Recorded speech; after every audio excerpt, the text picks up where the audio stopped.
dragster representative to the tower, and a outlaw drag. Actually, you know what? Bring all the outlaw dragster drivers. I need all of my outlaw dragster drivers to the tower and a junior dragster representative to the tower, please.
All right, so I need 5-0 index. 5-0 index by background lanes 1 and 2.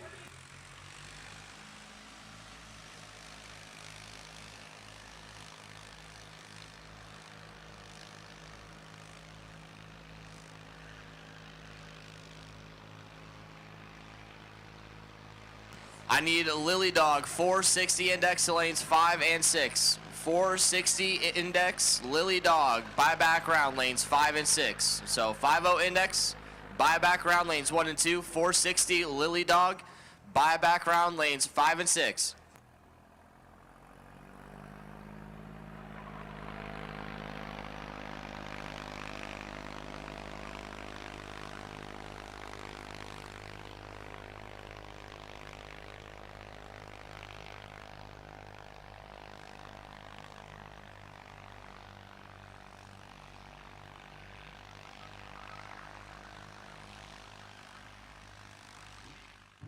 Good morning, everyone.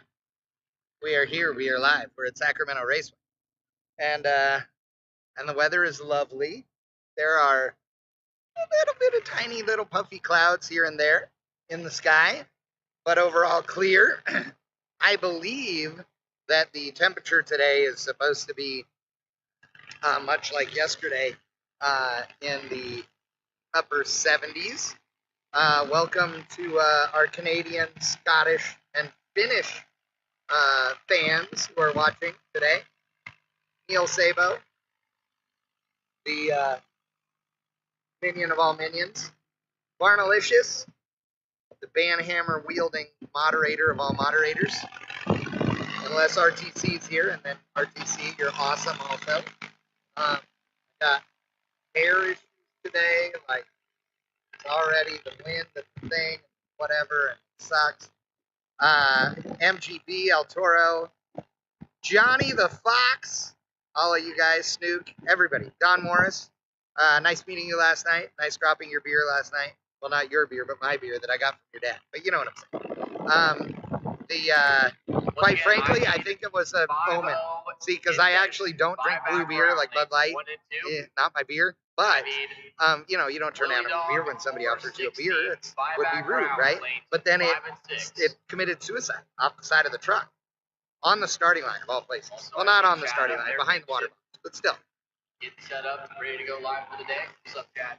And I don't know who our announcer is. Honestly, I was trying to go over there and meet the gentleman earlier, but I didn't have time. So wanted to talk to him. Everybody that's watching though right now, again, hello, good morning. Um, they have sprayed, they are dragging, and this racetrack was on point yesterday. There were a dozen cars maximum. I'm gonna say a dozen. It really was probably more like half dozen who didn't make it down the track because they spun the tires. I would say that most of those were probably radial cars, but overall, uh, even the radial cars made it down the racetrack. So, really good job by the crew here yesterday. We did have an incident at the end of the day that car went down there, kicked the rods out of it, and I'm gonna bring this up as a learning moment for everybody. Um, the guy went down there and kicked the rods out of it and started on fire, and with the best of intentions, the gentleman whose car caught on fire thought, I'll pull off the racetrack so I'm not on the track making a mess. Well, he pulled his fire bottles. Unfortunately, they were push bottles, and he pulled the handle. It's in a very awkward spot in the car, so pushing it would have been a very odd motion. Pulling it would have seemed like the natural thing, which he did, and it obviously did not set up the fire bottles because it was the wrong direction, and then proceeded to burn under the hood and melt the hood off the car and some other stuff. But they got the car out. But two things there: a, get your fire bottles where they're comfortable and where you can access them and practice how to use them. And again, not his fault. It's just was one of those things. But the other thing, if you're having a situation like that, do not pull off the racetrack. And the reason I say that is he pulled off the racetrack in the dark onto one of the return roads to where there's nobody at. And so nobody knew he was on fire for a couple of minutes, which honestly, could have been the difference between being hurt and not hurt. And he was okay, thankfully. But had he stayed on the racetrack, emergency crews would have known that he was having a problem, and we would have got our fire safety down there even quicker. So, just for future reference, if you think you have something wrong with the car, you stand it on the bumper like the red Chevelle yesterday, and then slam the thing to the ground. Stop. Let's make sure you're not leaking anything, right?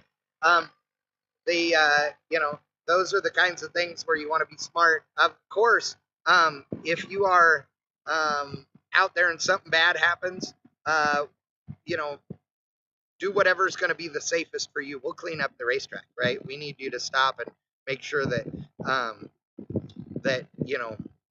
we can get you the help that you need. So definitely, it was a bad deal, but thankfully, I mean, the car's fixable. He's okay. All those things. It just was unfortunate, and by no means am I saying that there wouldn't have been damage to the car even if he had stopped on the racetrack. It just would have conceivably been less. So, yeah.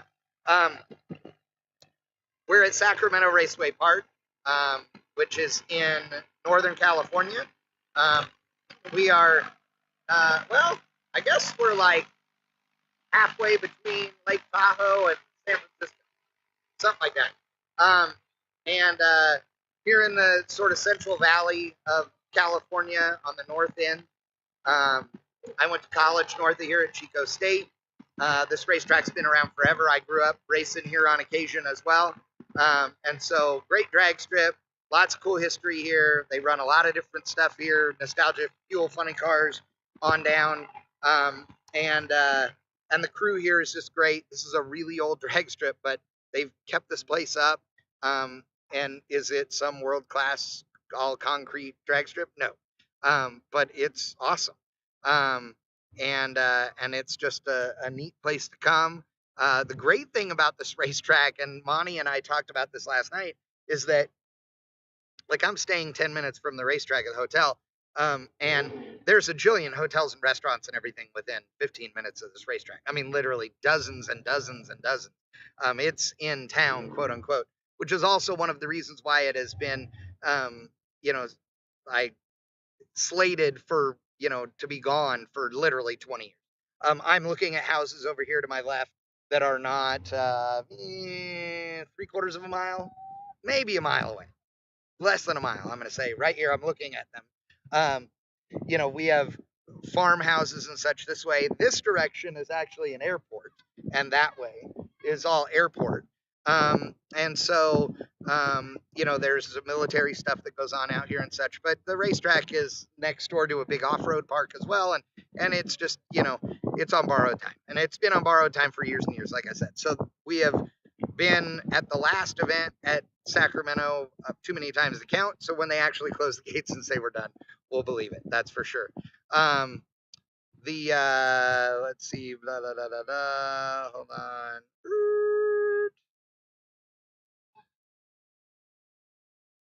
Logan Pagano, okay, is our announcer apparently. Okay, cool. So Logan in the tower. I do want to say that while this is one of the, an older, less fancy drag strip, which I'm not bashing on that at all. You guys know I love all the places with character.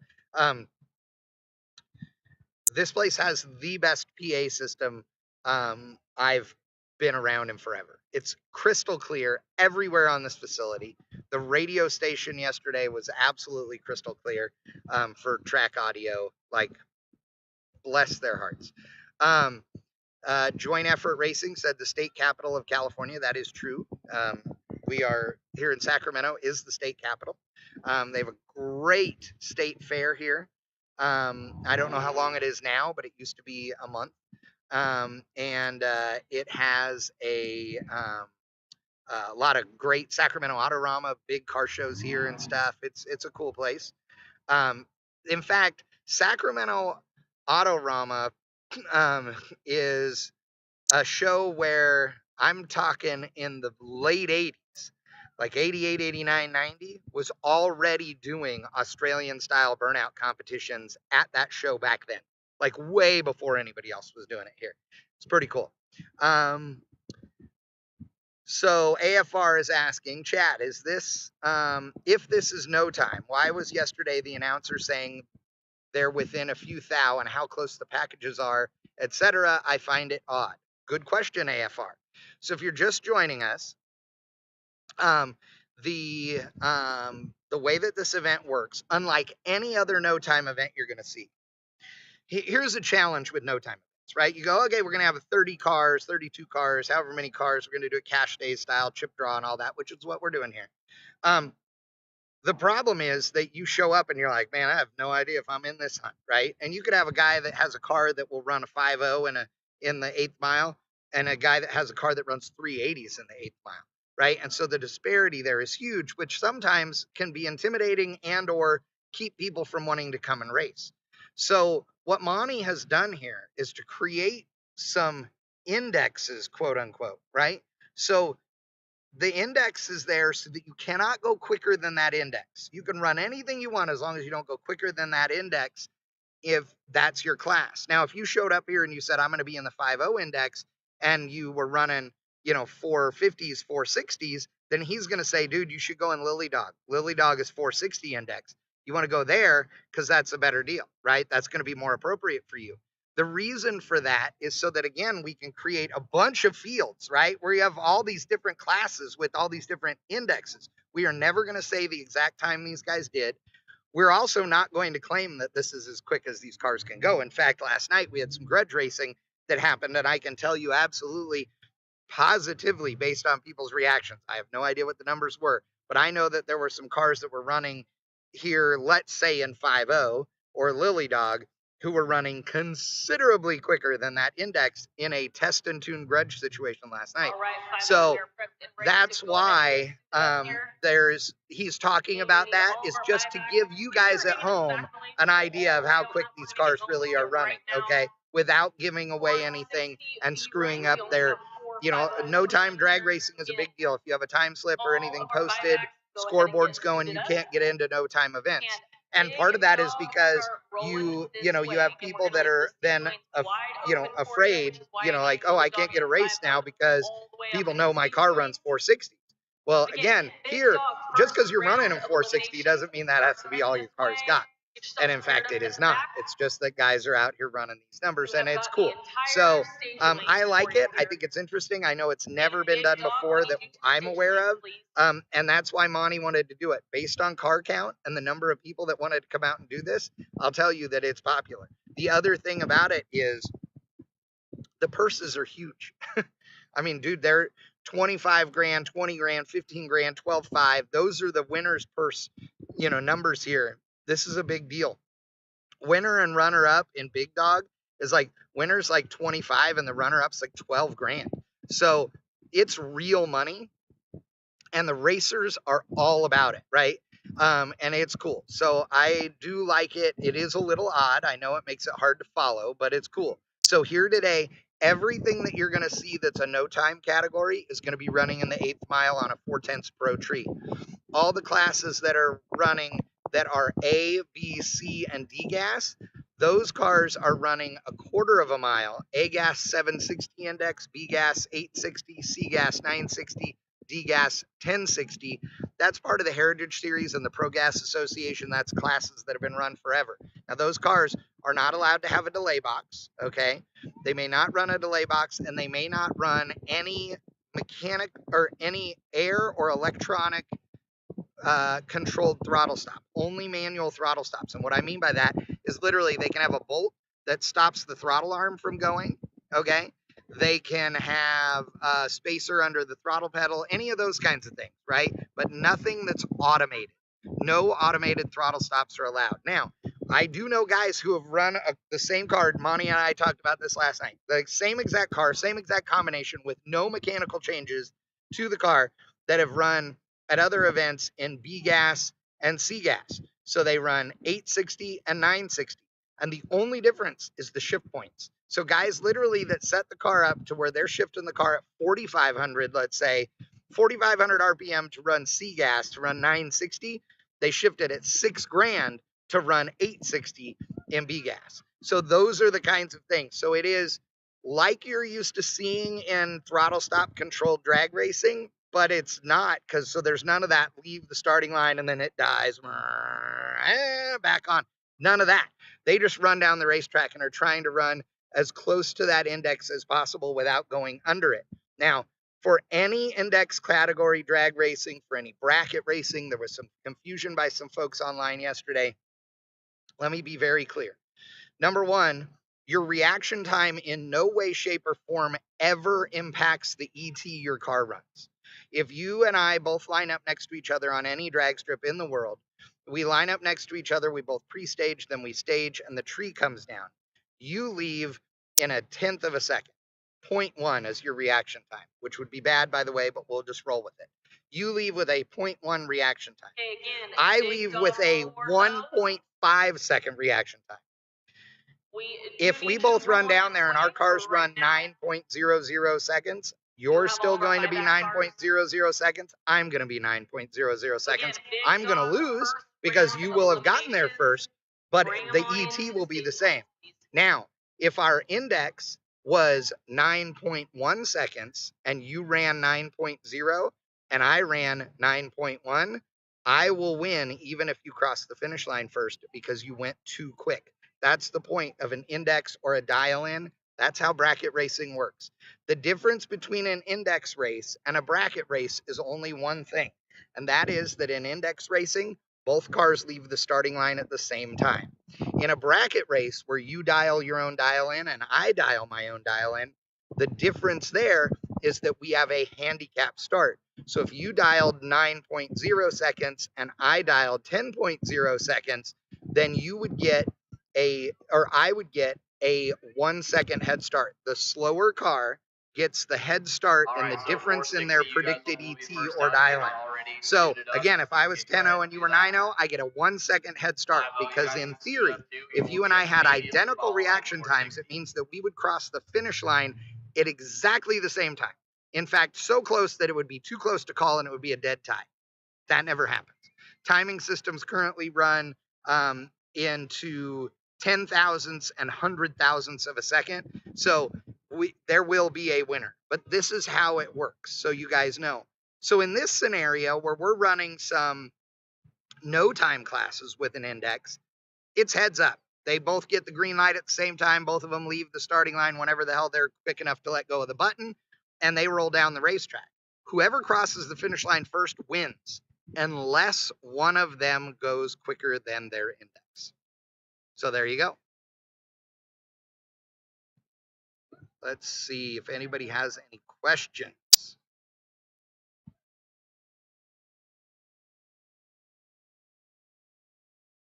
MGB Chuck just got back from Portola Valley. Ooh, cars are running.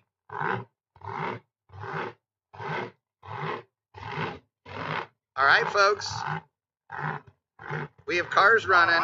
It's time to get rolling here at the main event. Big thanks to West Coast Architectural Sheet Metal, Holder Heating and Air Conditioning, TVR Garage, and Total Traffic Control. We're live right here on bangshift.com.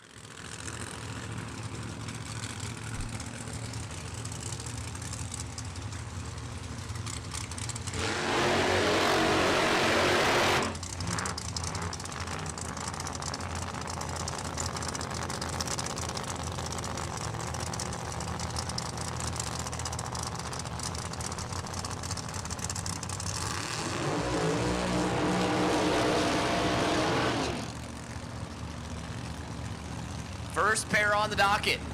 Left-hand side, Lawton Faria Jr. out of Spring Valley. Down there in Southern California, the top flight Corvette 63 split window Corvette.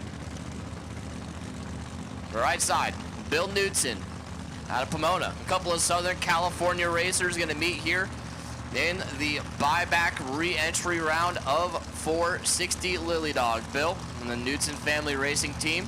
That 1986 multicolored Camaro on the tower side. 632 cubic inches big block Chevrolet for Bill, and 481 cubic inches of big block Chevrolet for Lawton.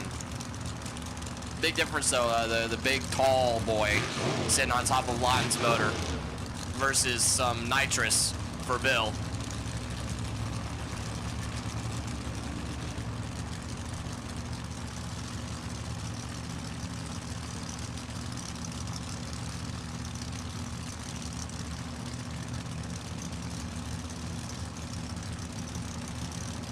Looking for 460. Reaction time advantage to Lawton Ferreira. Win light. Bill Knudsen on a hole shot. Actually, double breakout. Bill Knudsen had the worst reaction time by 9 thousandths. It was pretty tight, but Lawton Ferreira broke it out by a ton. Bill Knudsen gonna take the win, move on to round 2. Next pair. Left-hand side. Bob Curley out of San Jose. A 57 Fairlane with a Ford/Hemi motor. I still don't know what that is. Nobody has enlightened me yet on what a Ford Hemi motor is, but anyway, right side, tower side, Jason Vanderpool out of Redding, California, the 32 Bantam Roadster 7.0 Pro car. A Whiskey Kitchen Bar and Grill ride, 392 cubic inches of Alan Johnson Hemi strapped to the front side of Jason. Bob, over there, that primered front end and yellowed everything else, Fairlane.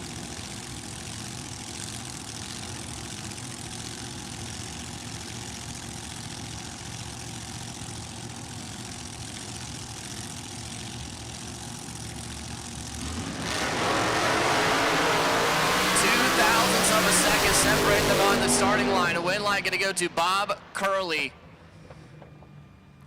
Gets down through there. Jason Vanderpool breaks it out by a teensy little bit. Bob Curley gets down through there. Was behind on the starting line by about 2 thousandths of a second. That was actually a pretty close drag race. Jason Vanderpool got there first. Tried to do a little bit of finish line driving, but needed to tighten it up a little bit more. And Bob Curley going to move on to round number 2.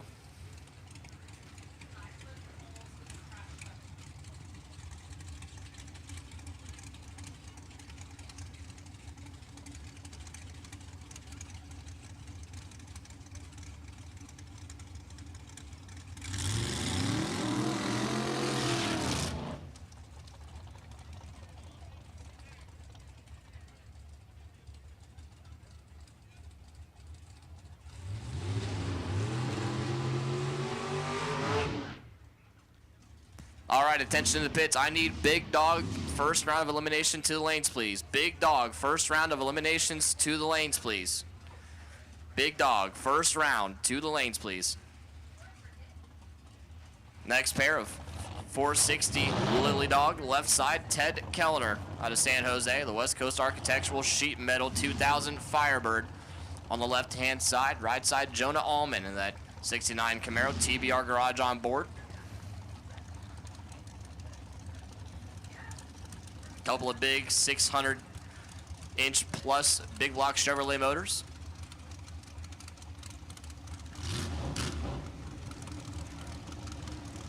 Jonah calls this thing the side chick.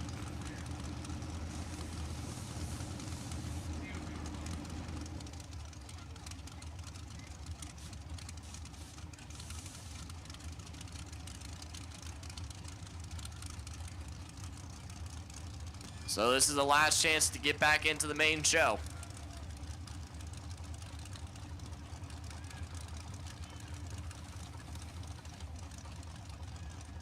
Jonah already staged. Ted gonna take his time.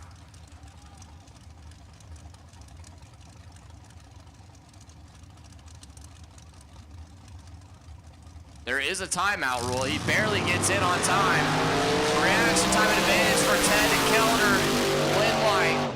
Ted Kellner gets down through there and goes a decent amount above the index, and Jonah Allman got a little bit closer, but about 7/100ths of a difference on the reaction time is right there, just about the difference at the finish line. So Ted Kellner gonna move on to round number 2. Jonah Allman is done for the day. Speaking of Allmans, here's Joseph Allman on the left-hand side.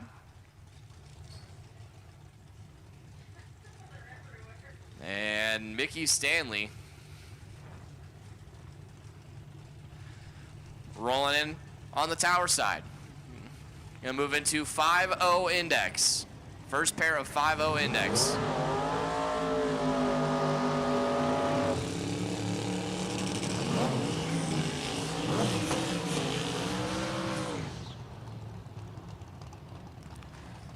Joseph Allman, another TBR Garage Camaro, 1968 Camaro.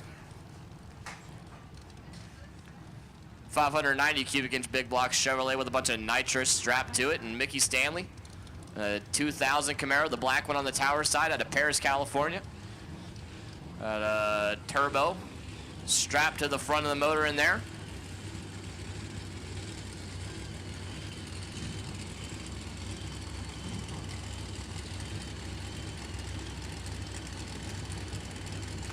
So Joseph just saw his brother Jonah go down and get eliminated early in the buyback round in 460. So he's going to try to carry the family name on to round number 2 in 5-0 index. And Mickey Stanley has a little something to say about that.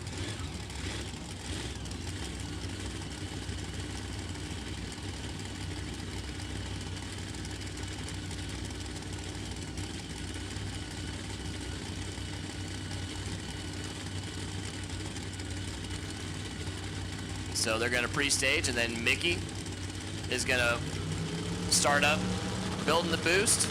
Joseph's already in, here we go. And Mickey Stanley blows the tires off. Win light gonna go to Joseph Allman, wow. They got the tune up right in that Allman car over there, that blue Camaro. Reaction time left a little bit to be desired, but that's as good as it gets in 5-0 index, ET-wise.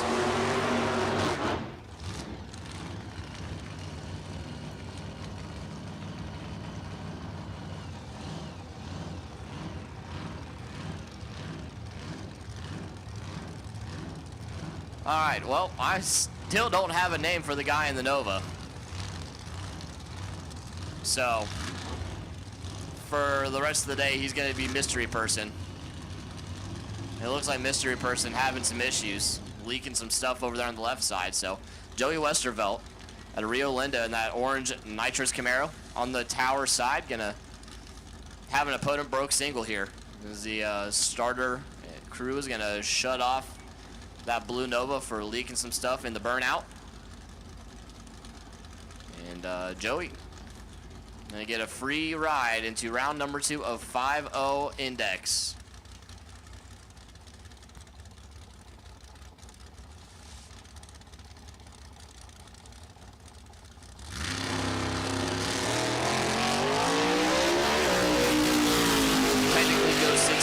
Red, but it doesn't matter. And then a tick too quick, but still a solid pass there for Joey Westerveld, and that's going to put him into round number 2 of 5-0 Index. Once again, I need Big Dog to the lanes, please. Big Dog, round number 1, needs you to the lanes, please.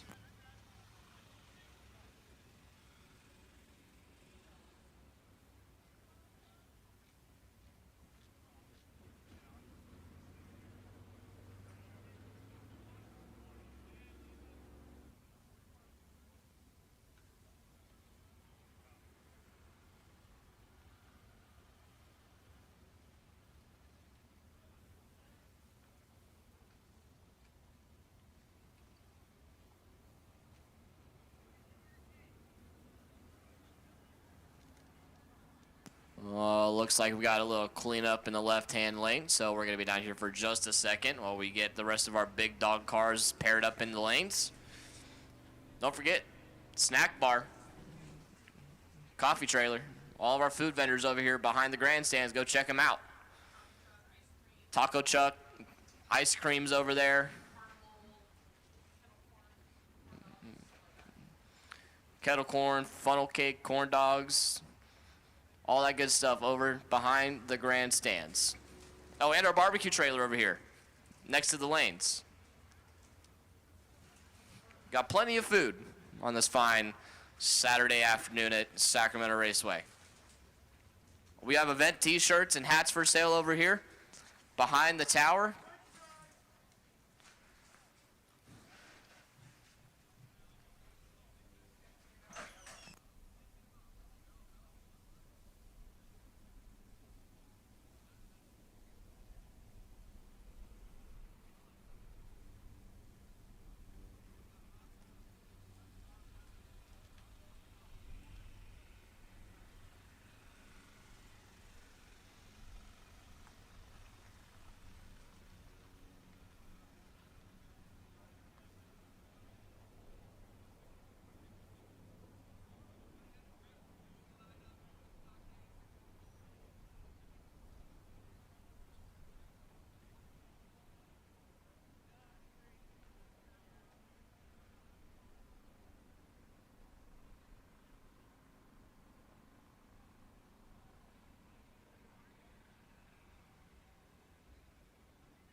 Again, big dog, here we go. This is your final call in round 1 of eliminations.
So looks like this is the word. We now have a full big dog 16 car field, which means y'all are racing for the 25 grand now.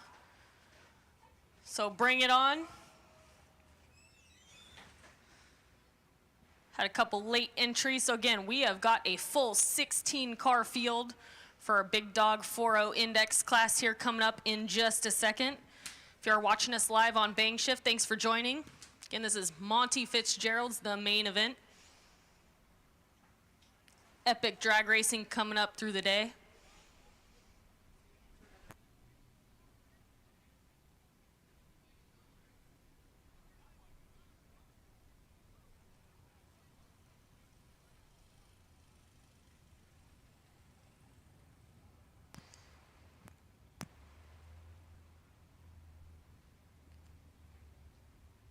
Again, I see them all suiting up. I'm sure there's going to be some betting going on. This is big dog, big tire, big ego, big everything coming up here in just a couple minutes. This is going to be your first round of eliminations. Thanks to everyone for being here this weekend for some epic drag racing, traveling a long ways, East Coast, Arizona, Washington, I think. Joining us for some beautiful weather here in Sacramento.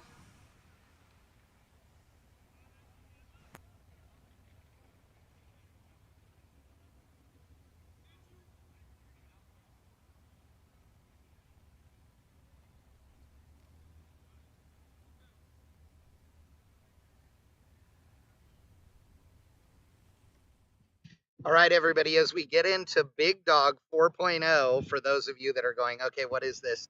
So Big Dog 4.0 is our quickest and fastest group here on the property. That is where the biggest purse is, 25 grand for the winner. I believe 12.5 for the runner-up. Don't quote me on that. It is big money, and they have the full 16-car field. Yesterday, I believe they had 14 cars, but they got 2 more last night. So we are at that point, and all rounds, while we are doing eliminations, are chip draw. So Renneria Brothers are over in the pit area, and they are the buyback table and the chip draw table. And so every round will be a chip draw to determine pairings. And so this is not a ladder. This is completely just chip draw for all of our 8th mile, no time index classes. Now, A, B, C, and D gas are going to be full quarter mile. I'm not sure, but I believe they are going to have a regular ladder. I'm not 100% sure on that, but I believe they're going to have a regular ladder. However, Big Dog, Lily Dog, Top Gun, 5.0, and Small Tire are all going to have the chip draw in order for them to get going. So MGB Chuck says that Lily Dog was actually supposed to be Lil Dog, so Big Dog and Lil Dog, but it was misprinted, so it became Lily Dog, and so now it's Lily Dog. So I had no idea. I wondered about that too. So there you go, folks. But here we go, as we are Big Dog 4-0 happening right now. Round number 1 live at the main event. 25 grand on the line, 16 cars battling it out. Index, again, we are 8th Mile Grudge Racing here again. Looks like he's gonna take the left lane. 1968 Camaro. Bat Crazy Racing. Rick's out of Elk Grove, California, just south of the racetrack here. And this is your Big Dog by run, Rick Worthington.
Rick makes a nice solid pass there. I can't tell you what he ran.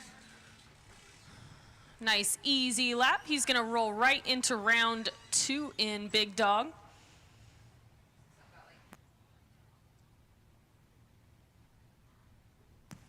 Looks like our next pair out.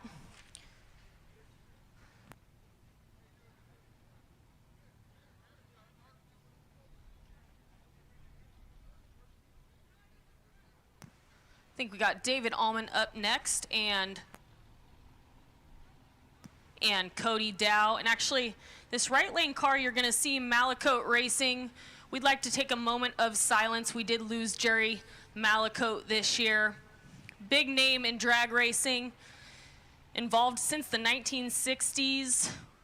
A lot with gassers, started in Northern California here. He passed away on March 22nd of this year. Again, Jerry Malacote, you'll see his name on the side of this right lane car. We would like to take a moment of silence. Please bow your heads in honor of Jerry Malacote.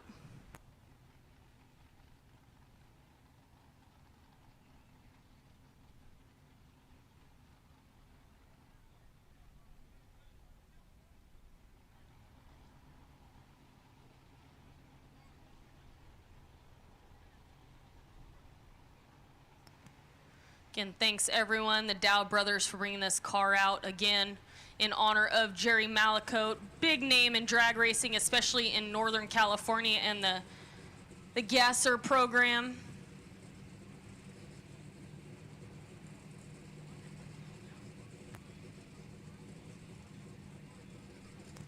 As our next pair rolls through the water box here, again, we are Big Dog 4-0 Big Tire Racing. David Allman in that 99 Firebird, left lane. TBR Garage owner there. TBR Garage did sponsor the Top Gun class this weekend. A few of the Allmans have been on our announcer's screen here. This is Daddy Allman. Big block Chevy under the hood there. Beautiful blue color. Cody Dow, again, in that Malacote 68 Barracuda. Local guy, works with Allman, so this is battle of TBR Garage here. David versus Cody.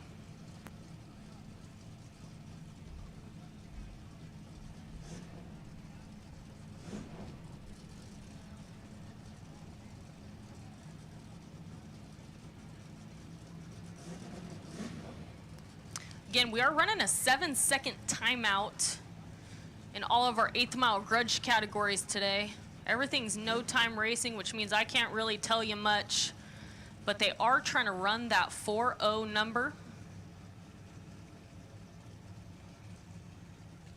As Cody rolls up to the starting line beams.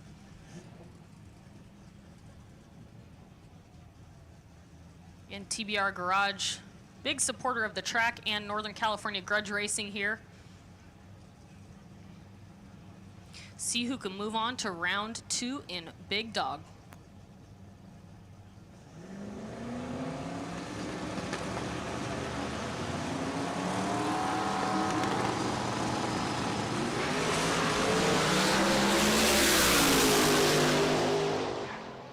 Oh, that's a solid pass, neck and neck the whole way down. David Allman takes the win, takes out the Malakote brothers Barracuda.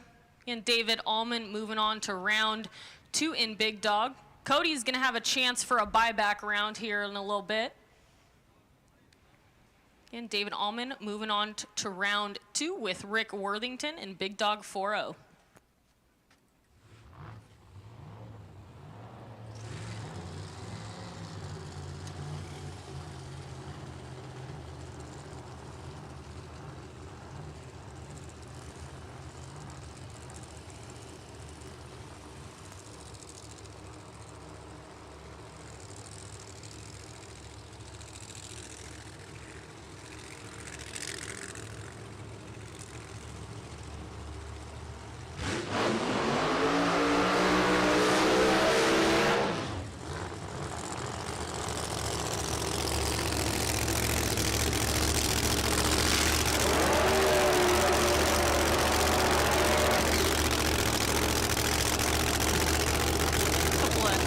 Burnouts there in next pair.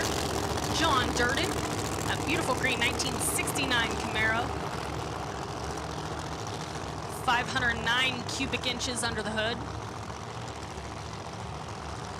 Out of San Juan Bautista. Again, I think both these cars are double dipping in Big Dog and Top Gun as well. So you'll see them making at least 2-3 passes today. John Durden over there in the left. Robert Bingham, 1967 Nova with the purple and green flames on the front here, joining us from Brentwood, California. 526 cubic inches under the hood in that right lane.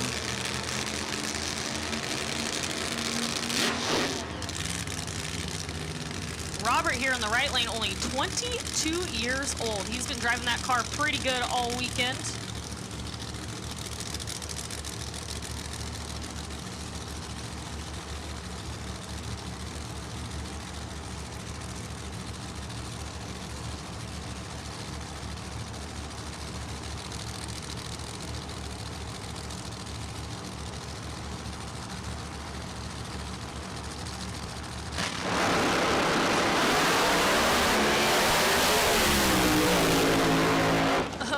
Gets loose, so Durden takes the win, stays above that index.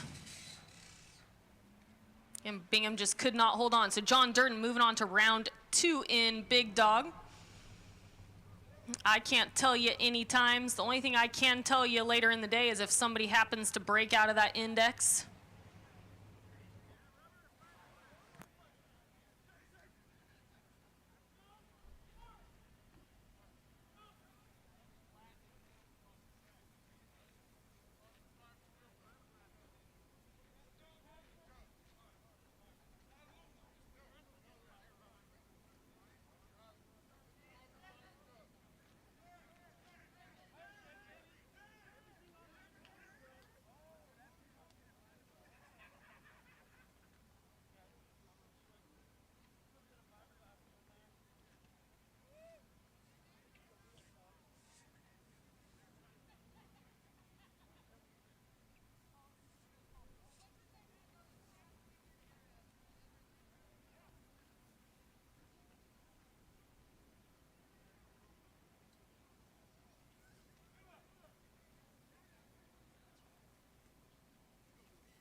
Okay, we're clean down there. This next pair fired up. I think I see a couple of Reading racers here rolling into the water box.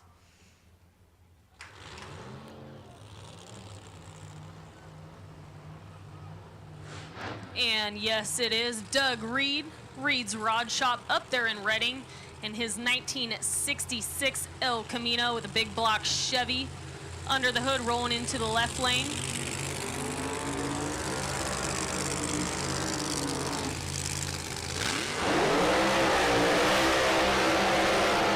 Against Rod Burbage.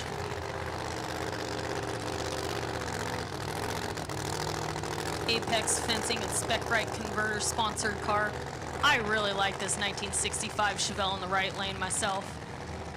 This is gonna be a pretty good pair of passes here in a monster first round matchup in Big Dog 4-0. And Doug Reed in the El Camino left lane and Rod Burbage in the Chevelle in the right.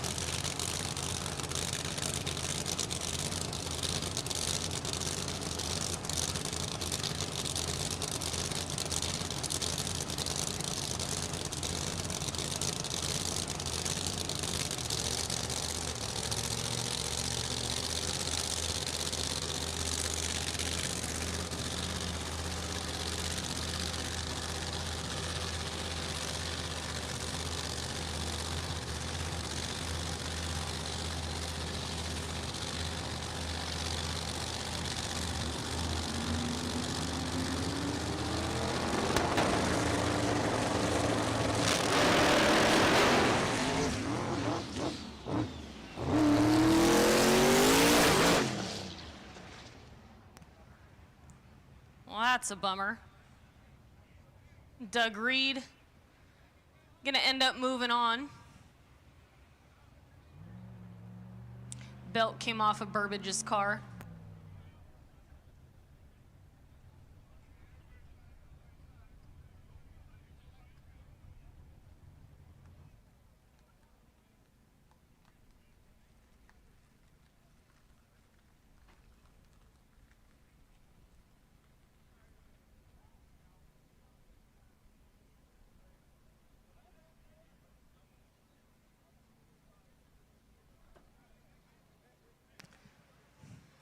So again, we're gonna get Burbage's car towed off the track here.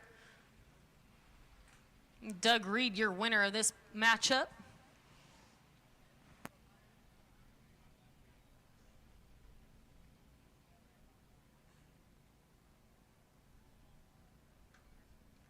Should have about 3 more pairs rolling up. We'll see how many racers show up here.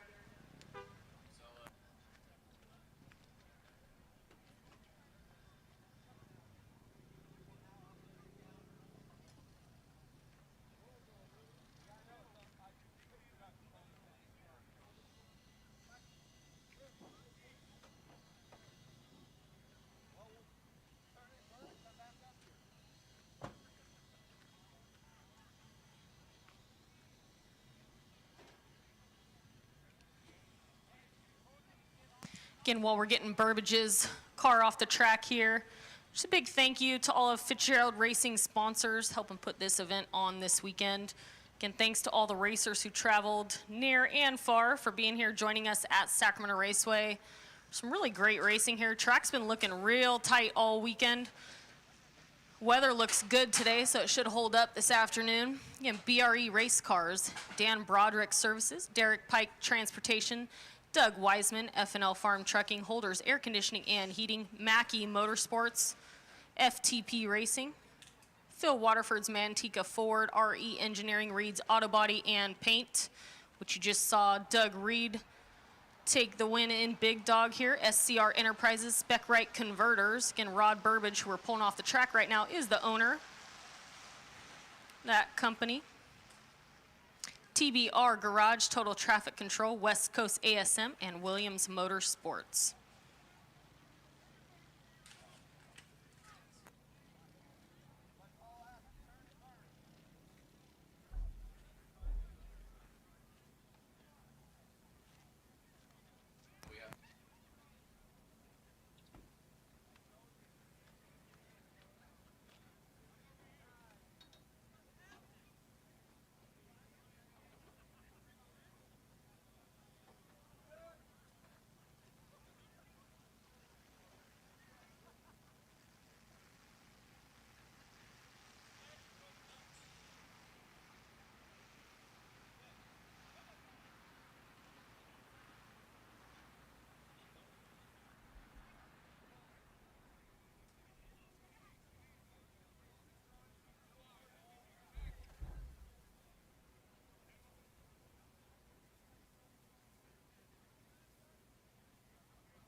And we are clear and ready for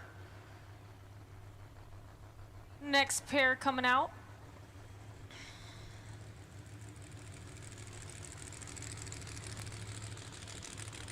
And we're right in the middle of first round of Big Dog 4-0. 8th Mile Grudge Racing here. Looks like we have another bye. Competition bye this time, so.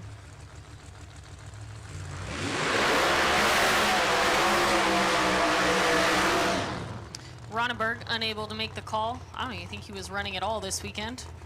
But Jerry Jansen in this beautiful 55 Chevy. I've seen this thing make some monster passes this weekend already. Gonna get the free pass here in first round of Big Dog. Local guy to Sacramento, California, Tom and Jerry Racing. Alan Johnson under the hood. I don't know how many cubic inches, but I'm sure it's a lot.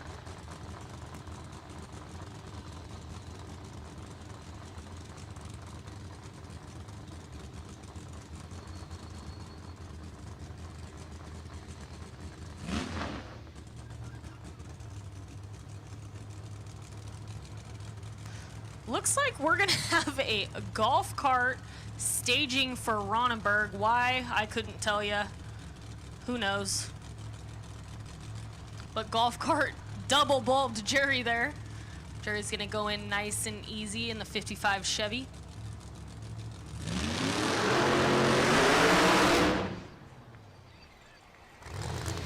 And that's all he really has to do. Golf cart's gonna try to chase him down. Let's see, I can tell you what the golf cart's 60-foot time was. 4:21 to the 60-foot. Hoorah.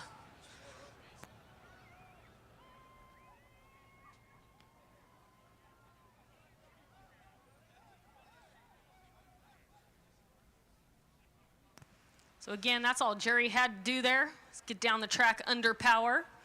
See him back in round 2 of Big Dog.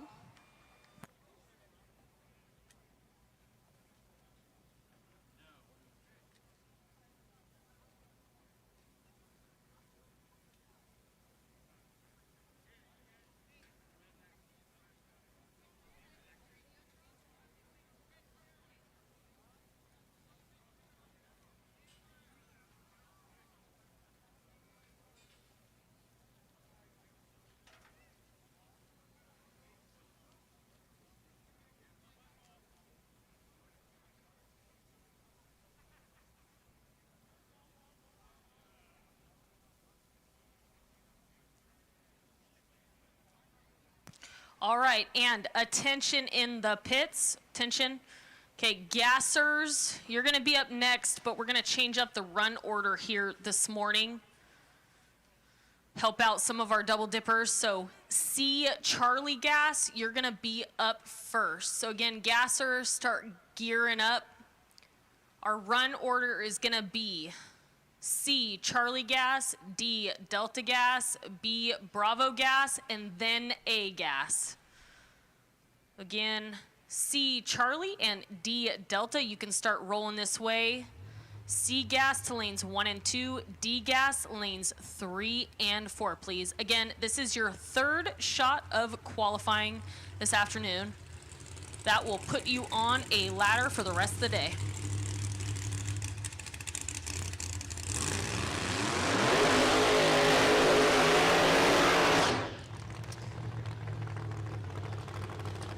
So our next car comes on out.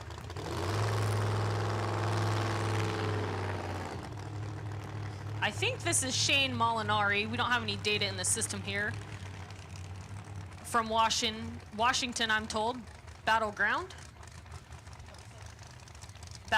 Washington. Shane Molinari. I know it's a Camaro. That's about all I know from up here.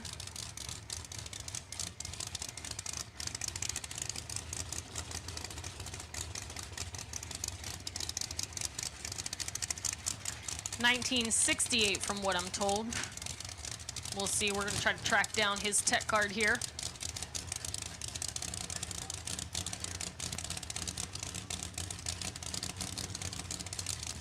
Okay, yeah, it is a 1968 Camaro. MBE built, 522 cubic inches under the hood.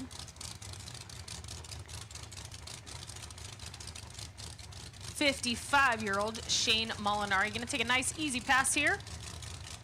He does have a bye run. A lot of bye runs this first round in Big Dog. That's okay.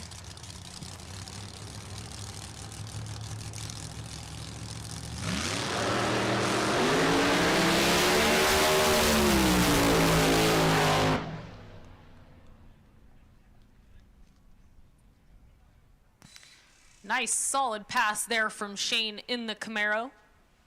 It's like we're wrapping up our last couple Big Dog cars here. It's gonna set us up for our buyback round. Again, all of our grudge categories are doing a first round buybacks. We already ran 5-0 and Lily Dog. So you might be able to see some of these Big Dog cars back if they can buy in. Beat the other losers to make it into round 2.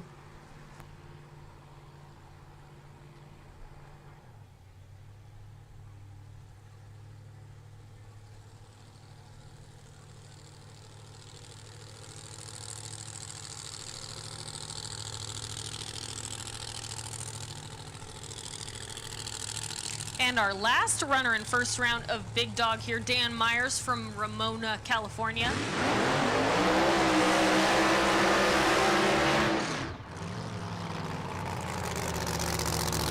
That's a burnout.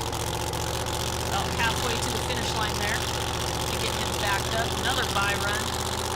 This time his competition is a no-show. Coons could not make the call. Driving that 1967 Camaro, 451 cubic inches of Hemi motor under the hood.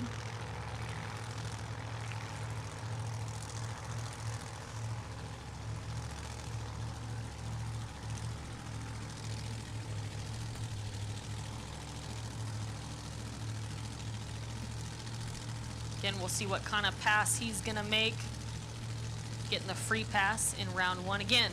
Had a couple late buy-ins, so this is a full 16-car Big Dog 4.0 index field running for $25,000 today. Some of the biggest payouts I've ever seen at this track. Pretty exciting. You know they're gonna go all out for this money this weekend.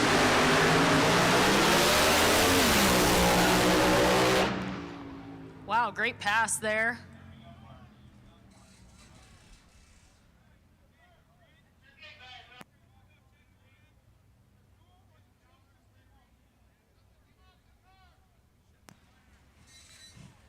That's going to set us up for round 2 in Big Dog. We will have some buybacks here in a bit.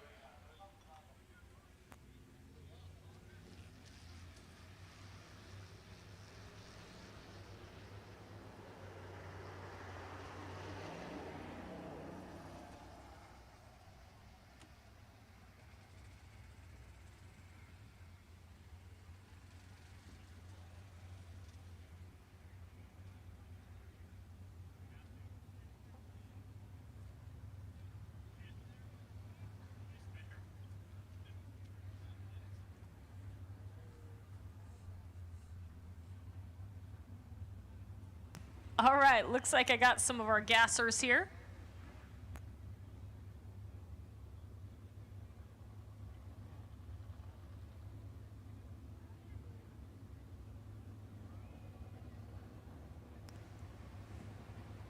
So again, attention all pro gas.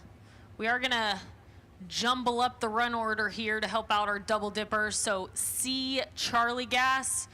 You're actually going to be out first today. Start rolling into lanes 1 and 2, please. D, Delta Gas. I see a few of you already. Roll into lanes 3 and 4.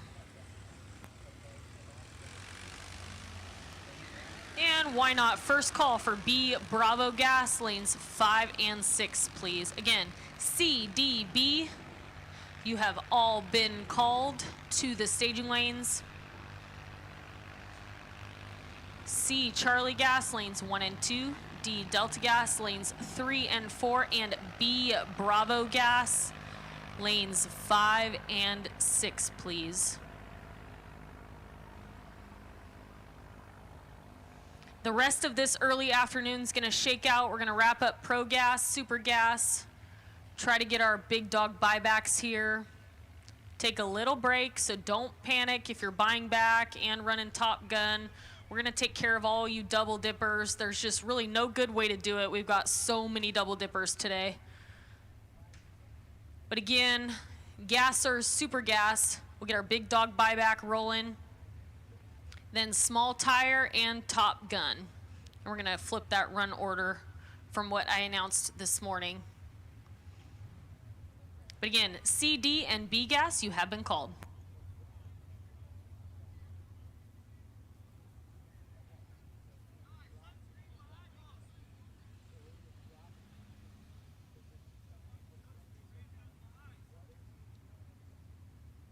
All right, so like Allie was saying earlier, we are going to start with C gas.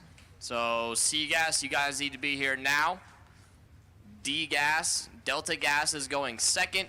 B gas, Bravo gas is going to go third, and then A gas, you guys are going to be fourth in the rotation. We have not called you yet, but you should probably start getting yourself ready to rock and roll. We did have a couple of new entries this morning. Rolled into the gate because they had to work. I know Mike Ealing's here, racing D gas, I believe. I think I saw Sam Tucker turn in a tech card too.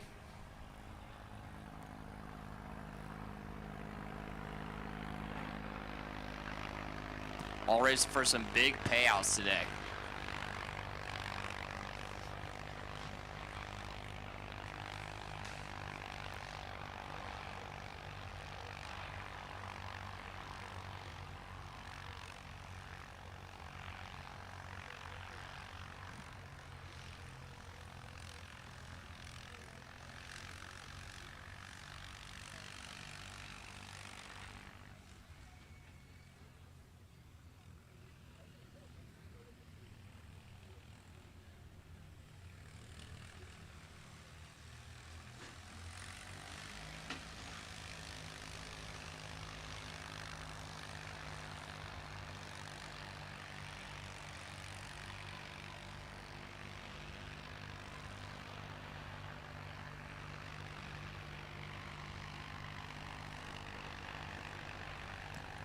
First up will be Phil Waterford's Manteca Ford C Gas, and Manteca Ford located a little bit south of Stockton, right over there off the 5. Kind of you get off the 5 and then go down the 120, end up in Manteca. They got new used vehicles servicing, Ford parts, the works. I want to thank Phil Waterford, Manteca Ford, and Exotic Highline for sponsoring C Gas this weekend. We got a couple of pretty heavy hitters this weekend in all of our gas classes.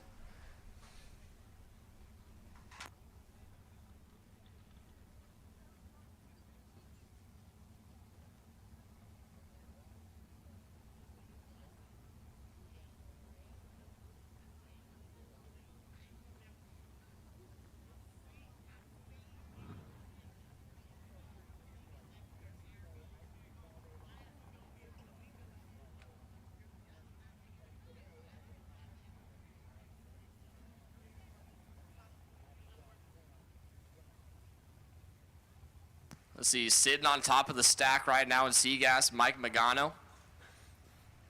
960 with a 4, of course, on that 960 index that everybody in C-Gas is shooting for. Chris Rea, of course, sitting up there with a 960 with a 5, and then Bill Anderson also went 960 with a 5. Artie Pava, currently number 4, and 962 with the 2, and then it starts to drop off from there. So we've got 3 people all going 960 with the whatever. the top 3 in C-Gas are separated by 2,000, if that tells you anything.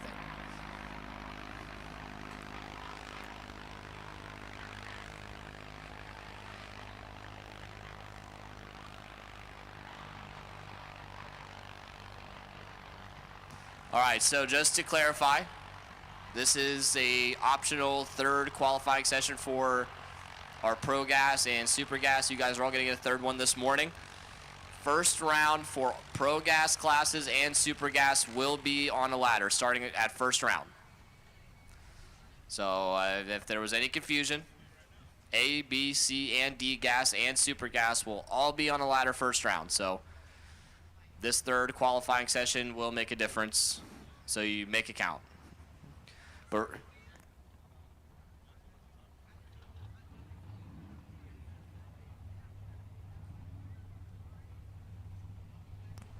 so right now in C gas, if you want to go to the number 1 spot, you got to do better than 960 with a 4. And speaking of C gas, looks like we got our first pair rolling right now.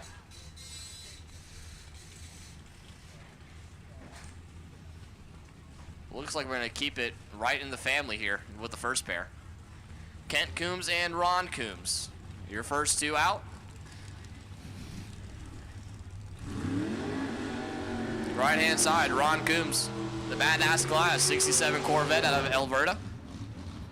Currently sits number 19 on the qualifying sheet right now. Left side, Kent Coombs out of Galt. The McGee's old time photos, 67 Camaro. So 67 Camaro and a 67 Corvette for the family. They're number 19 and number 18. So these guys, I guess they like to stick real close to each other. Both these guys are well capable of going 960 with a something. I've witnessed both of them do it a few times.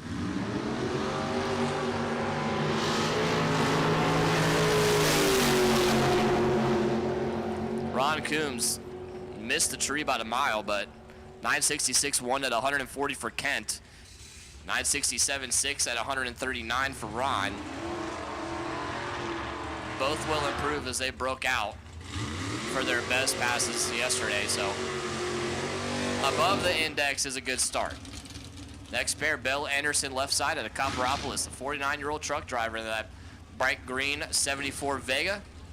Your number 3 qualifier, and Chris Rea on the right-hand side, that 64 7-Up Nova.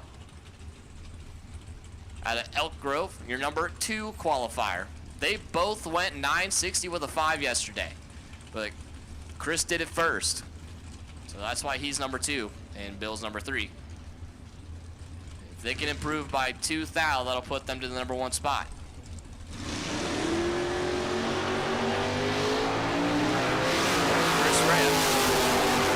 Showing his normal self, 0.14 on the reaction time. And 963.7 at 136 for Chris Rea will not improve him. And then Bill Anderson, 960 with a 7. 2 thou slow from yesterday will not improve him, but still 2 960s in a row. That's sitting pretty good. Next pair, Larry Hessman.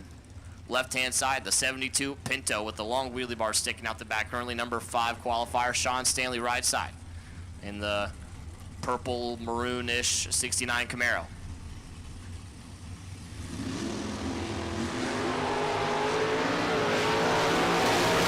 Larry Hessman can be one of those people to go 960 with a 3. Not going to do it. 962, 1 at 135. Sean Stanley not far behind. 963.7 to 137. They will both improve. Larry going to go up to the number 4 spot. Sean Stanley going to go all the way to number 9. Next pair. Mike Magano, left-hand side out of Hollister, that pretty blue 63 Nova. And the right-hand side, Artie Pava, the Super Muscle Parts 70 Camaro. Artie's going to do a beautiful wheel stand when he leaves. It does that every time. Mike Magano is your number 1 qualifier, so he's got 3 thou to improve on, and Artie sits number 5. He's got 22 thou to improve.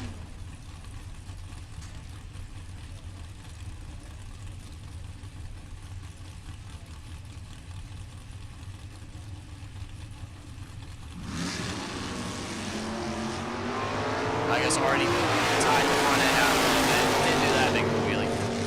1 thou separated him in the reaction time.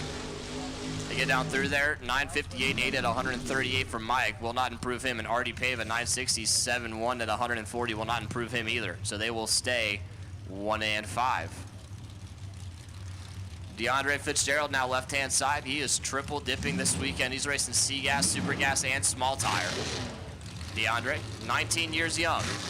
He races this car in NA 10.5 Grudge stuff. DeAndre in that 69 Firebird left-hand side, currently number 10 qualifier. Cameron Webb right side out of Bakersfield, that half-drive Motorsports 23 Sacramento Model T Roadster.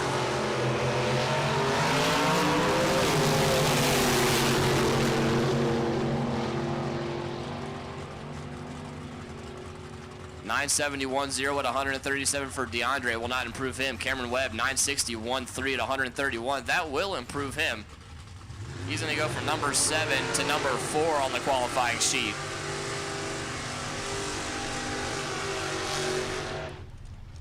Next pair. Steve Papalias left side out of San Jose. The light blue and white stripe 68 Camaro on the far side. Yeah, that's like it's not like a light blue because it's not that light. It's like a silver, like a I don't even know, silver blue. Call it what you want. Scott Morgan right side with a 67 Camaro out of Tracy, the red one. Scott sits number 13 and Steve sits number 8. 960 with an 8 at 141 for Steve Papalias. That will improve him. Scott Morgan, 967.9. Steve Papalias is going to go up to the number 4 spot. Now we have 4 players in the 960 range. Craig Wallace and Michael Karate. Wallace left-hand side out of Rough and Ready, California, the 27T Brogy Roadster. Number 18 on the qualifying sheet. Michael Karate right side out of Stockton, the Farmer. CNG Racing, that silver 70 Nova.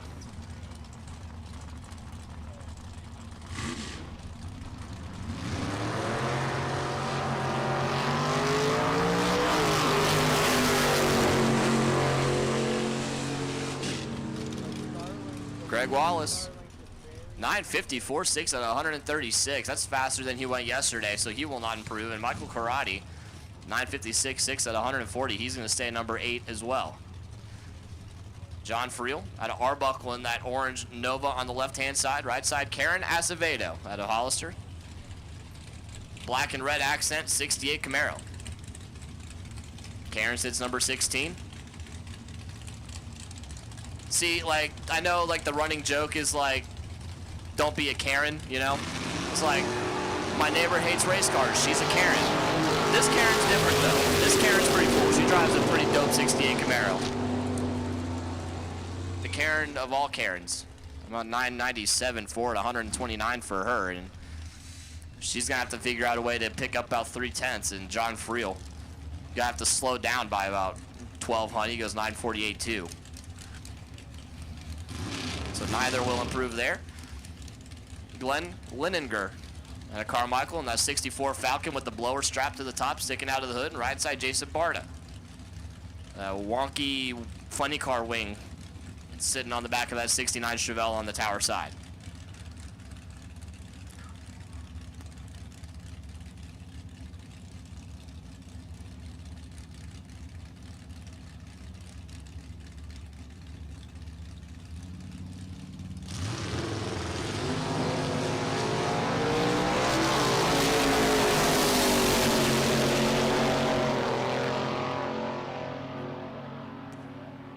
$962.3 at 136 for Jason Barta. That's an improvement. He's going to go all the way from 19 up to like 6 or 7. Because we're already out of the category, so I can't see it.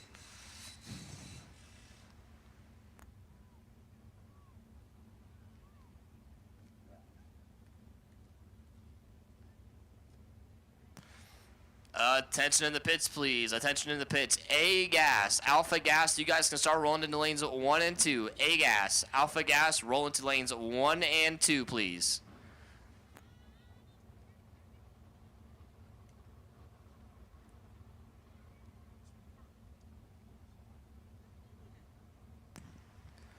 just want to thank everybody for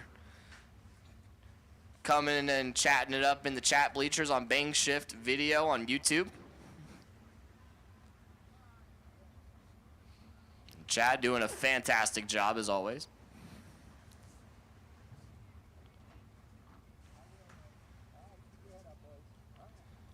Rolling out next, we will have Williams Motorsports D-Gas.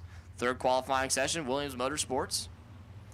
Of course, they got all kinds of stuff. They do performance wiring solutions for marine and automotive. They do throttle stops, metal polishing, LS swaps. They have race car parts for sale. They do all kinds of stuff. Check out Williams Motorsports. Patrick Williams racing D-Gas in that red S10. You can't miss it.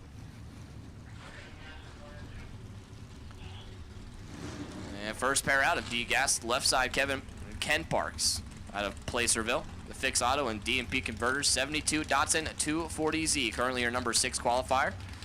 Dennis Paz right side. 65 El Camino. A teensy little 292 cubic inch motor for Dennis. Currently sitting number 12.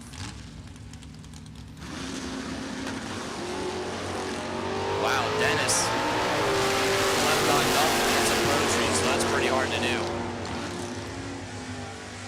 Looking for 1060. How about 1066.3 at 109 for Dennis Paz? That will not improve him. And Ken Parks, 1058.6 at 127 will not improve him either, so they will stay 12 and 6. Dan Fisher, left side out of Redwood City, the Gorilla Barbecue 64 Fairlane, and right side Harold Binsfield, hailing from Pacifica. He's got Gorilla Barbecue on there too, the 55 Chevy wagon.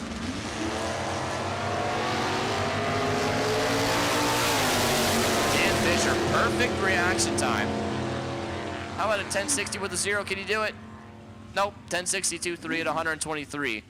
Harold Binsfield misses it by a mile, goes 11:31.9 at 116. Normally Harold is good about getting close to that 1060 index, and he's only been in the 11s so far this weekend, so Harold's got some work to do. Glenn Jacobs, the multicolored 75 Monza, out of Penn Valley, UD Racing and Zamp Helmets, Hanson Brothers Racing. And Norm Bergman right side, the Concord, California-based 66 Mustang. Norm Bergman is perfect. We're not wasting much time with the perfect reaction times, are we? And Norm Bergman, 1081.5 at 122 miles an hour. That will not improve him. And Glenn Jacobs goes 1065.3 at 128. That will not improve him either. So far the qualifying order has stayed pretty much where it was at the start of the session. Jarrett Laws, Tower Side. The West King Racing had 63 Nova SS. Your number 11 qualifier. And Brian Hughes right side at a San Mateo, 65 Mustang.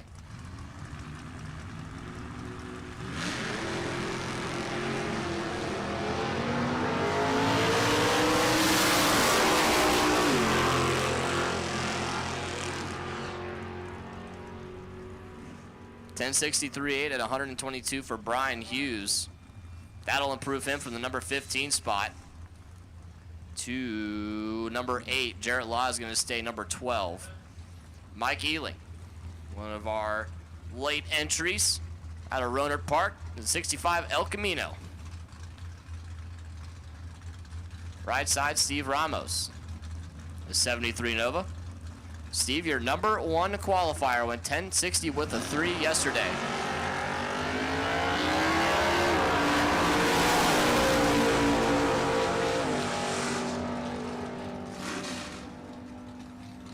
Mike Ealing, 1058.4 at 122. Not too bad for straight off the trailer. And Steve Ramos, 1069.7 at 124, so he will not improve. I mean, he's only got 2 thou to improve on anyway, so. Next pair, Frank D'Souza out of Santa Clara, the MT Tire Service 63 Nova on the left-hand side, number 5 qualifier. Right side, Mike Copping out of Placerville. I got it right this time. Mike in the 65 Mustang, currently number 2. He's got 9 thou to better himself. How about 1067.7 at 122, so he's going to stay number 2. Frank D'Souza, 1066.8 at 123. He will stay number 5.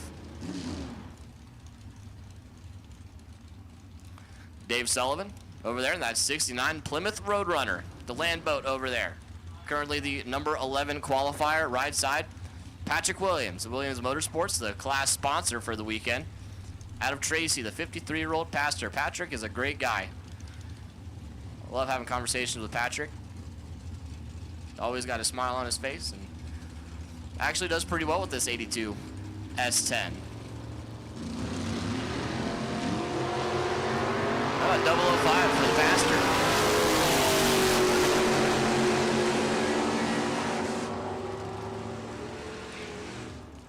10:47.5 at 127 for Patrick Williams, and they're gonna have to tune that thing down a little bit. A little too much spice in the S10 as Dave Sullivan goes 10:66.6 at 123. That will not improve him. He will stay number 11.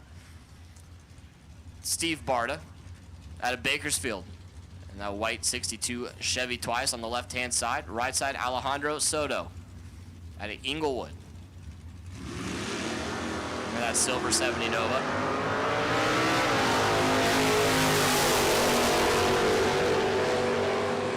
The reaction times at D-Gas, a couple of them pretty stout. And 10:61.2 at 123 for Steve Barta. About 15 total in the qualifiers. Alejandro goes 10:54.1 at 125, so Steve Barta is going to go from number 9 to number 4 on the qualifying sheet. Jeff Dye now. Left-hand side, Cal Fire. Thank you for your service, sir. The Pinter's Tire and Fuel 63 Nova. And right side, Sergio Felipe, the Pelluar Race Engines 65 Mustang. Sergio kind of double-stepped in there. And he's already way out of it. Jeff Dye, 10:55.7 at 126, so he's going to stay number 3. And Sergio is going to coast down through there. 17-second pass, and looks like that's going to do it for D-Gas. We're going to do some track prep real quick. We should have B-Gas in 5 and 6, A-Gas in 1 and 2. So A-Gas, I've already called you a couple times. A-Gas should be in 1 and 2. I need Super Gas to the lanes, please. Super Gas, you guys can roll into 3 and 4. West Coast, Architectural, Sheet Metal, Super Gas. You guys can roll into lanes 3 and 4.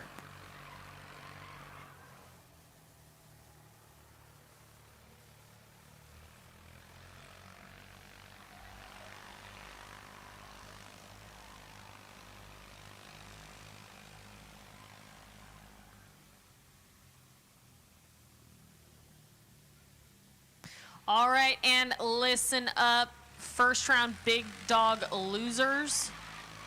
That sounded harsh. If you want to buy back in, again, big dog buybacks.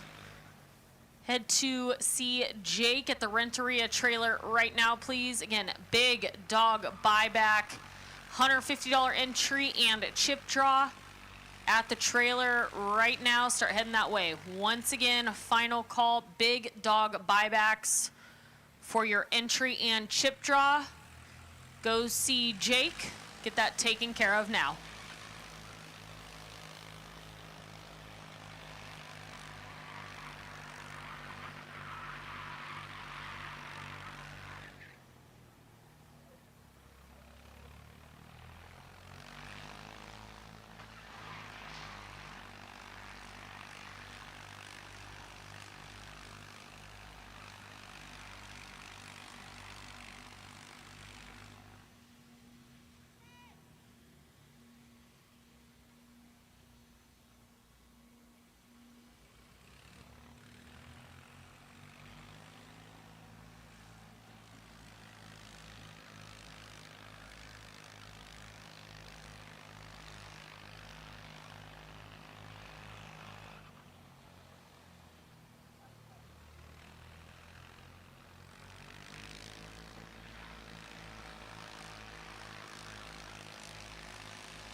All right, so while we got a little bit of downtime, doing some track prep real quick. I have some trivia questions I told y'all about yesterday. This is only for the kiddos. All right, so this is going to be a no prep kings and street outlaws centered question. So I need all the kiddos to listen up. I'm going to ask the question. You need to bring the answer to the souvenir tent, where they're selling the event t-shirts and hats over here behind the tower. For kiddos only. First question is, so like, you know, Monza on Street Outlaws. What is the name of Monza's car? What does he call Monza? What does Monza call his car? Not his No Prep Kings car. His Street Outlaws car, the one you see on TV all the time. What is the name of Monza's Street Outlaws car? If you have the answer, go over to the fifth wheel trailer, the camper behind the tower where they're selling event t-shirts and hats, and you will win a prize. We got a couple of prizes actually. The first two, we got two t-shirts for the first two kiddos that get to the trailer and give them the correct answer.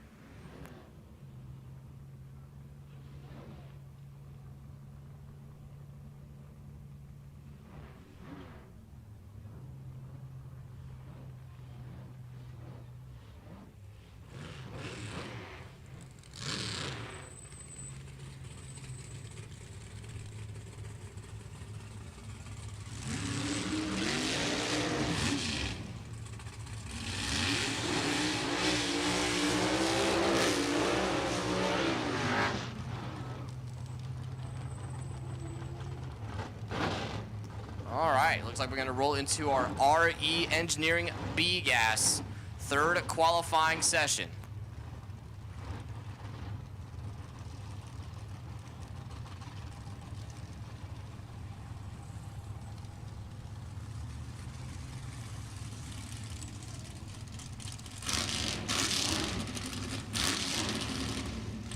First pair out of B-Gas.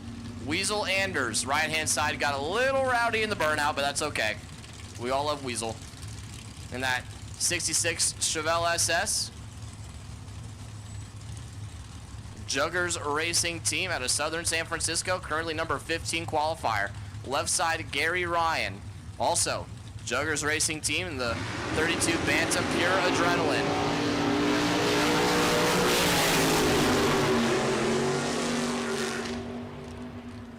Looking for 860. How about 860 with a 9 and 860 with a 2? Wow, Juggers Racing to the top of the sheet. How about you?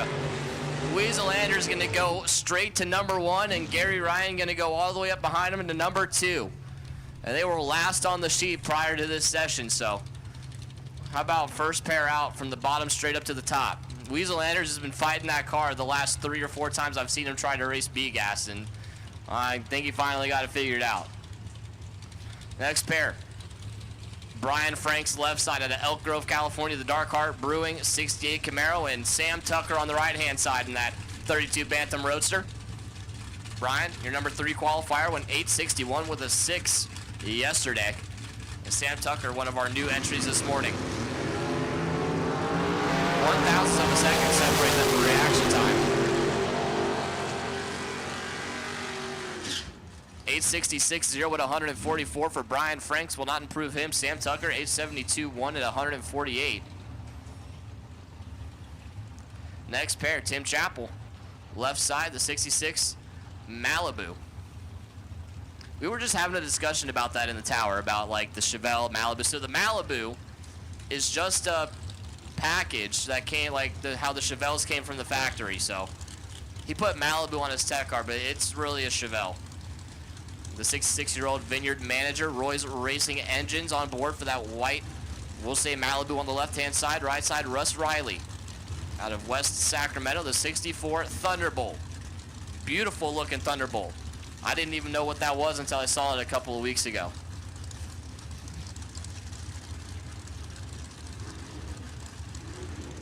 So Russ, your number 14 qualifier, and Tim, your number 8 qualifier. Looking for 8,600 on the scoreboard.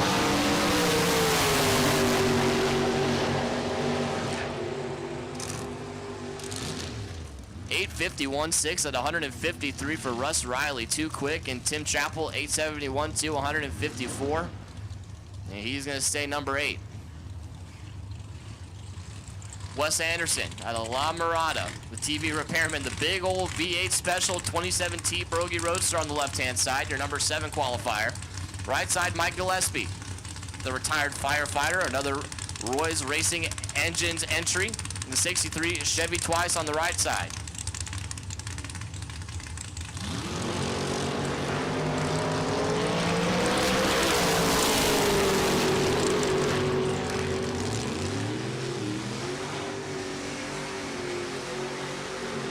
.866.9 at 150 for Wes Anderson, 868.0, 152 for Mike Gillespie.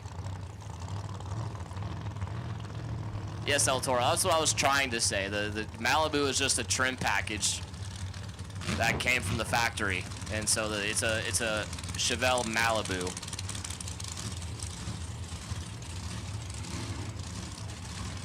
Or Malibu Chevelle, however you want to say it. Nick Sassino left side out of Fresno, California. The 68 Camaro on the left side, and Chris Torres in the 68 Camaro on the right side. The black one, the Chris and Laura Torres Racing Team out of Princeton.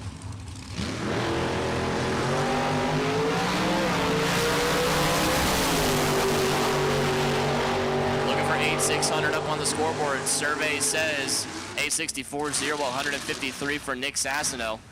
He will not improve. Chris Torres, 867.1, 154. He's going to go from number 15 to number 8.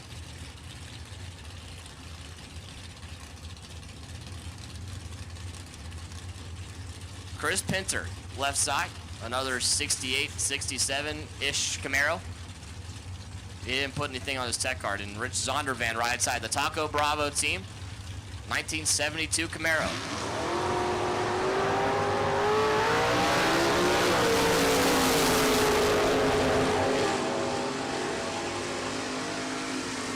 .858.6, 155 for Rich Zondervan, a little too quick, and Chris Pinter 946.3 at only 108 miles an hour. He was on pace at the 8th mile and then had to lift down there having issues.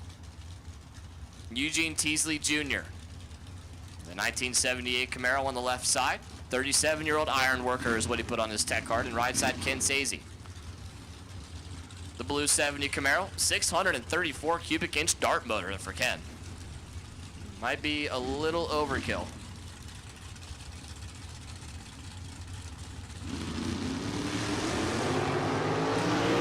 That blue Nova just leaves good though. Ken says that car just leaves, squats, picks the tires up a little bit, and rides out beautiful.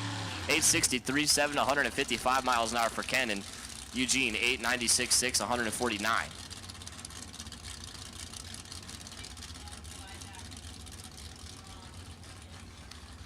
Hey, once again, big dog buyback chip draw. Need to go to Jake Renteria's pit. Big dog buyback round chip draw. Need to go to Jake Renteria's pit. Carl Weisenhunt, DeBurko Berry, Redwood and Lumber, 64 Fairlane gonna make the solo shot. Last car down of B Gas.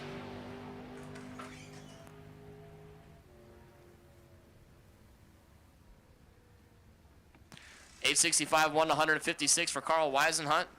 He's going to improve from number 12 to number 7, and that's going to do it for B Gas. A Gas is next. Super Gas should be in the lanes. Once again, Super Gas, you have been called to lanes 3 and 4.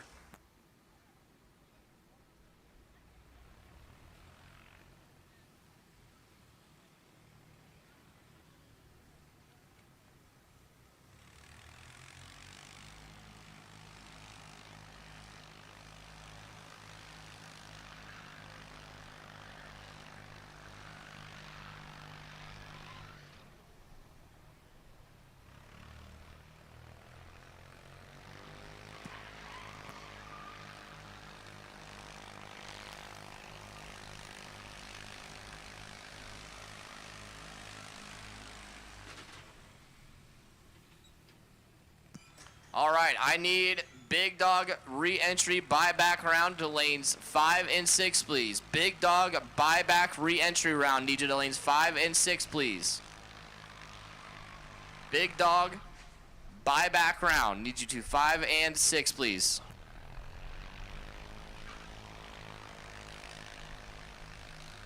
See you guys in the live chat talking about Whataburger and In-N-Out. I got a hot take. So I thought In-N-Out was pretty good when I first moved to California, and I had never had Whataburger before. And then me and my wife drove through Texas on our way back after we were in Florida, and we stopped at a Whataburger. And I'm gonna go ahead and say that Whataburger is superior to In-N-Out. What? Yeah, I know. It's a hot take. You're from Florida. That doesn't count. Oh, I mean, if we're talking about things I can have in Florida, I'd take Waffle House over anything any day of the week. Hands down.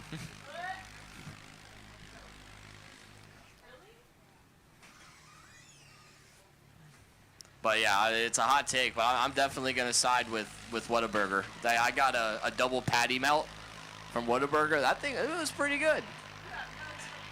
No,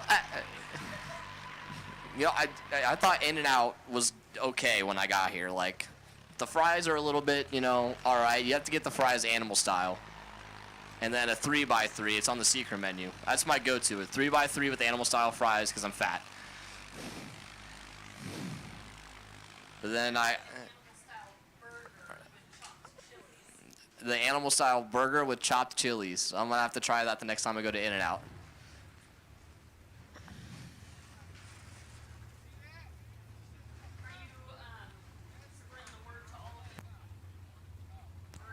All right, enough talking about food. I've already had lunch. We have A-Gas rolling out next. Total Traffic Control A-Gas coming at you. Total Traffic Control giving us our beautiful orange barriers to blockade off the starting line this weekend. So thank you, Total Traffic Control, for helping us kind of keep the crowd control down. Oh, I didn't even think about Five Guys. I don't know, man. Five Guys definitely beats both.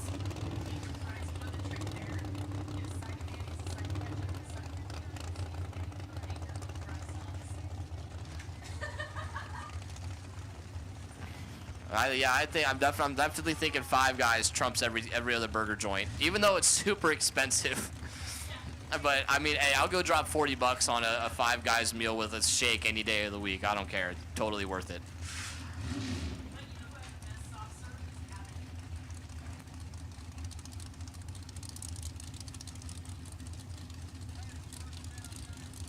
All right, A-Gas. Left side, Ray Padgett. Santa Paula, California, the 63 split window Corvette on the left-hand side, your number 1 qualifier. Right side, Cliff Boyles out of Rancho Cordova.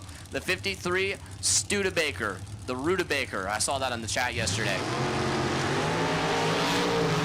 Cliff Boyles was your Cool April Nights winner at Reading last week, and we have a piece coming off the car.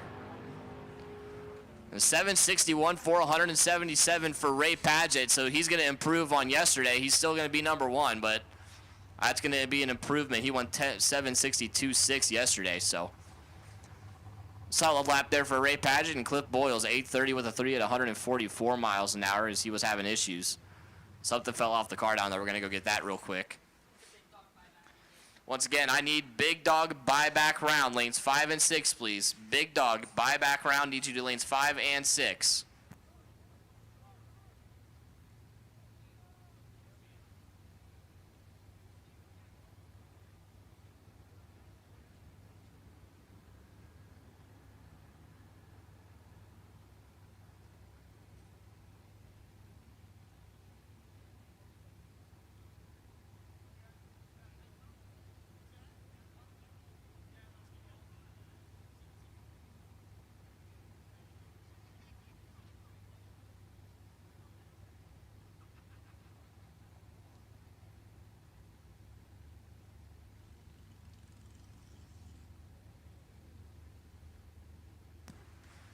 Man, what's some East Coast places that I can think of that we don't have here that Steak and Shake. Steak and Shake's a good one. Do we even have a Shake Shack in Florida? We have a. There's a Shake Shack here in like it's over in the Bay Area. I don't know. I've been to the one in the Bay Area multiple times when my wife lived over there. That was our go-to date night when we were still dating, was Shake Shack.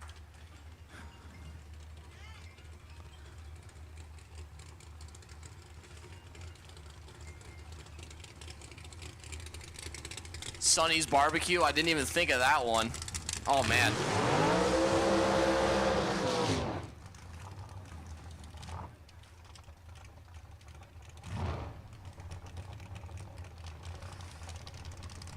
Next A-gas car coming out, Casey Truer, the 33 Willys Coupe.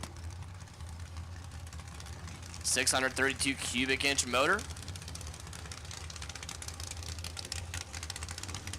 Real beautiful old school paint job. Still has the fenders, the wheel covers on it. The thing, pretty neat looking hot rod. And it's like I actually got like hot rod vibes with, you know, with the hot rod flames and the big old wing out at the back. This thing screams A-gas.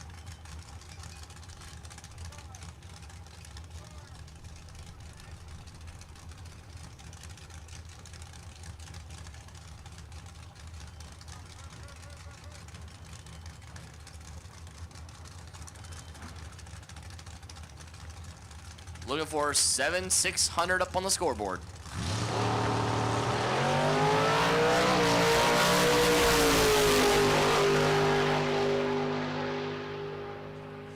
.762 won 175 miles an hour for Casey Truer, and he's going to stay number 2.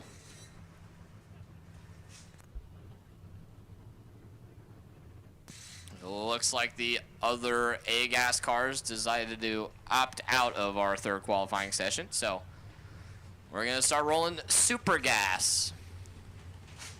And I need my big dog buyback round to be in the lanes paired up. If you're already here, please pull forward so we know you're ready.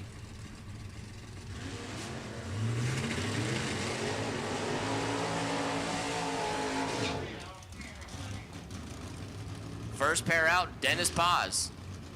He had his El Camino out earlier in D-Gas, and now he's in the 41 Willys pickup in Super Gas. Dennis, currently your number 8 qualifier, and I believe that's Ron Kelly on the right-hand side in that Nova.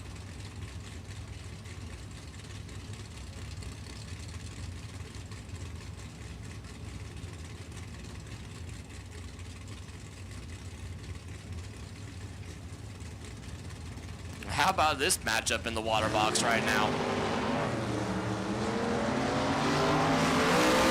How about Dennis Paz and Ron Kelly, 06 and 08 to start. And 992.3, 133 for Dennis Paz, 993.8, 144 for Ron Kelly.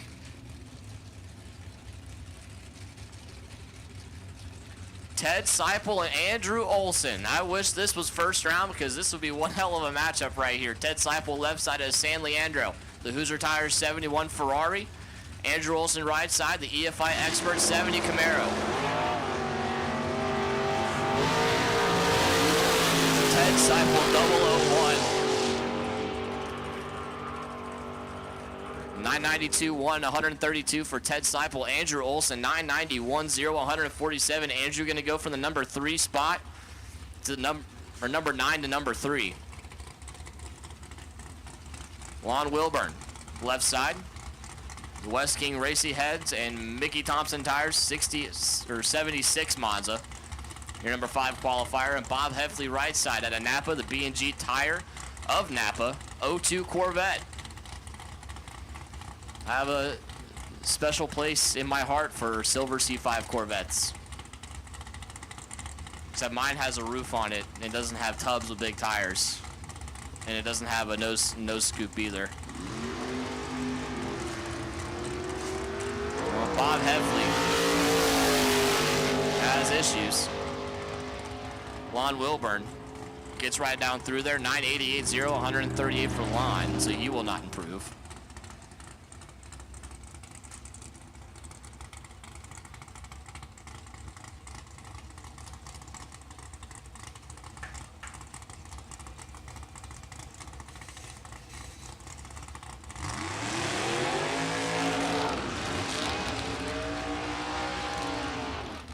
Scott Brown, left side, San Ramon, California, the M&M Development 66 Chevy 2 Nova.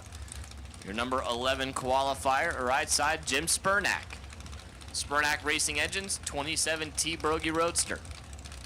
Retired United States Air Force is Jim Spurnack. Thank you for your service, sir.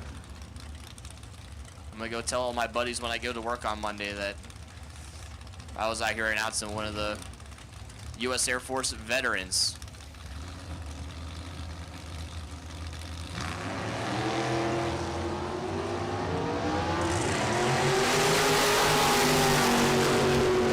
I sent a video of, there's a U.S. Air Force Tribute A fuel dragster that runs out here in Northern California. That thing's pretty dope. 986 to 156 for Jim and 999 for 136 for Scott Brown. Sean Steele Jr., left side, SNS Racing, All Forms Inc. 97 Firebird. Left side, your number 2 qualifier, right side, Rod Horn.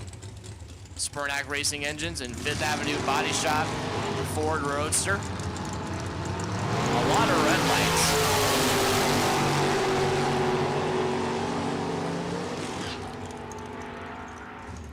$991 to 150 for Sean Steele and $1010 152 for Rod Horn. You know, we have had a lot of red lights, and the general consensus was to turn off the LED compensation. So instead of having a 370 Pro Tree, we have a 410 Pro Tree because they changed the rules in NHRA this year, but everybody's going red.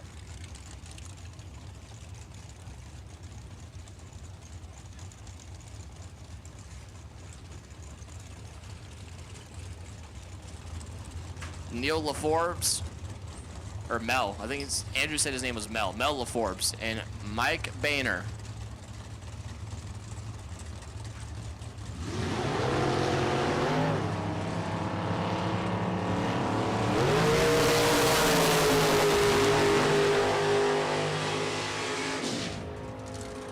$989 to 164 for Mel LaForbes and $988.7 for Mr. Boehner. DeAndre Fitzgerald, Bunker Motorsports 1969 Firebird, left-hand side. Right side, Mark Yeager, West Coast Architectural Sheet Metal 63 Corvette. Big old 622-inch Sunset Performance motor for Mark. So he's gonna go 990 at a $180.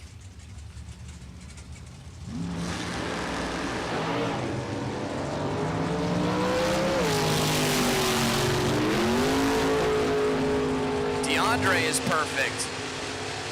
And then 982 for 136. Mark Yeager, 986.7 at 178 miles an hour.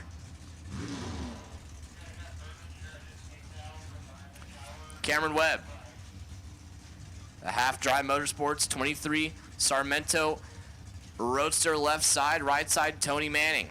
Emeryville, California, the Goodyear and Sacramento Race Cars 2020 Corvette.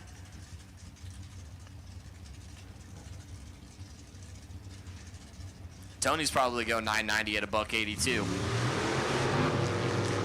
Tony's also your number 1 qualifier with 990 with a 2 yesterday.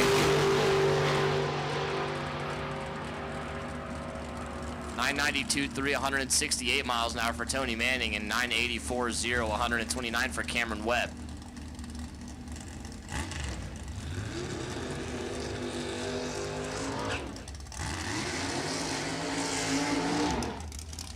Wes Anderson, left side. A 27 Ford Roadster, number 9 qualifier. Right side, Vicente Campa. 34-year-old chef in that 34 Chevy Roadster. You can tell which one the Ford and Chevy Roadsters are because the Ford Roadsters are a little bit smaller body and The Chevy Roadster's got this big old fat body boat looking thing.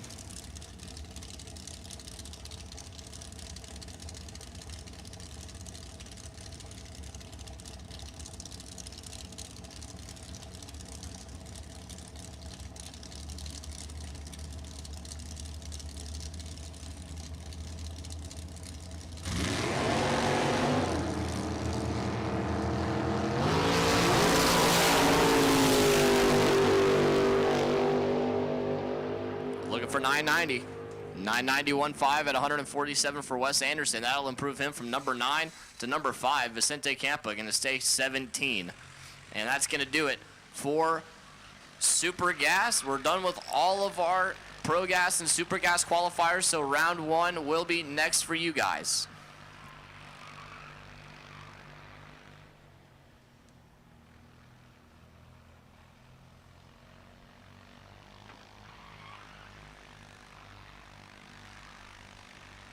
Qualifying order for Super Gas is as follows. Tony Manning, number 1. Sean Steele, number 2. Andrew Olson, number 3. Bob Heffley, number 4. Wes Anderson, 5. Lon Wilburn, 6. Jim Spurnack, 7. Ted Seipel, 8. Dennis Paz, 9. Ron Kelly, 10. Scott Brown, 11. Rod Horn, 12. Mel LaForbes, 13. DeAndre Fitzgerald, 14. Mike Boehner, 15. Mark Yeager, 16. Vicente Campa, 17.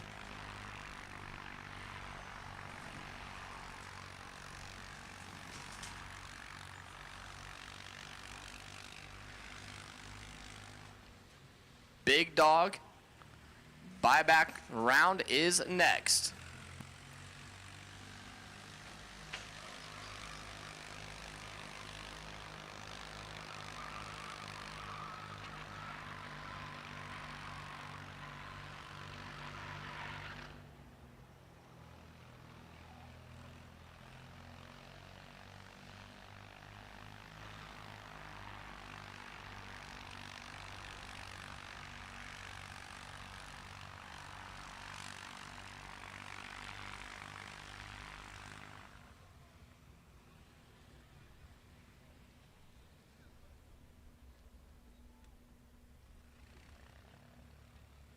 All right.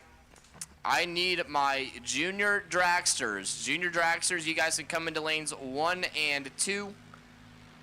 Actually, just file into lane 7. Let's do that. Junior dragsters, you guys can go into lane 7. You guys are going to get another time run this morning. Junior dragsters, you guys can come into lane 7 for your time run this, well, I guess this afternoon now. This afternoon.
All right, so once again, need my junior dragsters to lane 7, and we'll take outlaw dragsters to lanes 1 and 2, please.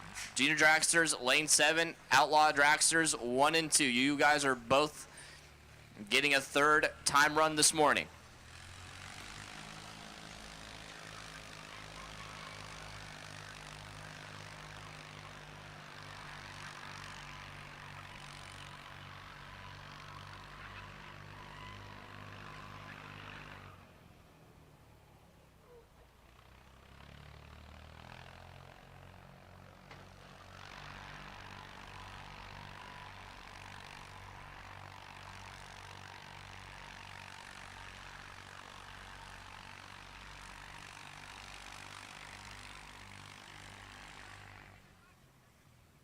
I keep saying this morning. It's almost 2 o'clock. We're well into the afternoon. Starting at 12 o'clock has my head all messed up.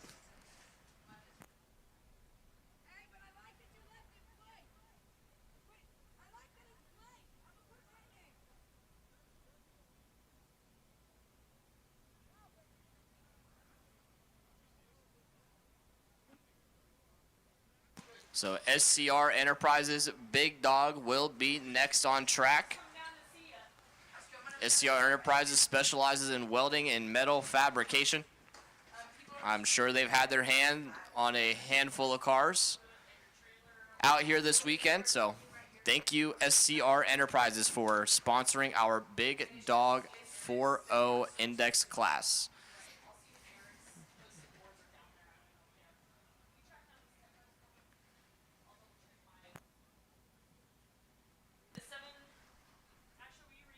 El Toro, to answer your question, Outlaw Dragsters, it's a quick dragster class, but it's going to end up being a bracket race.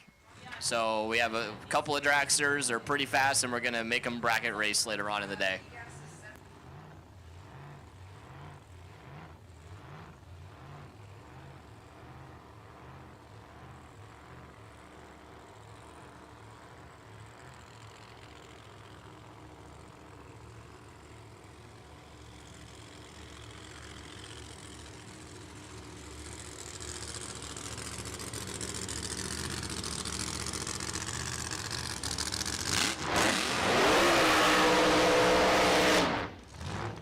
Well, I was under the impression that Robert Bingham was just going to come out here and roll the beams, but by the looks of that burnout makes me think otherwise.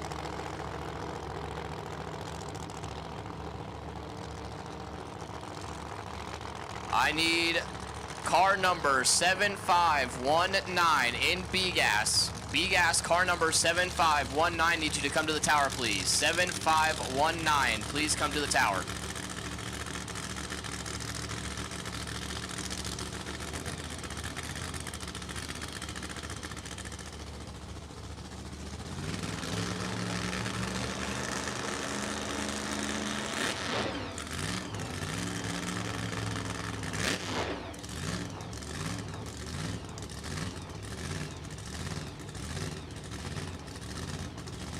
So Robert Bingham out of Brentwood, the Slingham Racing 67 Nova. 526 cubic inches of bad Brad Anderson engines.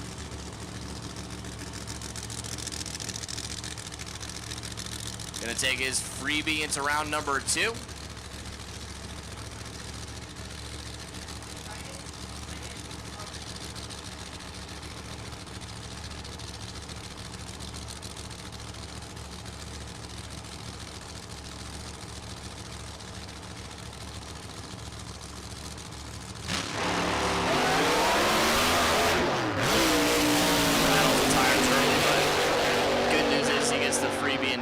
Anyway, so Robert Bingham.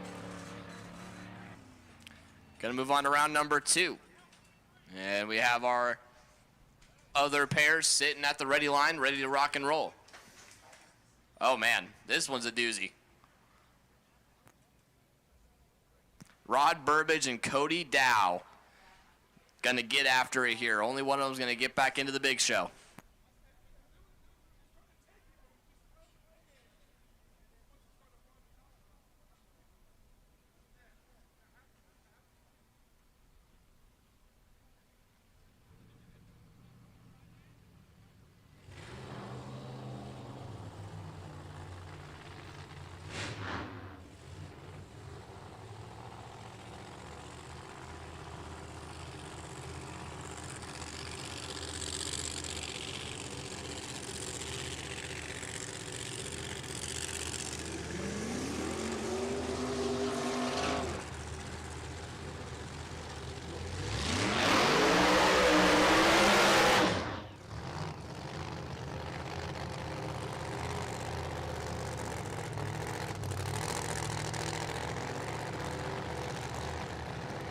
Rod Burbage left-hand side, Anderson, California, right next to Reading.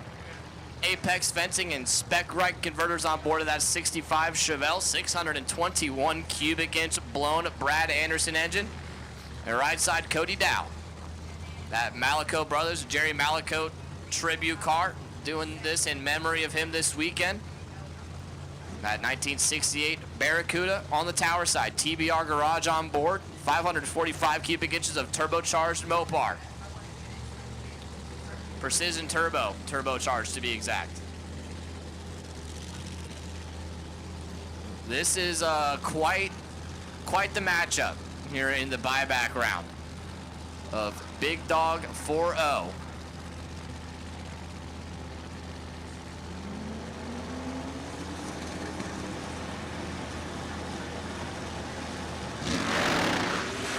Cody Dow, red light start. Rod Burbage gonna take the win, and Rod Burbage, the car died before it even left the starting line.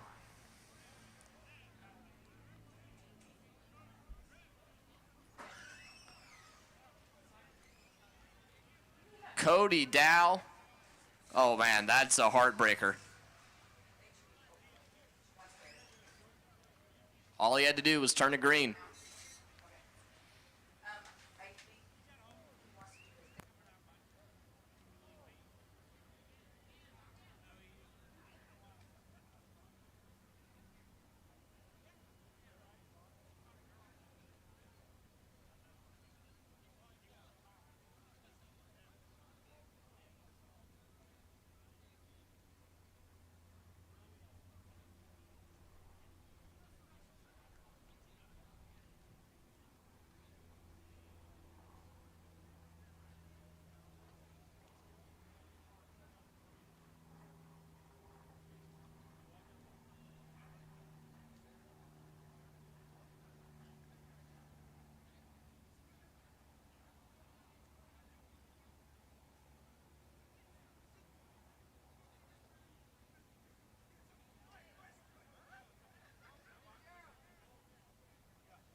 Hello.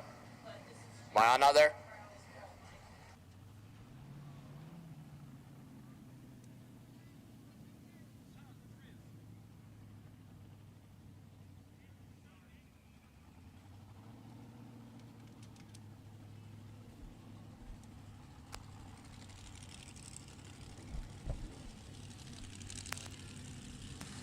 All right, Outlaw Dragsters. Third time run of the weekend.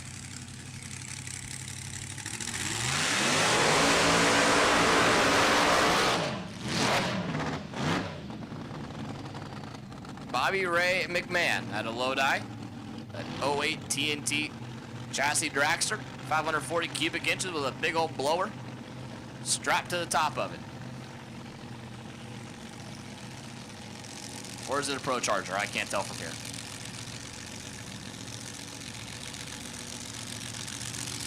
Looks like a Pro Charger. We're gonna go with Pro Charger. Obviously, top dragster.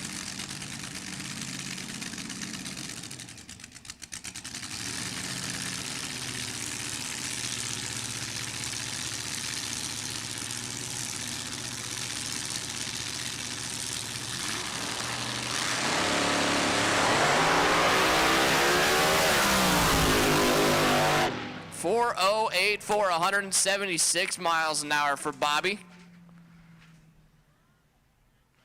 Pretty stout pass, but pretty sure Mark Yeager went like 390 something yesterday. But Bobby Ray was having issues yesterday, so it's good to see him back where that car should be in the 4.0s.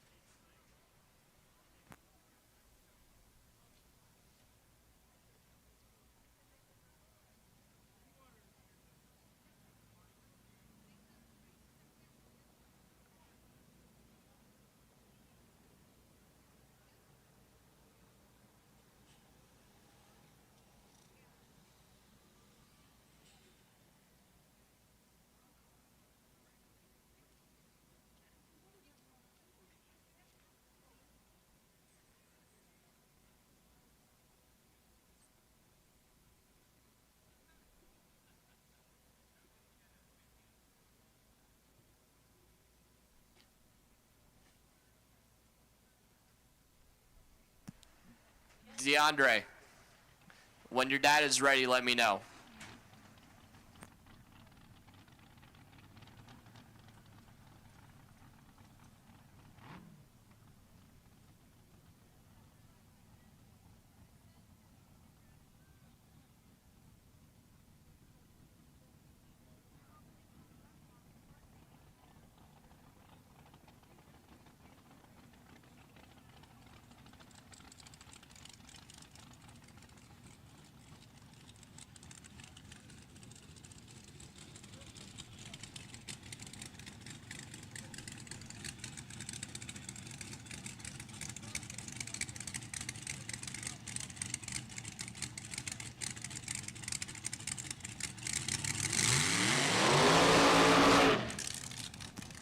Speaking of Mark Yeager, here he is.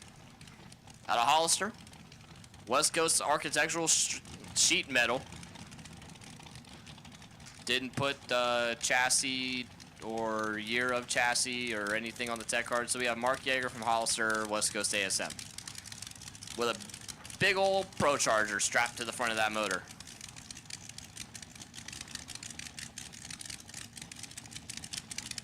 I see racecraft. So it's a racecraft chassis. Hoosier tires on board. He went 390 something yesterday.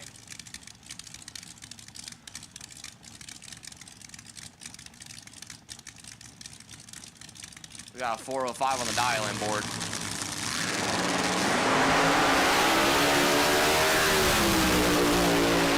.406.9 at 186 miles an hour in the heat of the day. So not a bad pass. 008 on the starting line to boot. All right. Monty, it's all you.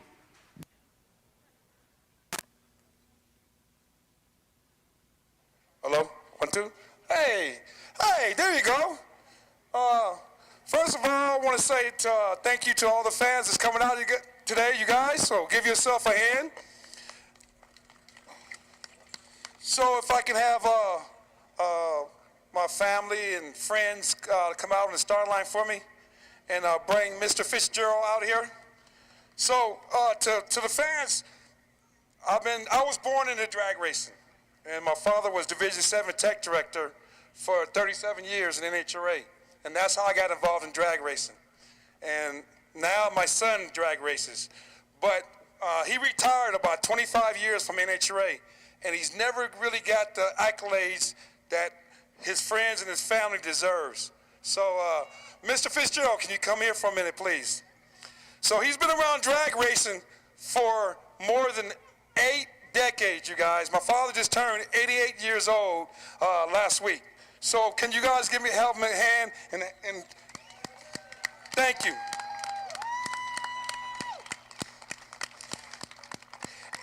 And yes, he still tries to throw a 14-pound bowling ball. He's hard-headed and don't know why on the third game he's tired.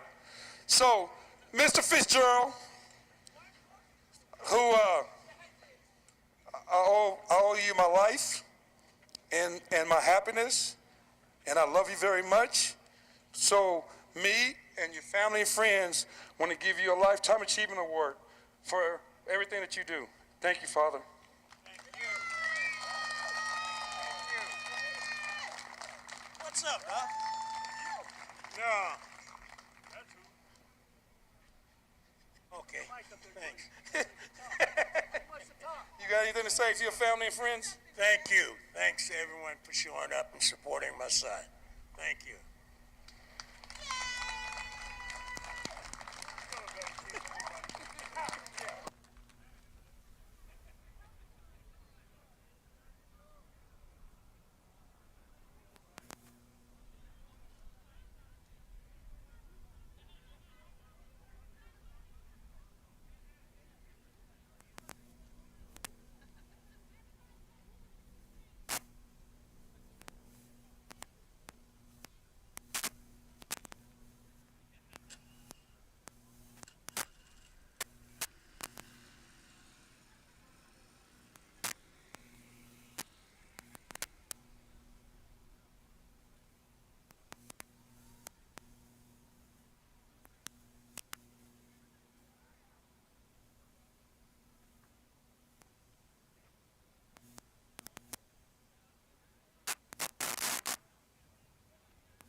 All right, attention gassers and super gas. Your ladders are posted on the fence at the red line. So again, gassers, super gas, everyone will be on a ladder. They are posted for you to look at right at the red line by the starting line hanging on the fence. Again, small tire and Top Gun round 1 of eliminations. Start rolling this way, please. Again, small tire and Top Gun, it is time for you. Small tire, head into lanes 1 and 2. Top Gun, lanes 5 and 6, please.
So you like the looks of a classic carburetor, but you want the benefits of modern EFI. With the versatility of an externally mounted ECU, then Terminator X Stealth was designed for you. Terminator X Stealth is an easy-to-install, standalone EFI system with the option of a 4150 or 4500 throttle body. Stealth throttle bodies give you the old-school carburetor look, but inside, they're packed with all the benefits that today's electronic fuel injection has to offer. Our 4150 throttle bodies come in 2 versions. The first holds 4 fuel injectors. That's enough for 650 horsepower on a naturally aspirated engine or 600 horsepower if you're pushing boost. The 8 injector version can handle 650 horsepower naturally aspirated, but really likes boosted applications, pushing upwards of 1250 horsepower. And if you still need more power than that, then the Terminator X Stealth 4500 is the choice for you. It boasts 8 100-pound-per-hour injectors and can flow 1440 CFM. That's more than enough to keep most large cube engines happy. And it's definitely not shy on power either, with horsepower numbers pushing 1500 naturally aspirated and 1250 on forced induction setups. They don't just look good either. We've packed them with industry-leading technology. With our Terminator X or X Max ECUs, you'll get onboard diagnostics, full control of your ignition timing, configurable inputs and outputs, as well as a wideband O2 sensor that's capable of fuel map self-learning. This all adds up to better idle quality, improved reliability, and all-around better drivability. And in our 4150 throttle bodies, you'll find kickdown provisions for GM's TH350 and 400, as well as the 200R4 and 700R4 transmissions. It's also set up for handling Ford's C4 and C6 applications. And Mopar friends, you can always add our throttle lever extension to connect your 904 or 727 kickdown. Put some excitement back into your classic ride. Upgrade it with EFI. For more information on Terminator X Stealth, visit us at Holley.com.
And attention, Super Gas, just a quick reminder that lane choice will go to the higher qualified car. Again, Super Gas, lane choice is gonna go to whoever qualified higher on the ladder.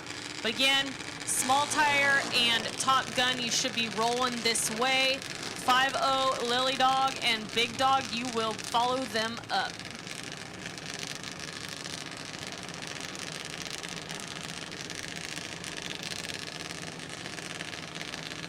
All right, Junior Dragster.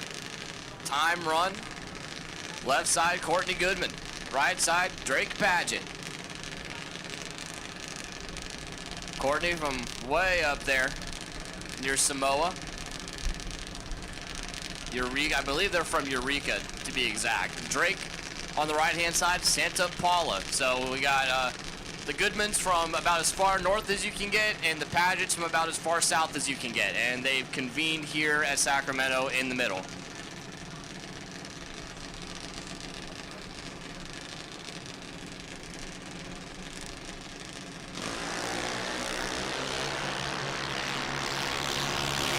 Drake Paget, 040.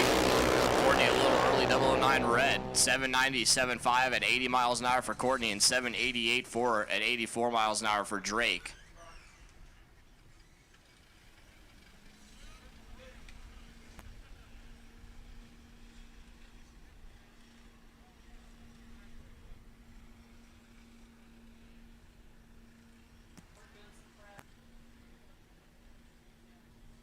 All right, so we're gonna do some prep for Small Tire, but we should have Small Tire rolling this way. Small Tire, you guys should start rolling to lanes 1 and 2 for first round. Top Gun, you guys can start rolling this way too.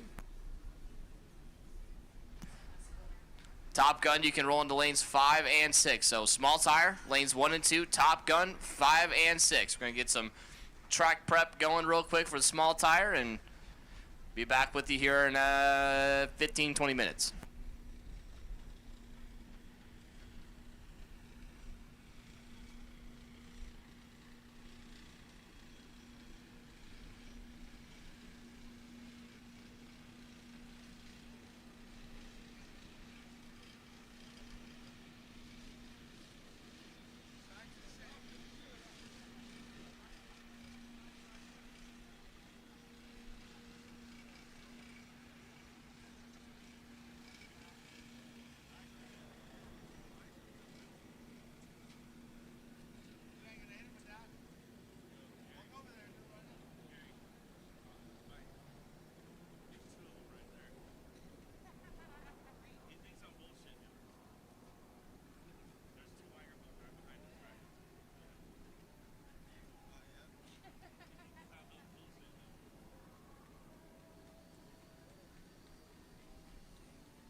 first and foremost, before we get into anything else, I want to wish Miss Brenda Paget a special happy birthday. So, happy birthday, Miss Brenda.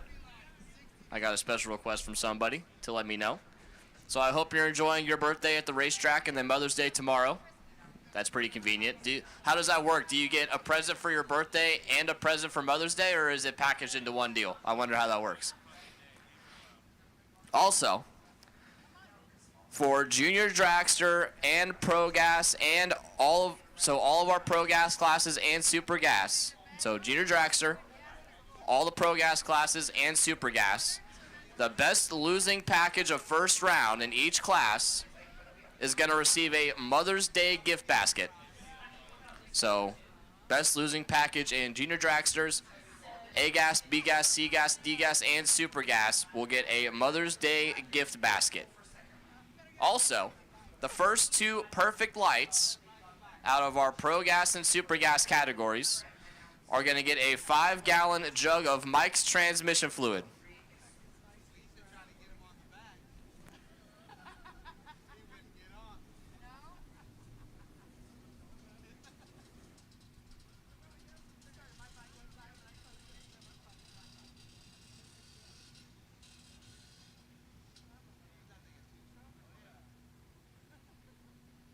All right, so to clarify, the best losing package of each class, so we have 6 baskets, 6 Mother's Day baskets, so A-Gas, B-Gas, C-Gas, D-Gas, Super Gas, and Juniors.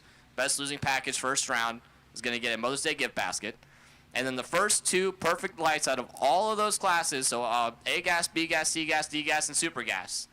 The first 2 perfect lights in competition, we have 2 5-gallon jugs of Mike's transmission fluid that we're going to give out. And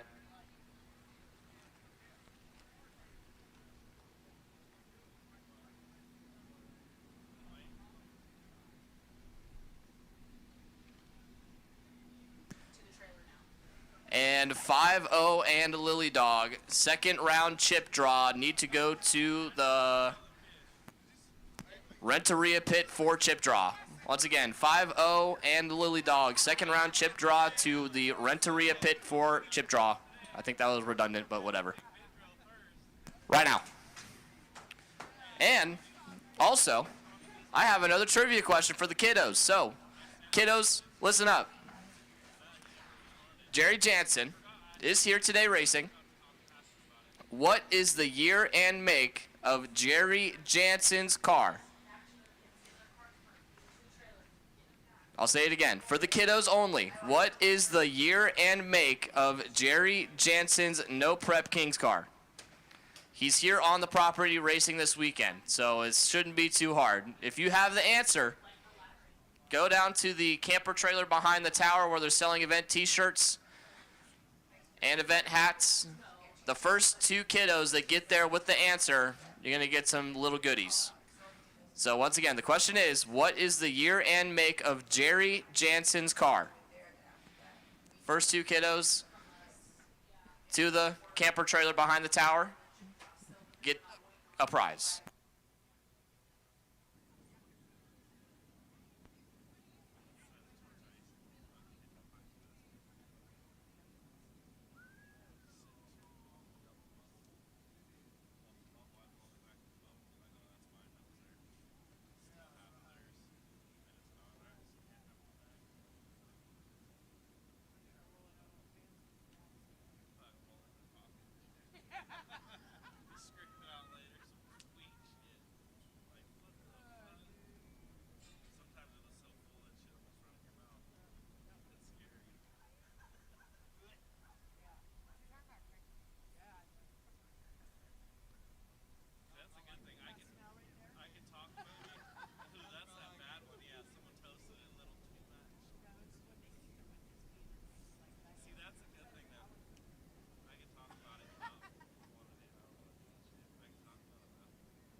All right, again, small tire, you should be here. This is about your 10-minute warning call. Again, Jason's gonna do some dragging, get rolling in about 10 minutes here. Again, Top Gun, you should be here as well. Also, final call, 5-0 and Lily Dog chip draw. If you weren't over there, go check in at the Renteria pit.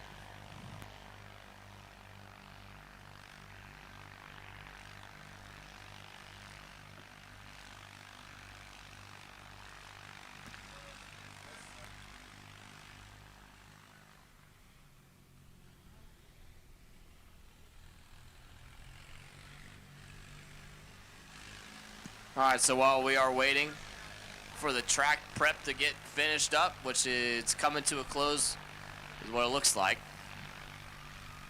we have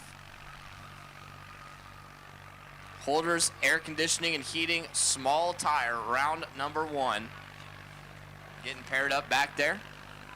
Holders Air Conditioning and Heating operating down there in Bakersfield, Kern County area. HVAC service and installation, so well, we got a handful of people from down that area racing this weekend. So if you need any HVAC solution in your home, make sure to hit up Holders Air Conditioning and Heating, servicing the Bakersfield and Kern County area.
All right, small tire will be out first, or next.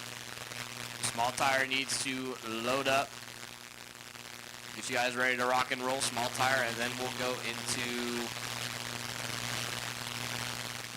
we will go into Top Gun after small tire.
All right, I got, while we're waiting for small tire to get ready to go, I got another question for the kiddos, another trivia question, so listen up.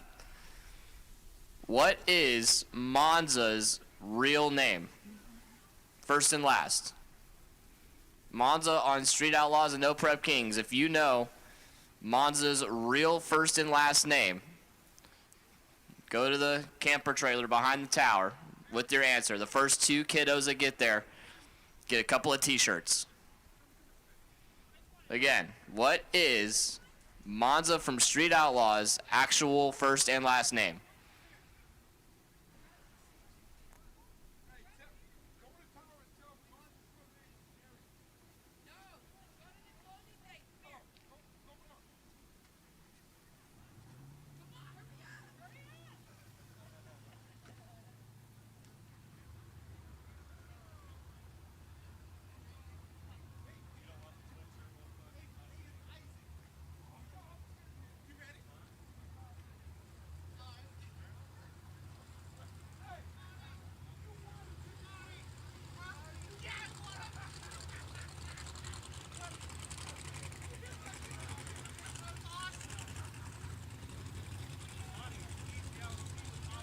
All right, small tire, first round of eliminations coming at you.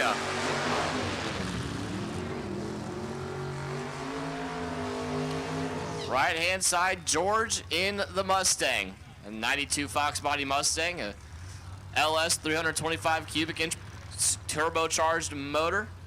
LS garage on board for George, and the left side, Johnny Coleman, Lakewood, California. Way down there in Southern California, the 1969 black Camaro on the left-hand side. 522 cubic inch big block Chevrolet for Johnny.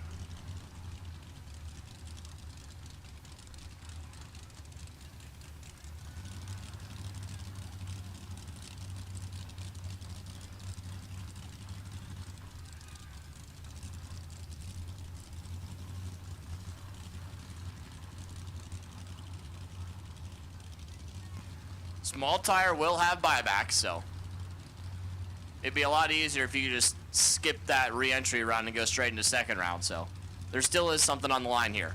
Johnny Coleman and George.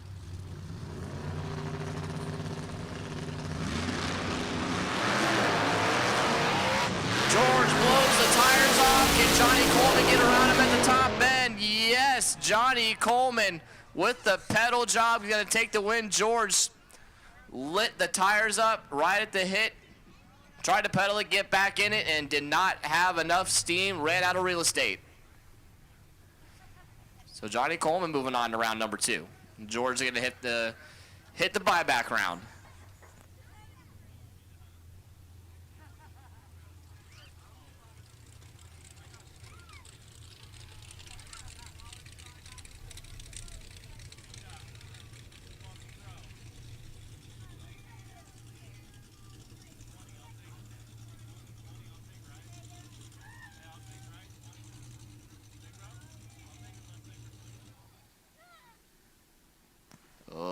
looks like we're sending the safety truck down to the top end. They spotted something down there real quick, so we're going to hold off on the next pair.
All right. Next pair, small tire. Left side, DeAndre Fitzgerald, the little bracket car that could. This Sacramento, 19 years young. Races this thing in NA 10.5, and he said, you know what, I'll give small tire a shot this weekend amongst the other two classes he races. Taylor Wright, right side. Out of Brentwood. 91 Fox Body Mustang, another LS Turbo Mustang.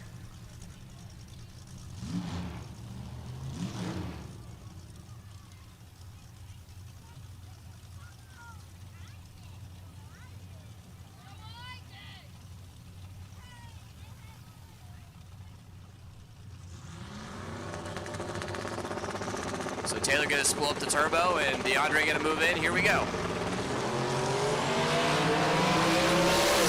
Taylor Wright trying to get there. The turbo gonna pull around him. Yes, Taylor Wright gonna take the win. DeAndre actually left pretty good. It looked like a solid pass, but those pesky turbos, they come charging around you at the top end when you least expect it. So Taylor Wright gonna move on to round number 2. DeAndre gonna hit the buyback round.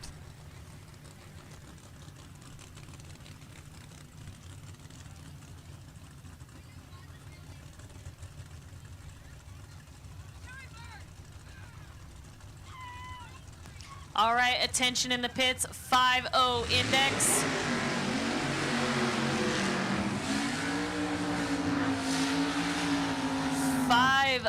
Index round number 2. Start rolling into lanes 1 and 2, please. Again, 5-0 index, lanes 1 and 2. Next pair, small tire.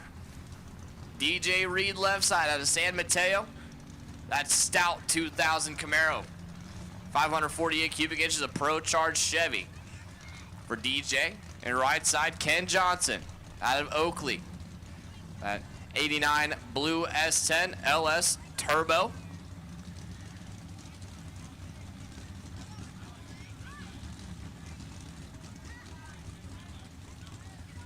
This is kind of a David and Goliath matchup. DJ Reed on paper should win this race, but you never know what can happen. We're in the middle of the day. Track's kind of hot. We've already seen 2 cars blow the tires off this round in small tire. But DJ Reed's pretty good about going A to B, so we'll see. The little S10. So that could. Trying to take down DJ Reed. Can he do it round 1? Looking for the upset. They both blow the tires off. The truck has to pedal it. And couldn't get it hooked back up. DJ Reed gonna take the win. Well, that's what I was saying. Any given pass, any car can smoke the tires, and they both struck them early. And DJ Reed just did a better pedal job. These radials get kind of finicky. It's hard to pedal the smaller tire. DJ Reed was able to get a hook back up and streaked on to a round 1 win. And Ken Johnson gonna have to hit the buyback round.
I need 5-0 index lanes 1 and 2, please. 5-0 index, need you to lanes 1 and 2. 5-0 index, need you to lanes 1 and 2. Alex Sanchez, our last small tire car, gonna take his bye run as they touch up the right lane a little bit.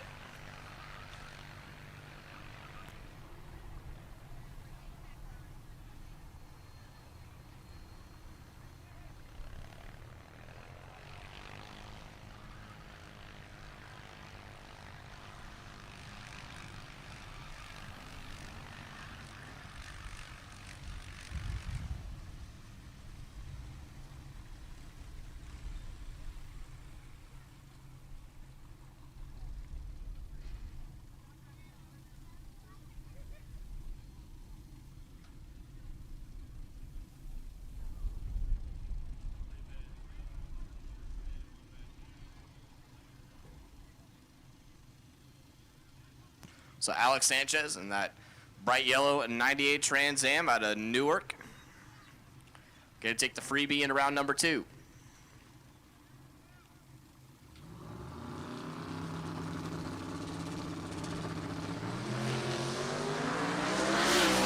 Wow, the wheels were up until about 250 feet, but they just kind of stayed there. They just barely hovered off the track surface and then finally set them down at about 300 feet or so. And gets down through there, left kind of soft, and then poured the power in later on down the track, and solid run for the heat of the day.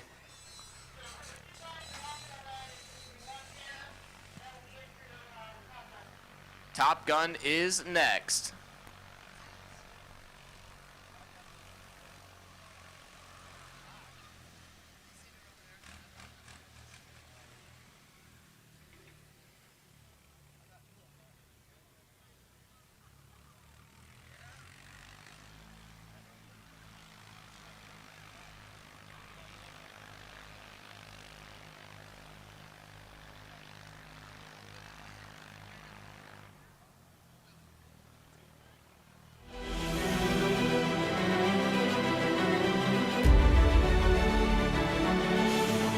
I look where I can make it more bulletproof, where I can make it perform better. But beyond that, the engineering and technology with it, it's choosing the appropriate components. Each component is thoroughly inspected. It's that level of inspection. It's that level of attention to detail to make it across the finish line.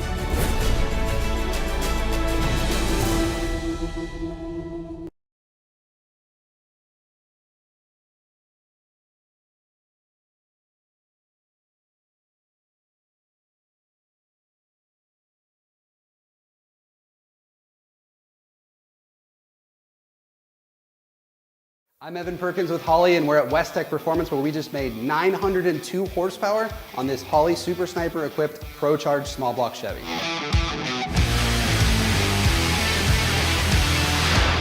The mule for this test is a Pro Charger F1A94 equipped Blueprint Engines small block Chevy block that's got a fully forged rotating assembly. It's about 9.5 to 1 compression, aluminum heads, a hydraulic roller camshaft, Holley strip dominator intake, and it's topped with an 8-injector Super Sniper EFI system. The Super Sniper is really cool because it's got 8 100-pound injectors and a 2.5 bar map sensor, which means it can support 21.5 psi of boost or 1,250 horsepower. Like the base Sniper, the Holley Super Sniper is completely self-learning capable, which means it can tune the engine while you drive. However, if you're running really big boost or making a lot of power, the best practice is to always have a good calibrator tune the engine on the chassis dyno or the engine dyno using a laptop. For this test, we used 3 different pulleys: a large pulley, a medium pulley, and a small pulley. The large pulley spun the supercharger a little bit slower, and it gave us some time to make sure that the tune was finessed and that everything was working well. Then we dropped down to a medium pulley, and then finally to a small pulley, which upped the blower speed to the fastest that we were able to achieve today. The first pulley made 777 horsepower, the second made 840, and once we had the small pulley on the engine, we made 902 horsepower.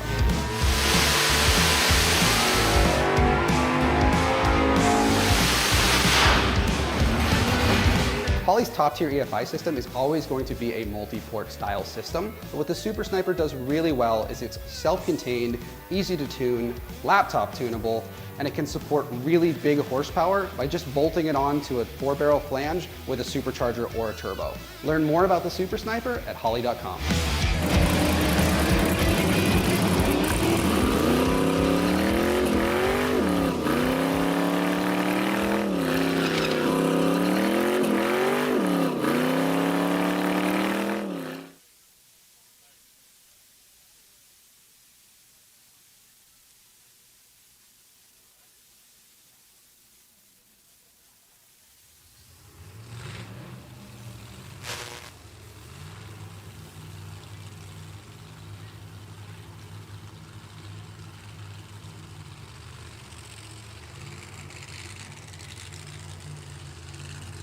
All right, first pair, first round, Top Gun coming at you.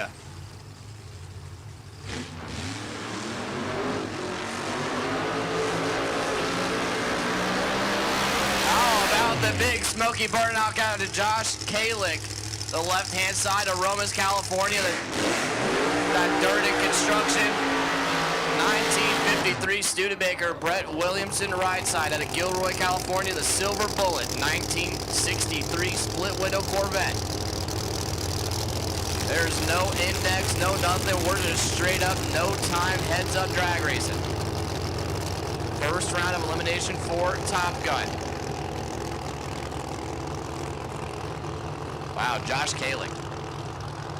Big old smoky burnout. The 53 Rudebaker. That car just looks mean, all blacked out. It just looks like they mean business over there. Brett Williamson laid down a couple of solid passes so far this weekend. These two are probably the two cars that you would want to see match up in round one. This, on paper, is going to be one hell of a drag race. 509 cubic inches of big block blown power for Josh Kalick, and a smaller 472 cubic inch motor with a blower strapped to the top for Brett. But the cars are about equal in performance. This quite the marquee matchup for round number 1 in Top Gun. As the Williamson machine crew chief steps away, leaves it up to his driver.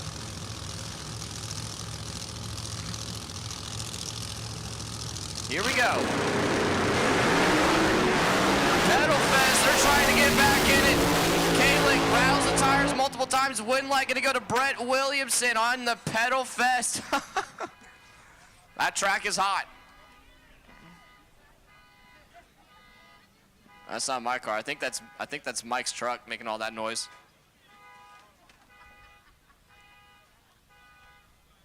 No, not Mike's truck.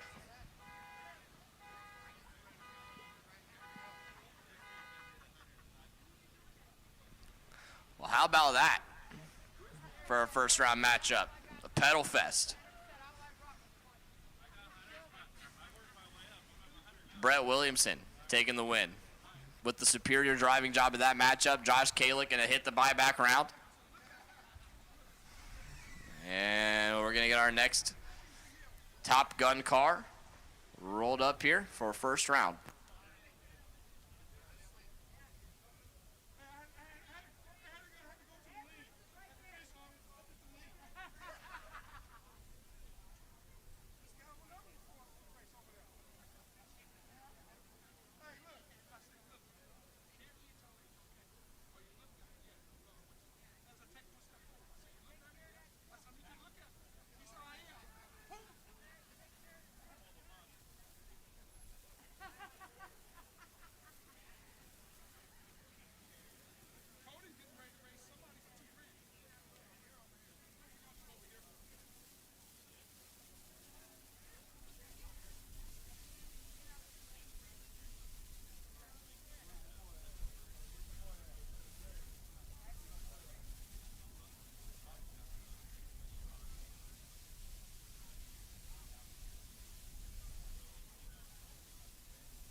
All right, well, that's going to be it for Top Gun round 1, as we had 2 people sit out their buys. So we're going to move into 5-0.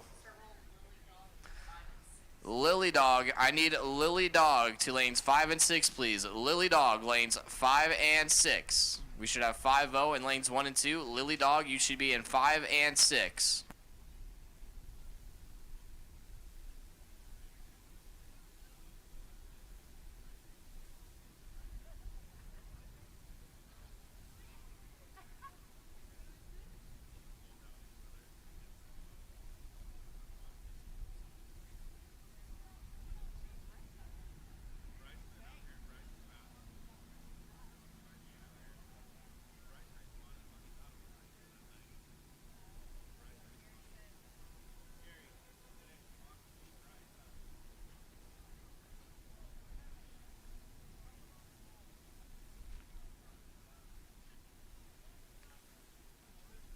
Hey, just a heads up, all of my gas classes, my pro gas classes and super gas, your ladders have been posted down here at the red line in the lanes. There's one in the back somewhere too, floating around. So if you have not seen the ladder in pro gas or super gas, your ladders have been posted at the red line, and there's one copy of all the ladders floating around back there in the pit somewhere.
Round number 2, 5-0 index. Left side, Cliff Boyles out of Rancho Cordova. The 1953 Studebaker on the left-hand side, the black with purple flames. Over on the left, 665 cubic inches of big block Chevrolet for Cliff. And right side, Rich Harrison, the Harrison Plastering 1969 red and white Camaro.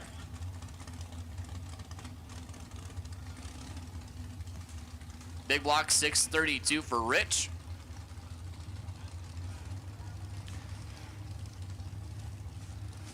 Looking for 5 flat. Obviously no time, but the name of the game is get there first without breaking out.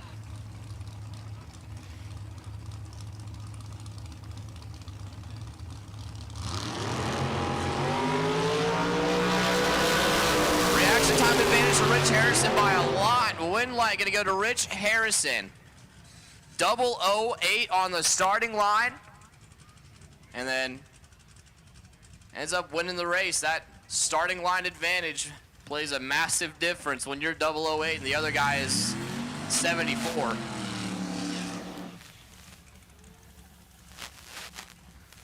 So he's going to move on, and Clint Willis going to have the bye run here. Clint out of Salinas in the 64 Pontiac Le Mans, 540 cubic inches of Chevrolet power. Twin turbocharged.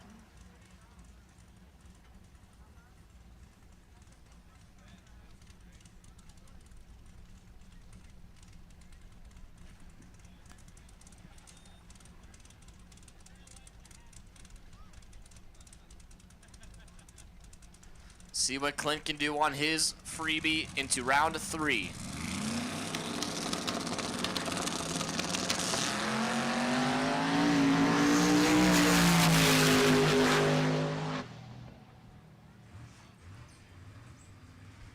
Solid pass there for Clint.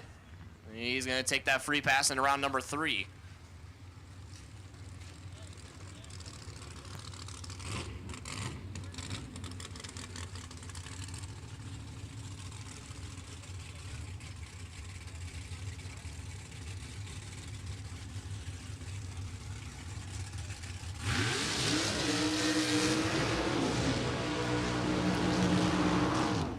Next pair, Bill Knudsen left side.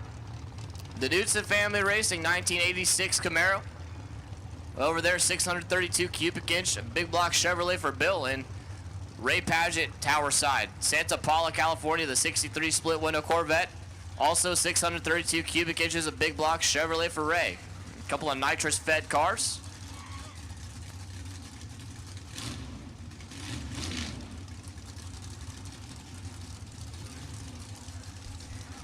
Hey, you gave the guy a good fight. Oh, you were? The honor was back-to-back perfect today. Did you get another sticker? Of course. So Ray Paget and Bill Knudsen. A winner moves to third round. A loser is done for the day. No more buybacks. As Ray Paget patiently waits in pre-stage.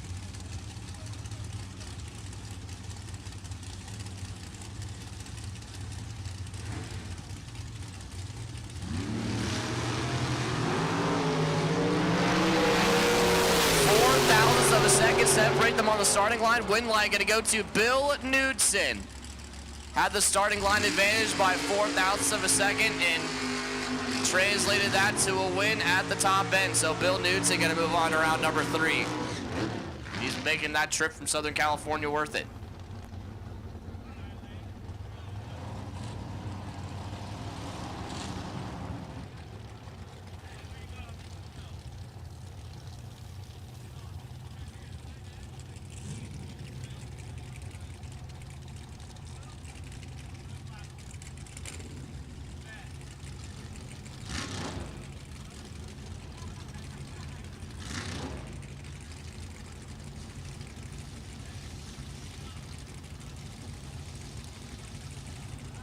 Next pair of 5-0, Kenny Moorhead left side, the 4-door Plymouth Valiant.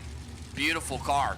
Citadel Roofing and Solar on board for Kenny out of Vacaville. And right side, Joey Westervelt out of Rio Linda. The Chevy Brothers Racing 67 nitrous-fed Camaro. Wow, 004 to 016, win light. Joey Westervelt, 016 on the reaction time. And he's gonna translate that to a win.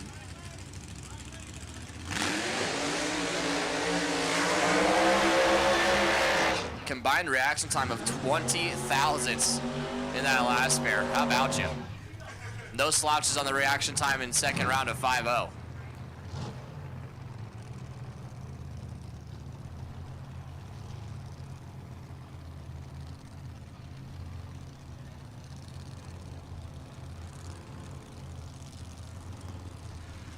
Your next pair of 5-0 index, Joseph Allman, left-hand side, TBR Garage, 1968 Camaro. Out of Sacramento, California, 590 cubic inches of big block Chevrolet with a little sprinkle of nitrous.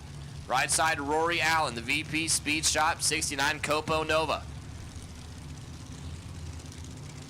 Pro-charged machine, LSX powered, and Rory Allen goes right into stage and gets on the chip. Reaction time advantage for Rory Allen. Win light says Rory Allen gonna take the win. Oh man, that was a really close race. Rory got there first without breaking it out and cut Joseph Allman's reaction time in half, and that's what won him the race.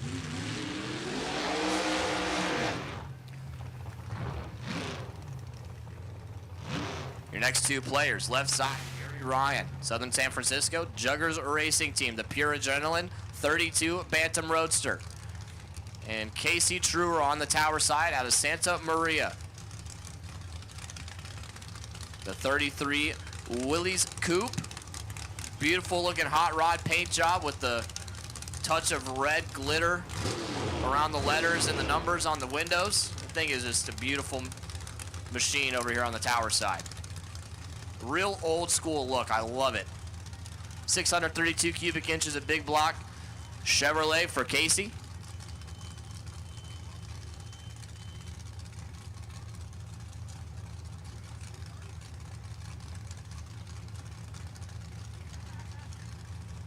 Gary Ryan gonna try to turn on the electricity down there for Juggers Racing.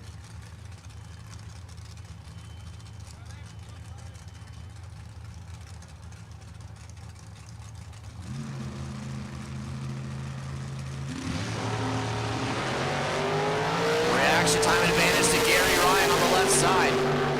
Win light. Casey Truer had the starting line disadvantage, but ended up getting there first without breaking out. Gary Ryan did his best and just did not have the performance to get there. So Casey Truer is going to move on to round number 3.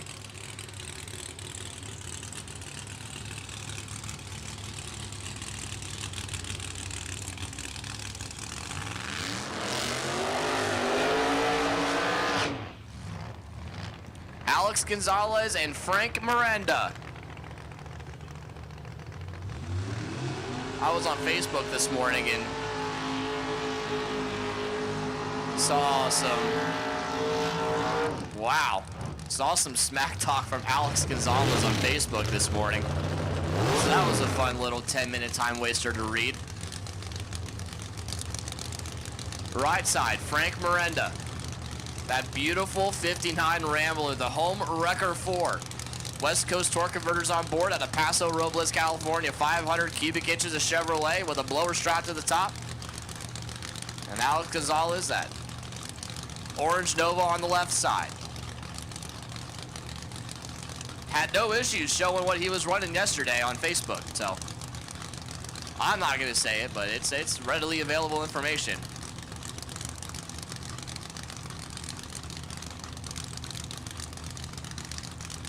Frank Miranda even has the roof rack on this wagon. It was 4 doors at one point before they cut it all up, put tubes in it in a big roll cage, and there's 6 windows on the side. Normally races A-gas with this car, but He's here racing some 5.0 no time this weekend. Frank Miranda and Alex Gonzalez. Winner goes to third round.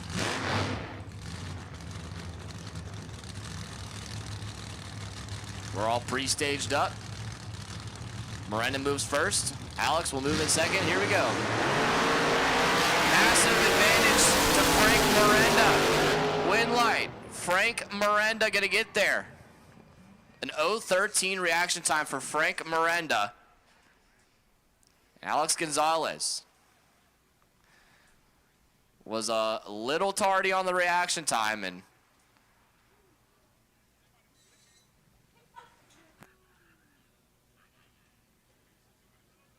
that's that.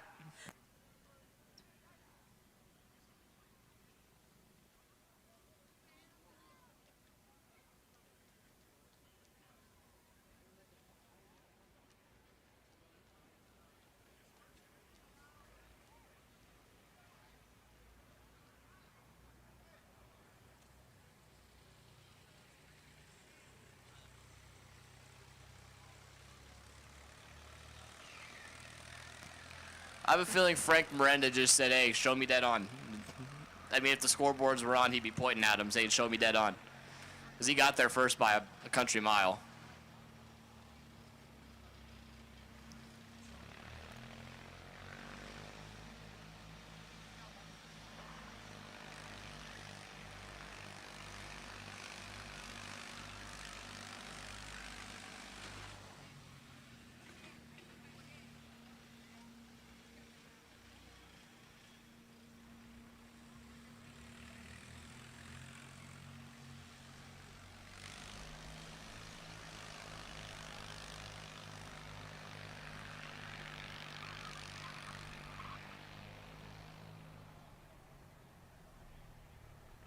Hey, attention in the pits. I need Lily Dog to lanes 5 and 6, please. I need Lily Dog to lanes 5 and 6.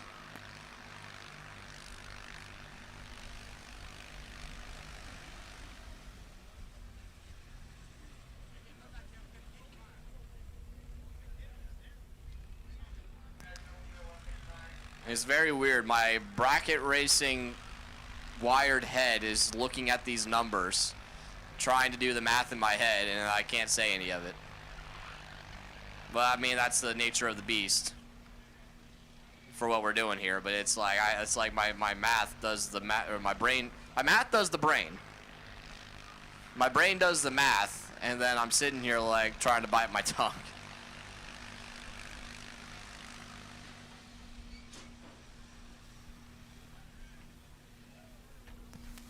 All right, so Lily Dog, you have been called to 5 and 6. Big Dog, we'll take Big Dog to lanes.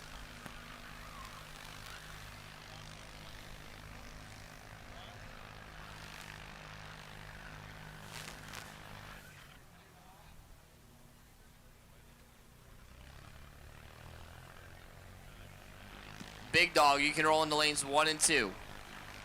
So Lily Dog, you have been called to 5 and 6. Big Dog, you have now been called to lanes 1 and 2.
So Derrickson Pike Transportation, Lily Dog is next. We're getting them paired up and pulled into the lanes right now. Derrickson Pike Transportation, low bed equipment, flatbed and super low trucking. So I know that Jesse Adams and Tony Trumpa, they were up there building Ready Motorsports Park. They were looking for low boys all over the place trying to get the K-rail put in. So you ever need any specialty towing for heavy-duty equipment or K-rail if you happen to be building a racetrack or anything like that, get in contact with Derrickson Pike Transportation. Thank you for sponsoring our Lily Dog 460 Index class at Monty Fitzgerald Racing, the main event.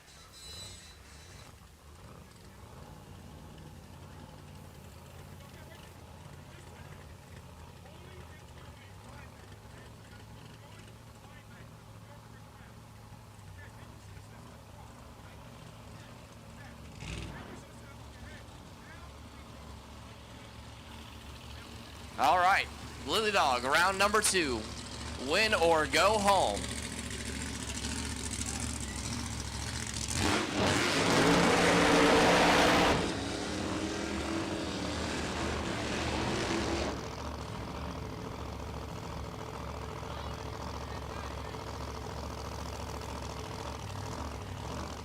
First pair. Right side, Rich Feaster, Granite Bay, California, 81 years young, piloting that green 1964 Pontiac GTO. 540 cubic inches of blown Hurricane race engines. For Rich, and left side, Theodore Logan out of Las Vegas, Nevada. Driving that full-size Chevrolet S10 over on the left, 632 cubic inches of nitrous-assisted big block Chevrolet. Lily Dog 460 Index.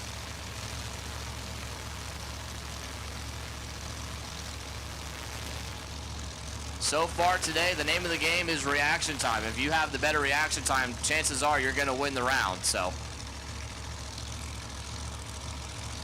name of the game. Get there first without breaking out. We're pre-staged. Logan moves in first. Feaster moves in second. Here we go. And Feaster gonna take the win. Theodore Logan left before the tree was activated. Rich Feaster gonna move on to round number 3.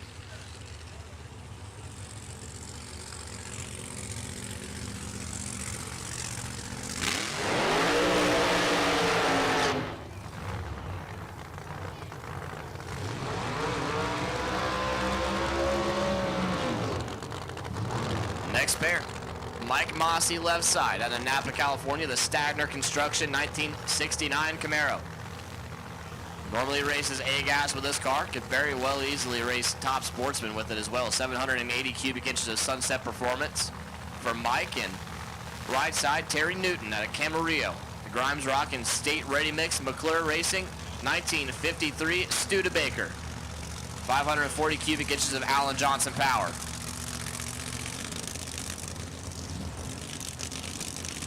These two have found themselves in A-gas a time or two, and now they're going to the 8th mile with no time versus quarter mile with clocks on. Same race, different class.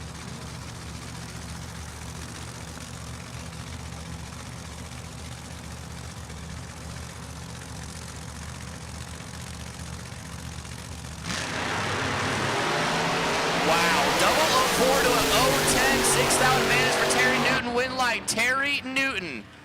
How about 0-04? And then, wow, 1 thou separating them. That was about as close of a drag race as you're going to get. Wow, that is an amazing drag race right there. These two tee off against one another in A-gas all the time, and they found each other in Lily Dog 460, and they did not disappoint. Holy smokes. Next pair, left side, Steve Galileo out of San Francisco, the 1969 black and white Camaro on the left-hand side. 708 cubic inches of big block Chevrolet for Steve. Right side, John Gamafola out of Fernley, Nevada. Looks like they found a bunch of pieces from the junkyard and bolted them onto this chassis. The blue deck lid and the sanded and primered quarter panel and roof and B-pillar, and then the black paint door and fenders with that shiny silver blower sticking out the top. For John.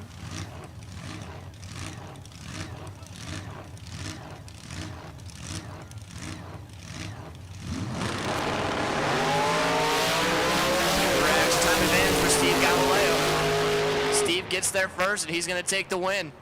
0.63 on the reaction time. John Gamafola was late, 1:38. And that's where the difference is in that drag race. So Steve Galileo going to take the win and move on to round number 3 of Lily Dog.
Next pair of 460 Lily Dog, left side Jerry Coomray Jr. Out of Rohnert Park, California, the Rough and Ready Racing 1965 Mustang Fastback.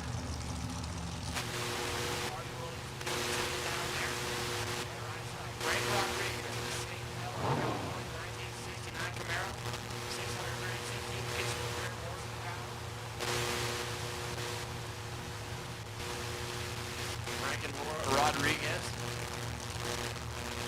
Jerry Coomray kind of got away with one last night in round number 1. Needs to tighten up that reaction time a little bit.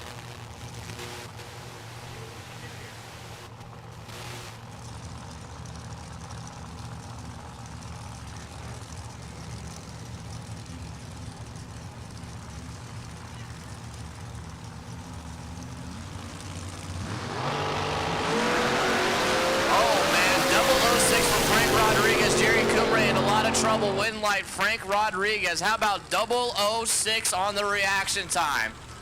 And then gets there first without breaking out. That's the name of the game. Frank Rodriguez putting on the clinic, and Jerry Coomray Jr. is done for the day.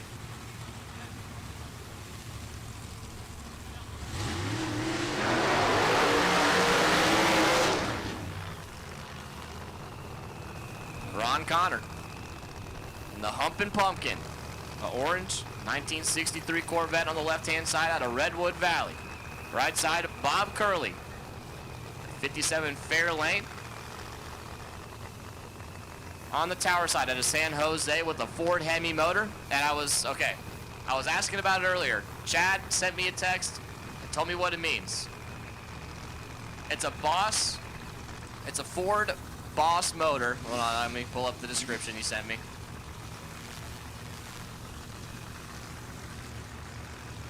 It's a Boss 492 base motor that Ford built in the 60s, but it is a Hemi. I guess John Casey builds all brand new parts to make really big ones to put out a lot of power, so. It's a Hemi motor in the style of a Boss 492 Ford motor. If that makes any sense.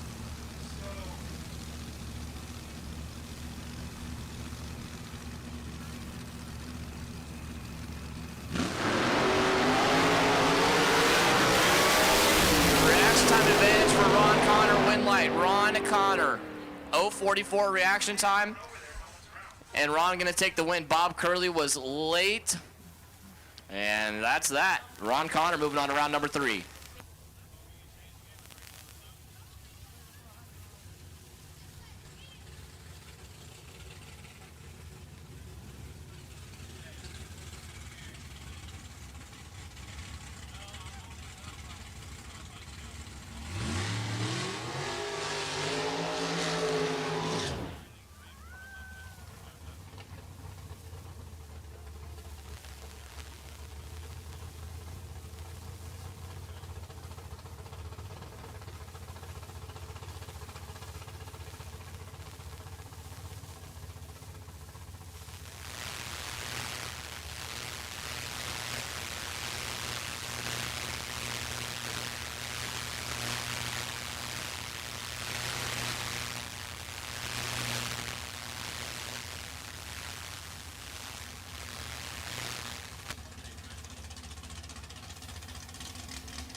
Chris Estrick going to take the solo into round number 3 in 460. The 57 Bel Air out of San Bruno.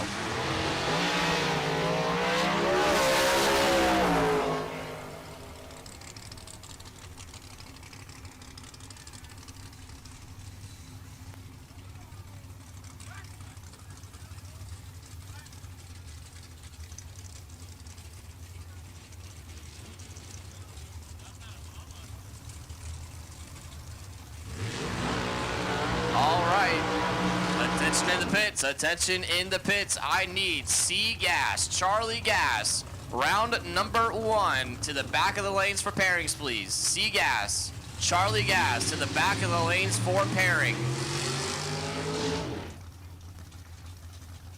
And it looks like your last pair of 460 index, round number 2. Left side, Bill Knudsen out of Pomona, Southern California down there. Knudsen Family Racing, that 1986 multicolored Camaro. Right side, Ted Kellner. West Coast Architectural Sheet Metal 2000 Firebird. Ted at a San Jose. Bill Knudsen trying to do his best to make his drive up from Southern California worth it. Double entered, and he's already gotten through in one class and trying to do it again here in 460.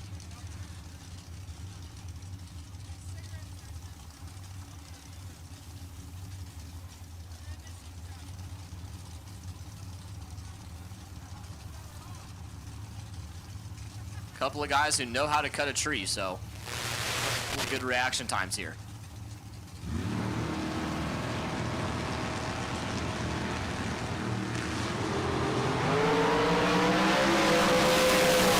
Now separate him. Oh no, Knudsen sounds like he has some issues. Ted Kellner going to take the win. Bill Knudsen right around 400 feet on the track and something let go. We're going to go check out Bill.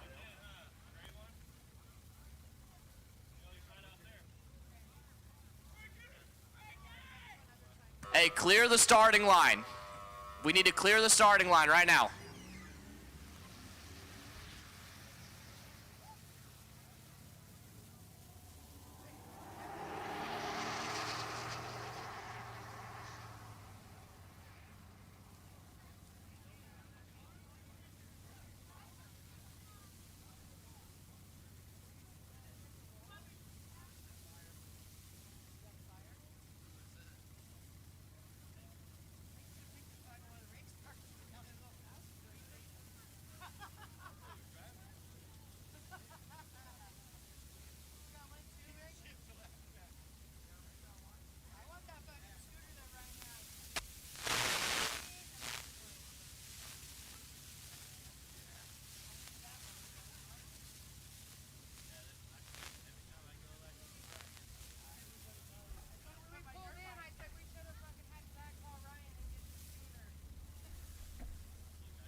Diesel truck drag racing in Thailand, huh? That sounds interesting.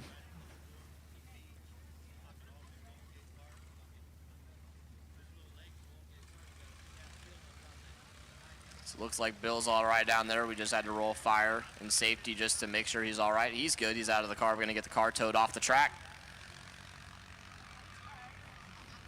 And get back to it. I need C gas, Charlie gas to the back of the lanes for pairings for first round.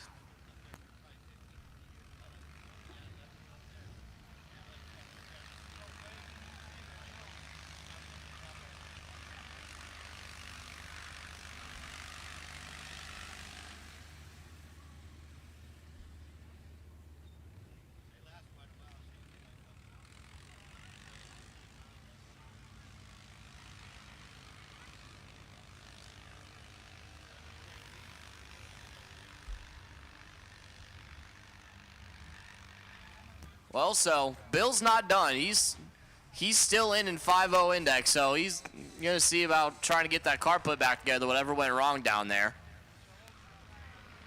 So, Knudsen Racing, if you guys need any parts, please come up into the tower, let us know. We'll try to put a parts call out for you once you are able to assess the damage if you guys are trying to put it back together for 5-0 next round.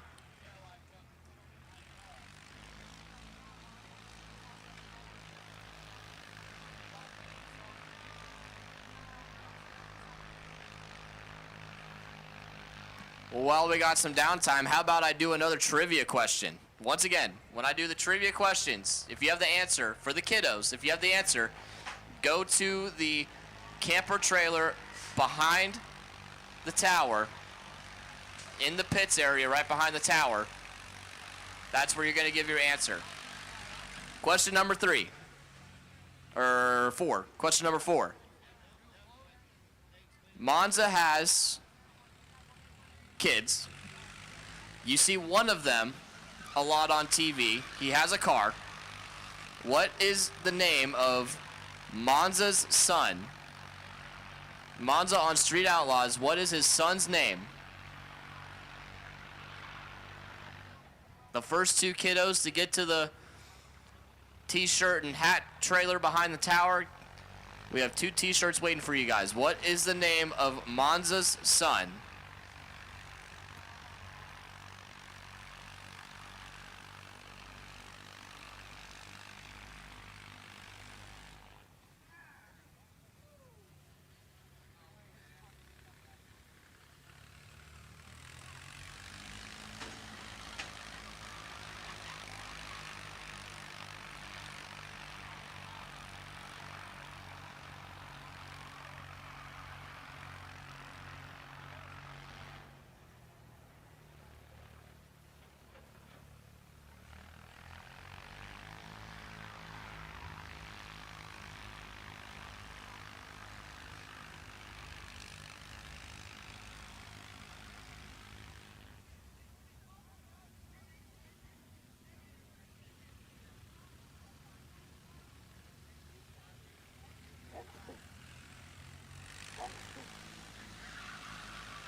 Big Dog, round number 2 coming at ya. Left-hand side, Doug Reed, Redding, California. Reed's Rod Shop, Spec Right Torque Converters, Simpson Race Engines, and Reed's Auto Body and Paint on board of that 66 El Camino.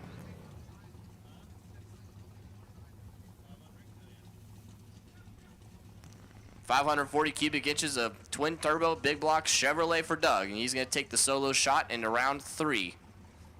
Got the lucky draw and the card draw.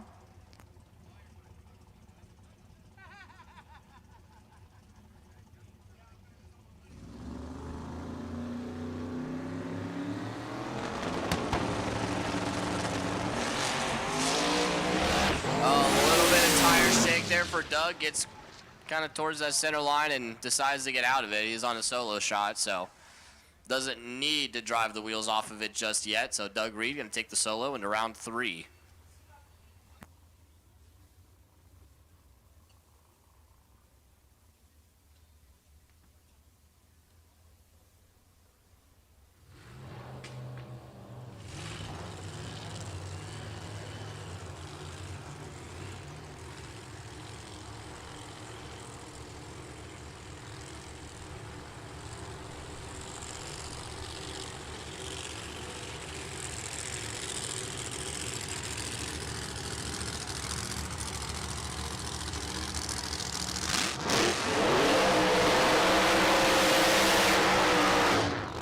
How about this matchup? Rod Burbage and Robert Bingham. Rod left-hand side, the Apex Fencing and Spec Right Converter, 1965 Chevelle. 621 cubic inches of Brad Anderson engines with a blower affixed to the top of it. Rod is the owner of Spec Right Converters, who is very kindly sponsored, or one of our many sponsors for this weekend. Robert Bingham right side out of Brentwood. The Slingham Racing 67 Nova with the purple and green Gravedigger flames on the front.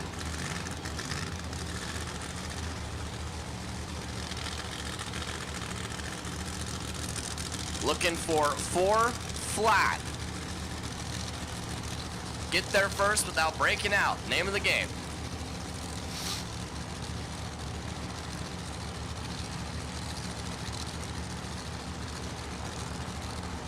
Bingham's in. Burbage in. Bingham blows the tires off at the hit, and Rod Burbage going to streak down through there to a win. Robert Bingham actually had the starting line advantage by 9 thousandths of a second, but shook the tires pretty hard after the hit, and Rod Burbage said, "Deuces, kid, I'm out of here." And he's going to turn on that wind light down there, move on to round number 3.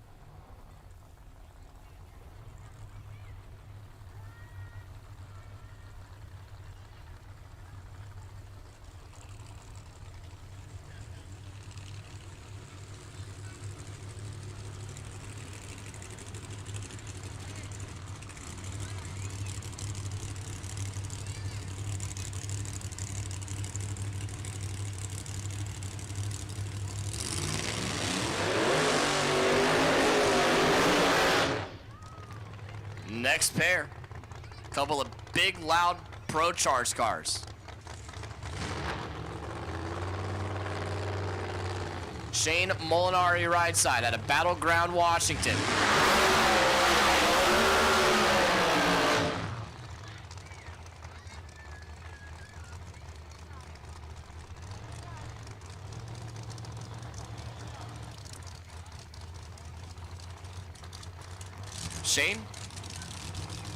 Shane out of Battleground, Washington. Art Raz owned 1968 Camaro. 522 cubic inches of pro-charged power for Shane, and left side, Jerry Jansen. The side hustle 55, Tom and Jerry Racing. Alan Johnson Power out of Sacramento, California.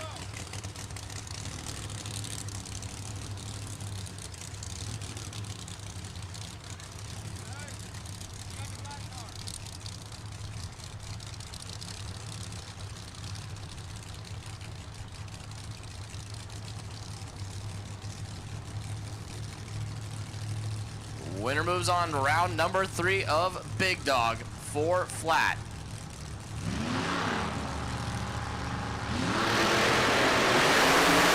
Reaction time advantage for Jerry Jansen. Win light, Jansen. Shane Molinari had issues right around half track, had to get out of it. Jerry Jansen gonna take that reaction time advantage, 040 on the tree, and translate it to a round win.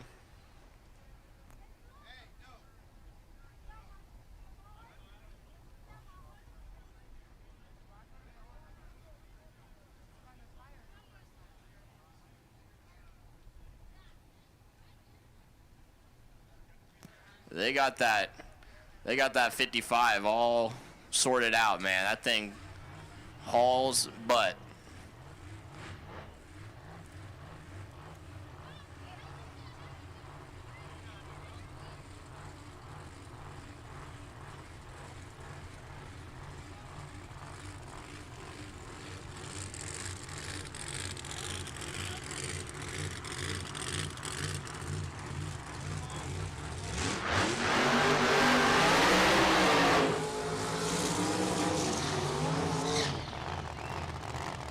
Next pair of Big Dog, left side, Rick Worthington. The back, Crazy Racing and Reed's Rod Shop, 1968 Camaro. Out of Elk Grove. The blower shop, Bunker Race Cars, Ram Air Development, and Spec Right Converters all on board for Rick Worthington, and right side, David Allman. Another TBR garage entry, the 99 Firebird. Twin turbo, big block, Chevrolet, 555 cubic inches. Based out of Sacramento.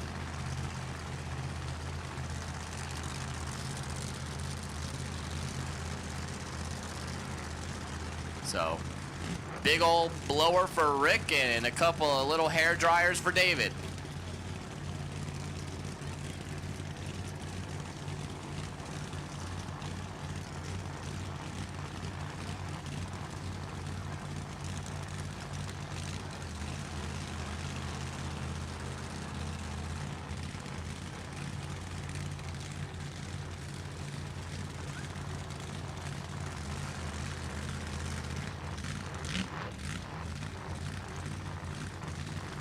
Worthington has not moved yet.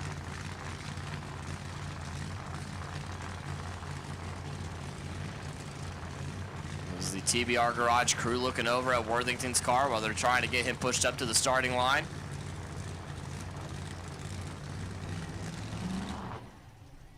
They're going to send David Allman on a single. Rick Worthington having issues with David Allman.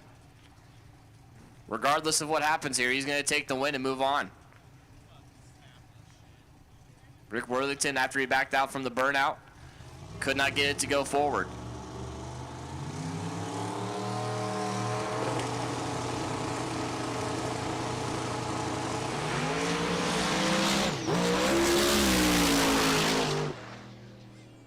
And David Allman. Tree held for a pretty long time, so I'm not going to fault them for being 297 red, but solid pass there for David, and he's going to move on to round 3.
pair of Big Dog 4-0. Let me introduce you to the players. John Durden, left side, San Juan Bautista, California. That bright green, blown 1969 Camaro on the left-hand side. Right side, Dan Myers, out of Ramona, 67 Camaro. Stock wheelbase, blown 451 Hemi. So you got a Pro Mod stretched wheelbase chassis car and not quite exactly the same, but same make, same model, stock wheelbase car. Both looking to hit that 4.0 index. Hey, B gas, Bravo gas. You can head to the back of the lanes for pairings. B gas, Bravo gas. You can head to the back of the lanes for pairings for round number 1. Bravo gas, B gas. To the back of the lanes for pairings, round number 1.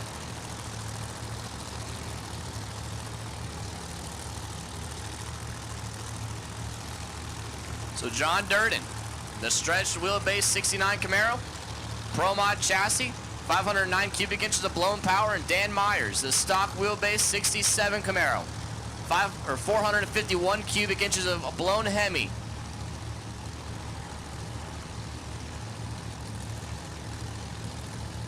Oh, the index, the great equalizer. Reaction time advantage for John Durden, win line. Dan Myers. John Durden got there second. Dan Myers drove around him. Wow. How about that for a close drag race? Dan Myers found himself in a hole early on the starting line and drove around him by just a little bit at the finish line.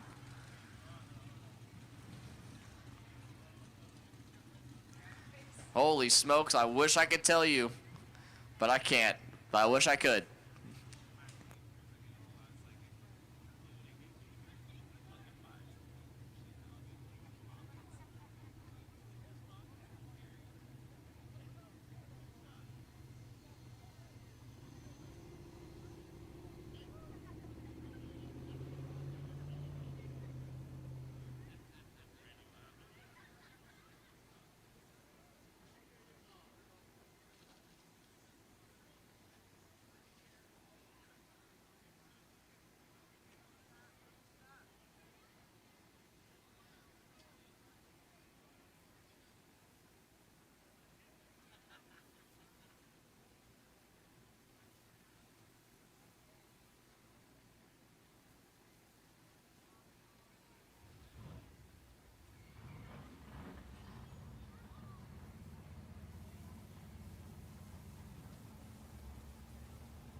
All right, moving into C-Gas. We're going to turn the scoreboards back on. First round, no buybacks. Winner stays, loser goes home. Bill Anderson left side out of Copperopolis, a 74 Vega. Right side, Glenn Lininger out of Carmichael, the 64 Falcon.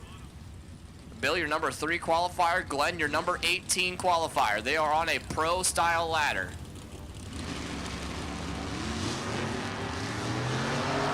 Glenn Lininger in a world of trouble. Bill Anderson out in front by a large margin. And Bill Anderson going to go dead on to get there first by 23 hundredths. So Bill has a lot of faith in his car. How about dead 2? Bill Anderson going to move on to round number 2. Larry Hessman and John Friel. Larry left side, that 72 Pinto, genuine paints. Plaster on the side of that Pinto. Number 6 qualifier going up against John Friel out of Arbuckle. Number 15 qualifier in the orange Nova on the right side.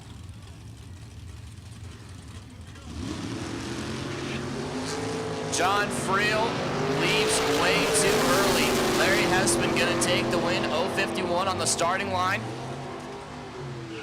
The 962 weight at 135 miles an hour, and Larry Hessman going to move on to round number 2 of Seagas. Once again, B gas, Bravo gas should be in the back of the lanes for pairings for round number 1. B gas, Bravo gas, you should be in the back of the lanes for pairings for round number 1. Once you're paired up, you can move forward into lanes 1 and 2.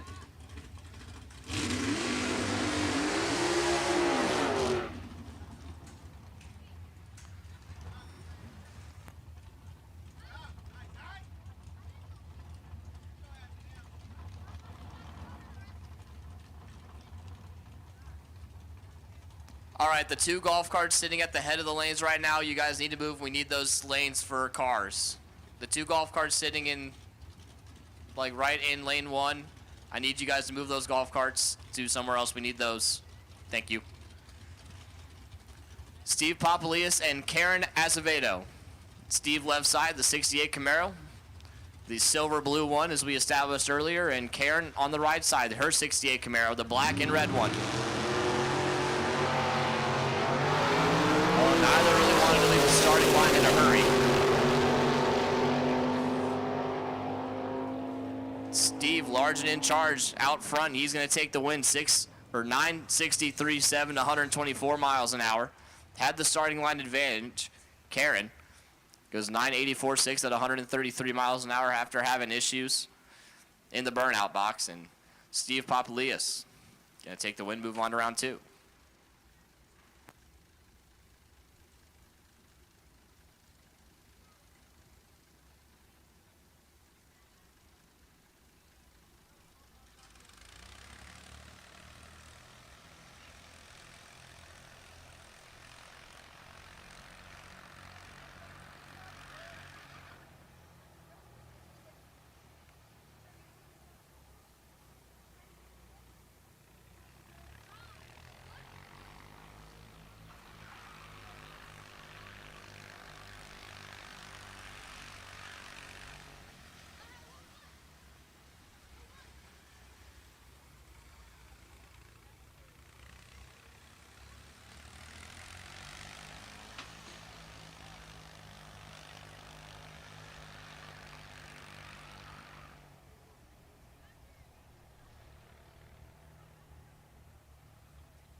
I need Mr. Gillespie and Mr. Weisenhunt to the back of the lanes, please. Mr. Gillespie and Mr. Weisenhunt, I need you to the back of the lanes, please.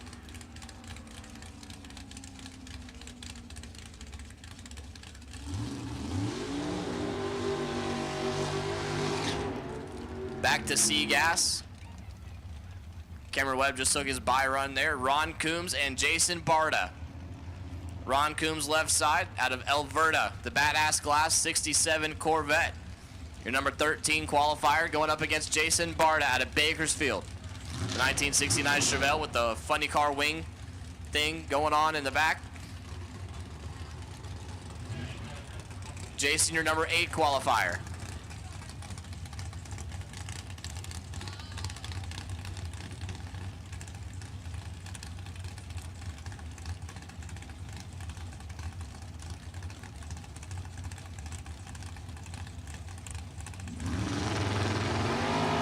And Ron Coombs going to take the win. Jason Barta leaves way too early. Ron Coombs 0.21 on the starting line. And 9.61.6 at 139 miles an hour. Ron Coombs going to move on to round number 2. And here's his son, Kent Coombs. And that 67 Camaro on the left side, McGee's old-time photos. 565 cubic inches of big block Chevrolet for Kent. Currently sits, well, he is your 12th qualifier. And Michael Karate ride side out of Stockton. That's Silver 70 Nova. C&G Racing on board for the farmer. Massive starting line advantage for Karate.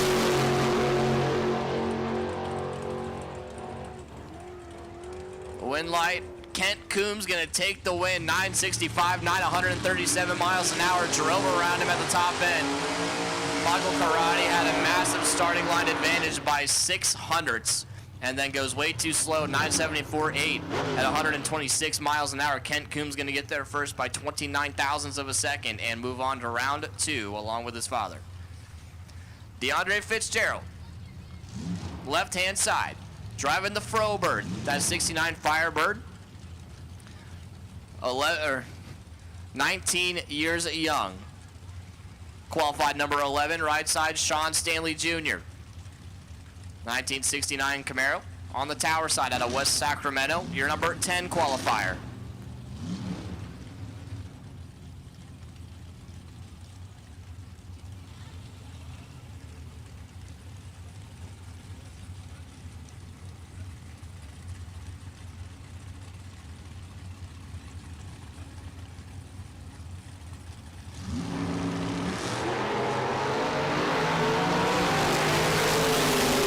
Fitzgerald with the massive starting line advantage. Sean Stanley is in a little bit of trouble down there. Win light, Sean Stanley gonna take the win. DeAndre Fitzgerald gave it back by 10 thou. DeAndre was 0.39 on the tree. Sean was 1.25. Sean goes 9.61.5 at 134 miles an hour and got there first by 10 thou. DeAndre goes 9.71.1. DeAndre is upset in round 1 of C-Gas.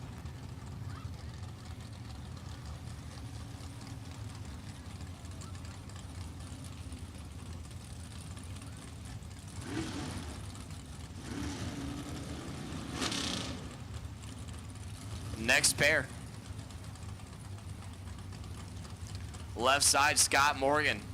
The BTFS AV 67 Camaro out of Tracy, your number 14 qualifier, the red one.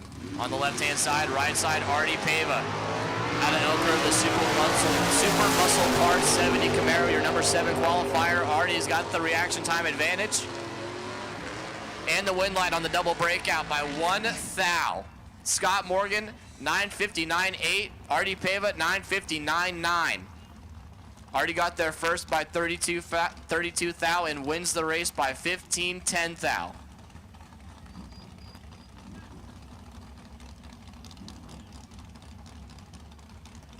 Mike Magano, your number 1 qualifier on the left-hand side, the blue Nova out of Hollister. Right side, Craig Wallace out of Rough and Ready, California. He's ready to go, already in stage. Oh, he backs out.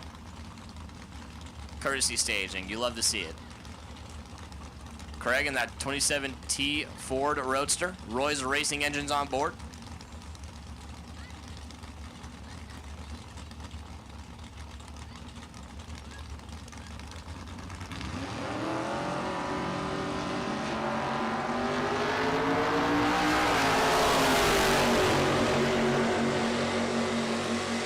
advantage, Wallace. Winlight Wallace again on the double breakout. Gets there first by 13th thou. Wins the race by 12th thou. 9:57.1. At 136 miles an hour, Mike Magano breaks it out a little bit more. 9:55.9. Needed to get behind by a little bit more.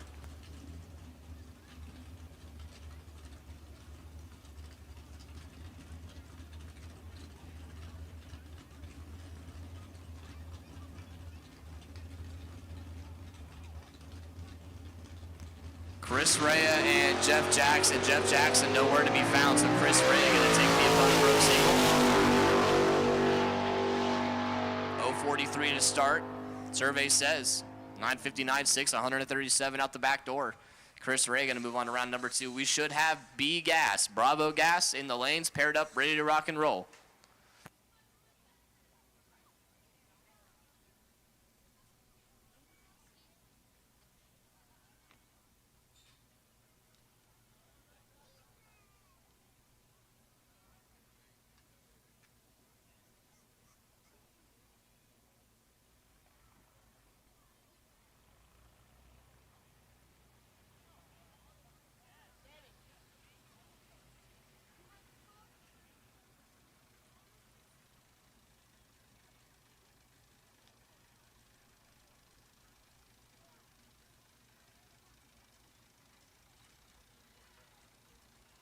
Well, we're going to do some track prep real quick.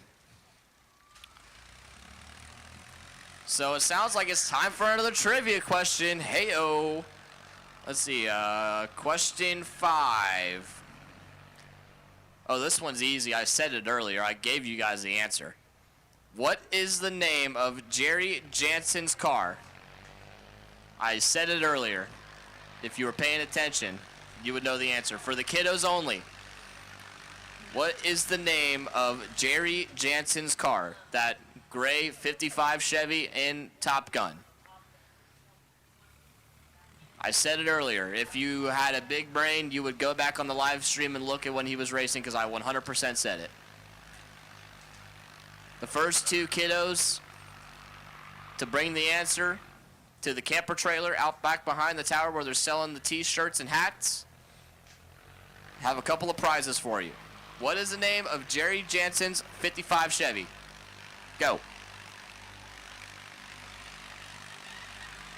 And Brandon, yes, you got the first one right.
All right, small tire buybacks. You need to go to the Renteria trailer. Small tire first round losers that are buying back, go to the Renteria trailer, please.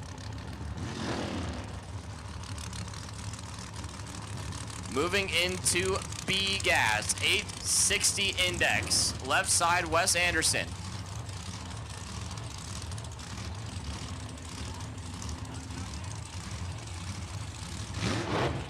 Wes out of La Mirada, California. The big old V8 Special 27T Brogy right side, Chris Torres. Chris and Laura Torres Racing, the 68 Camaro on the tower side.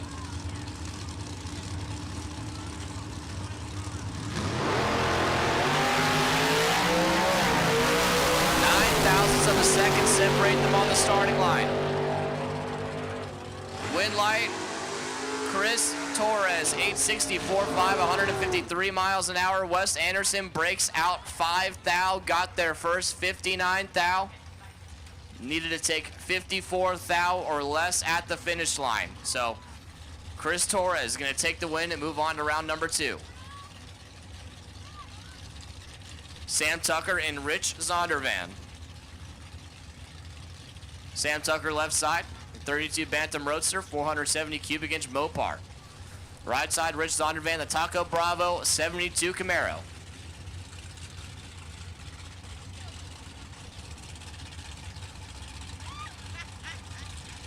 Rich out of San Jose. He's an auto body technician. And he drives a 72 Camaro with B-Gas. Massive advantage to Sam Tucker on the starting line. Win light, Sam Tucker on the double breakout. 857.5 at 152 miles an hour. Got there first by 4 thou. Rich Zondervan was late and broke it out more. 853.6, 157. Mike Gillespie and Carl Weisenhunt. Gillespie left side, the retired firefighter out of Concord. Roy's Racing Engines, 1963 Chevy 2 Corvette, or Chevy 2 Nova Corvette. Chevy 2 Corvette, did they make those? Right side, Carl Weisenhunt out of Sacramento. The Burko Berry Redwood Lumber, 64 Fairlane.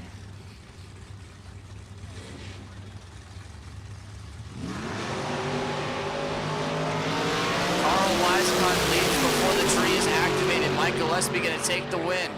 0.32 on the starting line. 848.6 at 158 miles an hour. And Mike Gillespie going to move on to round number 2.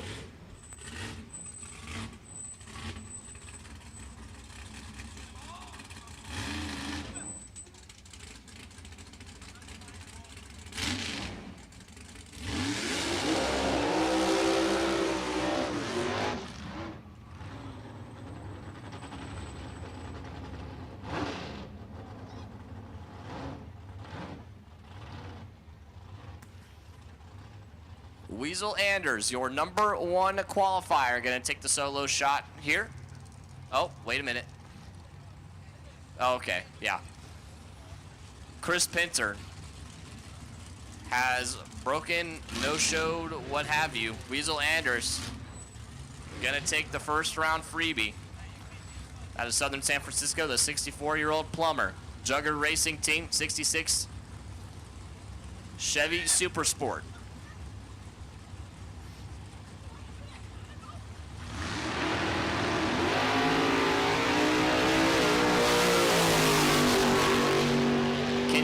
Do it again.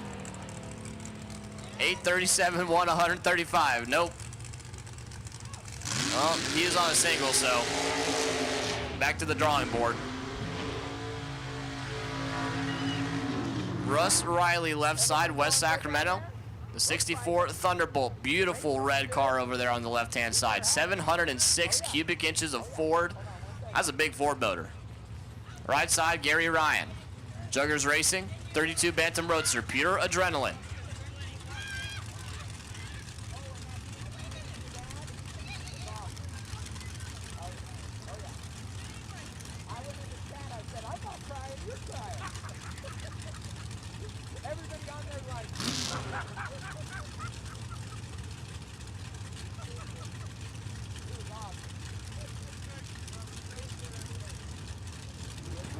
Gary Ryan, your number 2 qualifier, went 860 with a 9. Russ Riley, qualified number 15, his best pass, 892.8.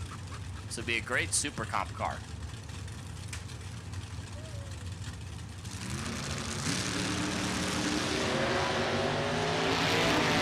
Russ Riley in some trouble. Gary Ryan, massive advantage. And win light, Gary Ryan, 870 with a 6, 129 miles an hour. Russ Riley actually got there first, 854.5 at 158 miles an hour, but Gary Ryan noticed that Russ was way out in front and said, you know what, you can go first. You can take the finish line first. I need D Gas, David Gas to the back of the lanes for pairings. D Gas, David Gas to the back of the lanes for pairings, please.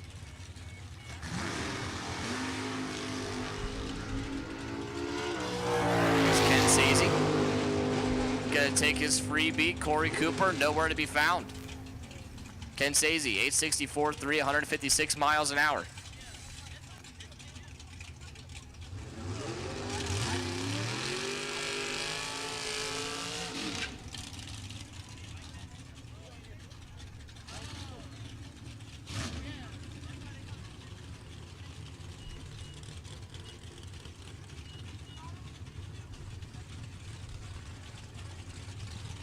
Once again, I need D Gas, David Gas. To the back of the lanes for pairings, please. D Gas, David Gas to the back of the lanes for pairings. Nick Sassino and Tim Chappell. Sassino left side, Chappell right side. 27 now separated on the starting line. Win light Nick Sassino, 050 on the reaction time, 862.0, 156 miles an hour. Gets there first, 24th thou. Tim Chappell, 077 on the tree. Goes one above 7. And had to break out to get there first, and Nick Sassino packaged him up. Nick moving on to round number 2. Brian Franks and Eugene Teasley Jr. Brian Franks, left-hand side, the Dark Heart Brewing 68 Camaro. Number 3 qualifier. Right side, Eugene Teasley Jr. Out of Richmond, the 78 Camaro. Your number 14 qualifier. His best pass is 892.1. So he's got a little bit of ways to go to get to that 860 index. Big hole shot advantage for Brian Franks. And a win light. Brian Franks, 861.3, 138 miles an hour. Eugene Teasley broke out and was way late on the starting line and still got there second by about a 1/10 and a half. So Brian Franks going to move on to round number 2.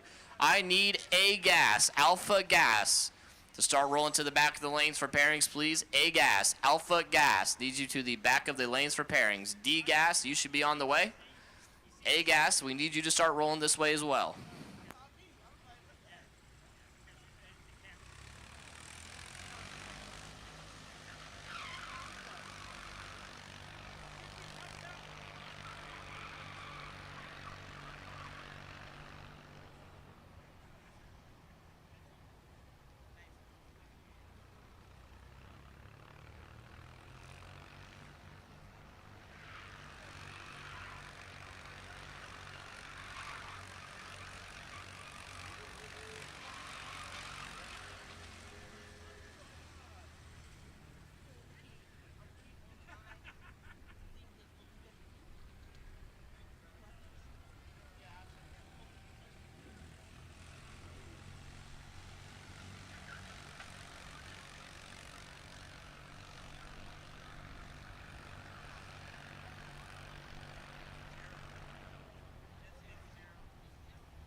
Well, while we have the tractor out on the track, about another trivia question.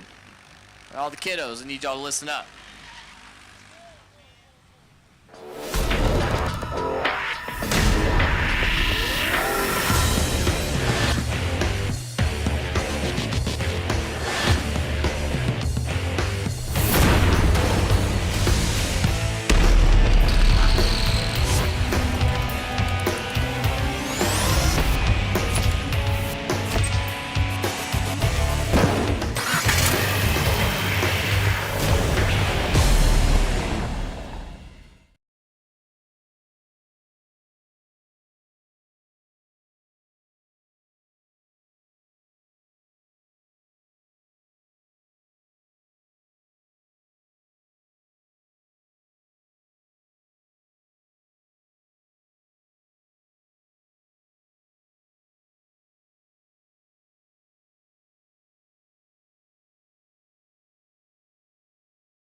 All right, attention in the pits. Small tire buyback round chip draw at the Renteria trailer in 2 minutes. Small tire buyback round chip draw at the Renteria trailer in 2 minutes.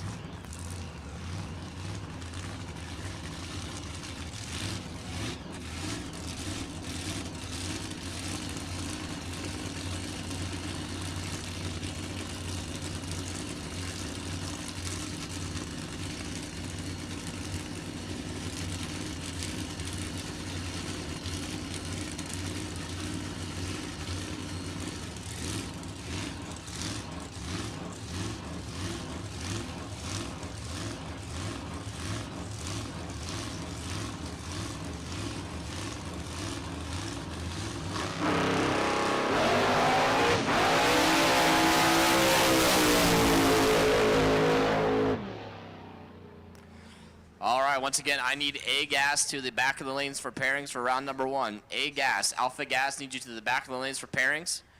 Super gas, round number 1 needs you to the back of the lanes for pairings as well. Super gas, round number 1 to the back of the lanes for pairings, please.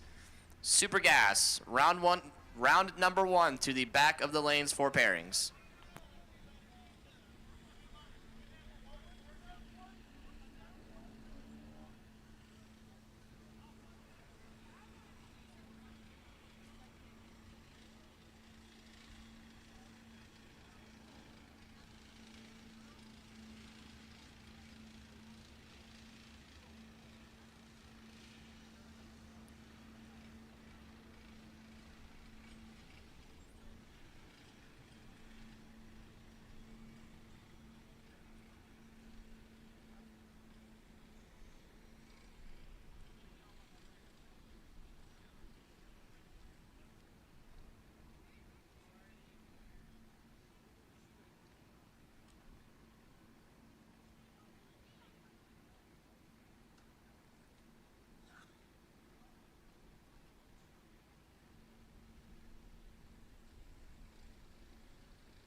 Williams Motorsports D-Gas will be next out. We should have A-Gas back there getting paired up right now. If you're already paired up, you can roll forward. And Super Gas, when you guys get paired up, you can roll into lanes 5 and 6. So A-Gas, you guys can start rolling into 1 and 2. Super Gas, you guys can be in 5 and 6.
first pair of D-Gas rolling at you. How about this matchup right here? Norm Bergman and Dan Fisher.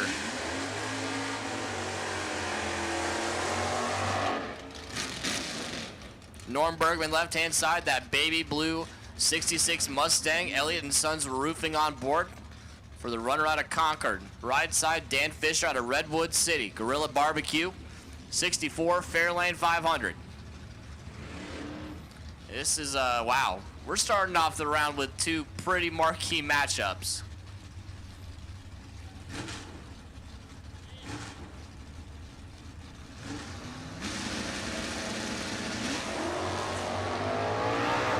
Norm Bergman is in a heap of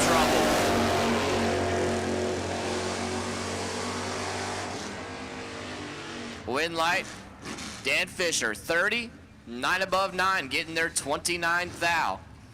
Norm Bergman was tardy on the tree, 1064, 121, and Norm's day is done in D-Gas. Next pair, how about Ken Parks and Dennis Paz? This is a pretty solid matchup. Ken Parks left side out of Placerville. The fixed auto and DP converters, 72 Datsun. Dennis Paz right side out of Stockton. The Paz Performance, 65 El Camino.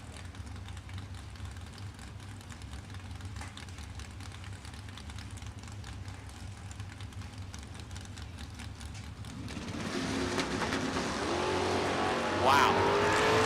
13 thousandths of a second separate them on the starting line. Advantage Parks. Win light. Parks on the double breakout. Parks 0-11 on the starting line, 10:55, 9 at 127. Dennis Paz got there first, took 4th thou stripe, broke out, 10:54-2. So Ken Parks gonna move on. Glenn Jacobs and Harold Binsfield. 8 thou separate them on the starting line.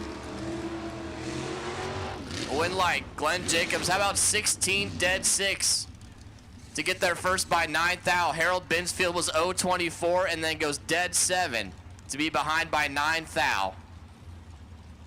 Wow, we're starting off strong here in D-Gas. Dave Sullivan and Patrick Williams. Sullivan left side, the 69 Roadrunner. Right side, Patrick Williams. Williams Motorsports, the 82 S10.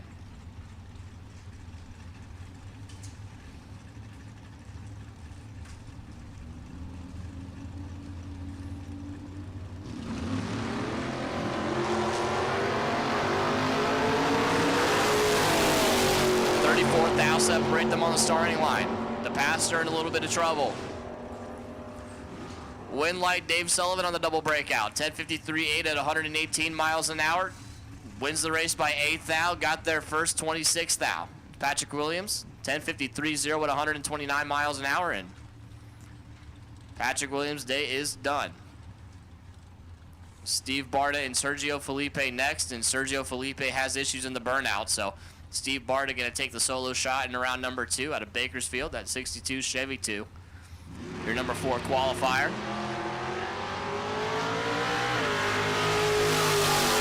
Steve Barta, 004.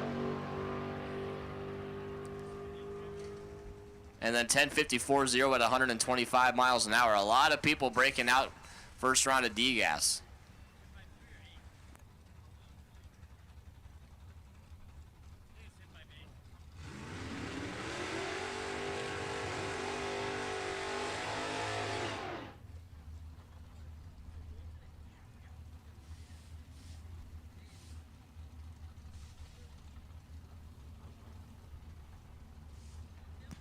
Super Gas, this is your final call to the lane. Super Gas, if you're paired up, pull forward into 5 and 6, please. Brian Hughes going to take the solo shot. Jarrett Laws did not show. Brian Hughes, 0-36 on the starting line. And he gets down through there. 10:44.6, 126 miles an hour for Brian Hughes. He's going to have to slow her down a little bit, too much spice in the Mustang. How about Jeff Dye and Mike Ealing? This is a heavy hitter matchup right here. Mike Ealing left side, the 65 El Camino with the cool flame job on the front.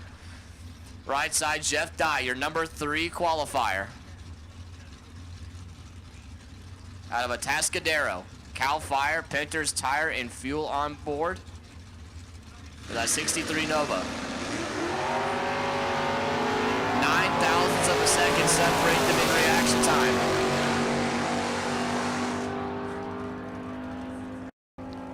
Win light, Mike Ealing on another double breakout. 10:56, 123 miles an hour. Jeff Dye got there first by 26 thou and needed to get behind. 10:53.3 at 123 miles an hour. So Mike Ealing going to take the win and takes out the number 3 qualifier. Frank D'Souza, left side. MT Tire Service, 63 Nova out of Santa Clara. Right side, Alejandro Soto out of Inglewood. The silver 70 Nova on the tower side, and Alejandro turns on the red light. Frank D'Souza going to take the easy round win to round number 2. 10:48.9 at 128 miles an hour for Frank D'Souza. There must be a tailwind or something because everybody is breaking out. That's the second 10:40 I've seen, and he went 10:61.6 in qualifying. Mike Copping was supposed to race Jim Israel, but Jim Israel did not show, so Mike Copping had to play Placerville. Gonna take the easy round win. How about a perfect reaction time for Mike Copping?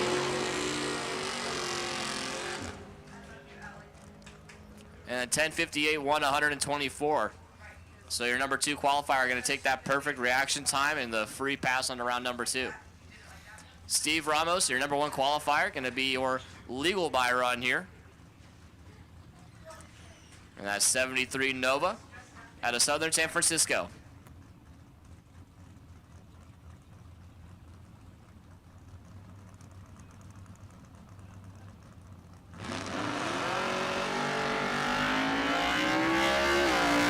Oh, 46 reaction time for Steve.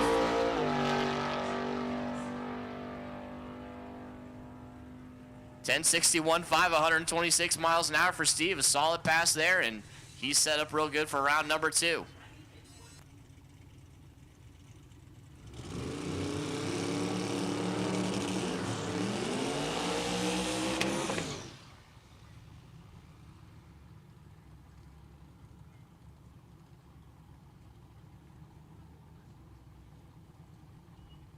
Well, I got a little grudge race going on here. Alex Sanchez, left side, in that yellow Trans Am.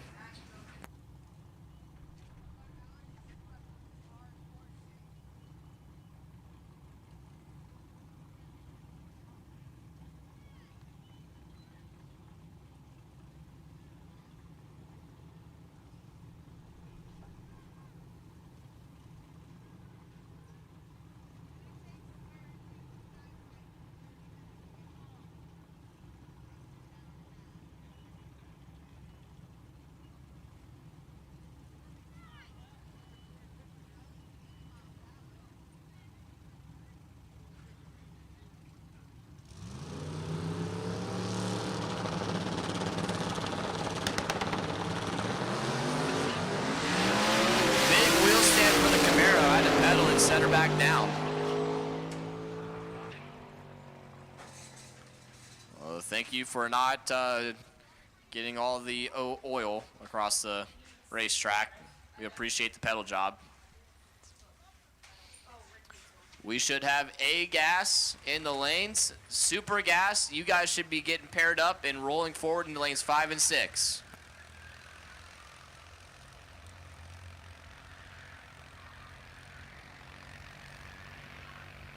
Okay, attention to the pits, please. Small tire buyback round. Small tire buybacks. You guys can roll into lanes 3 and 4. Small tire buyback to lanes 3 and 4. Small tire buyback, lanes 3 and 4, please.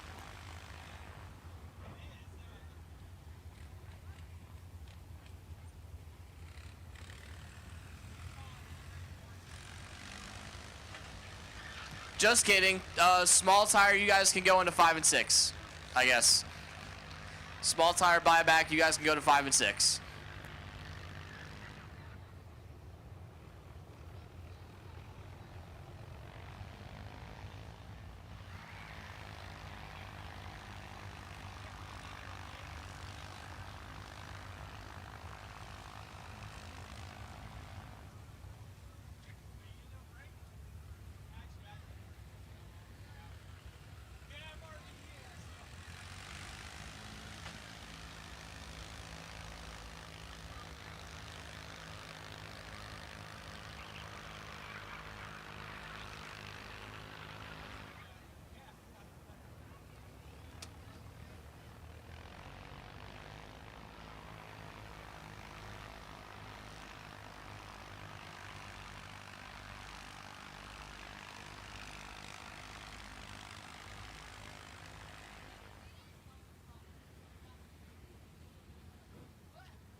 So once again, small tire buyback. You guys can roll into lanes 5 and 6, please. Small tire buyback, lanes 5 and 6. A-gas should be suited and booted, ready to rock and roll. Super gas, you guys can start suiting up as well. If you haven't started already, super gas, you guys can start suiting up. Because we don't have very many A-gas cars to get through, you guys will be next.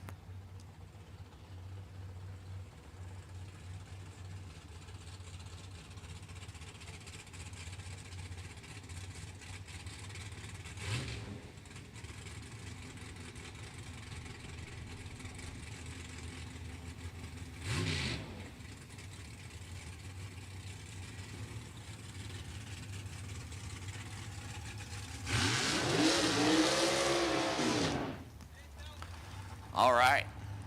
A-gas, first round. Ray Padgett. First one out, going to take his solo shot. Boss 492 motor, but it's a Hemi. So they took a Boss 492 motor and made it really big. And now it's a Ford Hemi. And Cliff Boyles is going to lose. He deep staged. You are not allowed to deep stage an A-gas, and then he goes 760 with a 7. Ouch. Heartbreaker there for Cliff Boyles. Bob Curley goes 918.0. He was 057, and I don't know. I don't think I call it a lucky pass because he got out of it. Bob Curley was looking good, and then he just got out of it. But Cliff Boyles, that's a heartbreaker right there.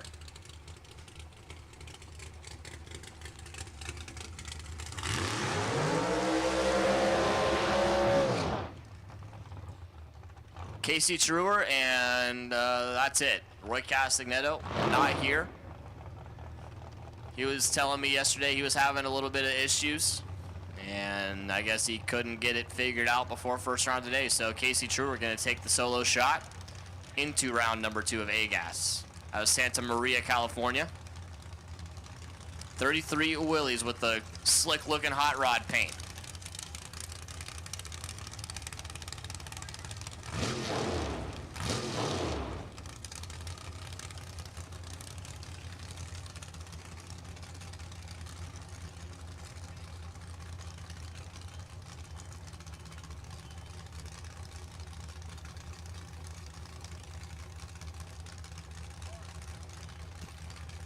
So Casey, gonna see what he can do here on his bye run. Oh, it's a Boss 429, not 492. How about Casey Truer? Perfect reaction time. And then 755.4 at 174 miles an hour. Hey guys, listen, I'm young. I'm 22 years old. My knowledge about old Ford motors, especially ones that are now Hemis, is very little. You're gonna have to bear with me. I've driven Chevys my entire life. So we're talking about anything Chevy related, I'm your guy. But anything Ford related, I'm very naive and uninformed.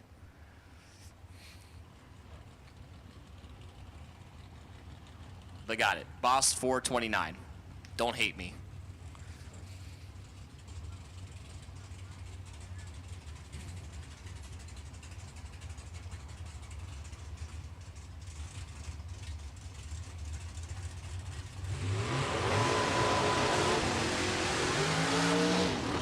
Moving into Super Gas. Cameron Webb, left-hand side, your number 18 qualifier out of Bakersfield, California. The Half-Dry Motorsports 23 Sacramento Chassis Roadster. Dustin Lee Racing Engine Small Block. Right side, Tony Manning out of Emeryville. The Goodyear and Sacramento Race Cars 2020 Corvette. Donovan 632 cubic inch motor. And Cameron Webb going to turn on the red light. Tony Manning going to take the win. 0:35 reaction time. And 988.9 at 169 miles an hour. Cameron Webb turns on the red light by 8th thou and then goes 1 above 5 at 128.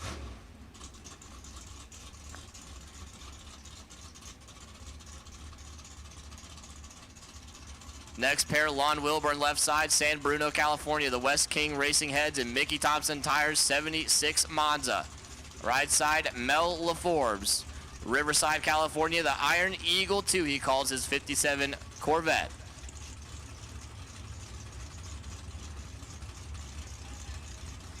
The vast array of different motor sizes in Super Gas is astonishing. Lon has 377 cubic inches and Mel has 565.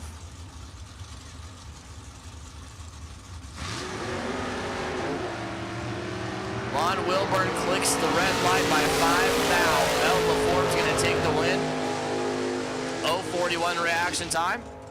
And then 988.9 at 165 miles an hour. And Mel moving on to round number 2 of Super Gas. Mike Boehner, left side, Lake Havasu, Arizona. On the stop, workshop.com, 1967 Camaro.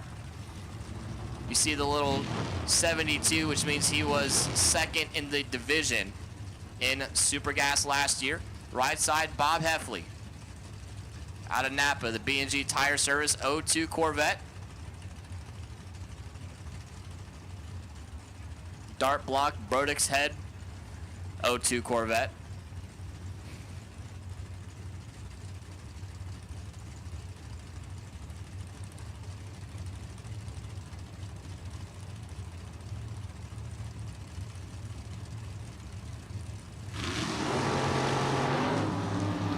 Well, one of those true start things. Mike Boehner going to take the win. He was 002 red. Bob Heffley was 019 red. So Mike Boehner going to take the win. 985.0, 163 miles an hour. Heffley 993.0 at 160. Dennis Paz and Ron Kelly. Dennis left side, the 41 Willys pickup truck, 400 cubic inch Chevy small block. Based out of Stockton. Right side, Ron Kelly. Out of San Leandro. 67 Chevy twice. Number 9 and number 10 qualifier. These two have raced each other a time or two, whether it's in Super Pro or Super Gas. A lot of the time it was at this track too. So.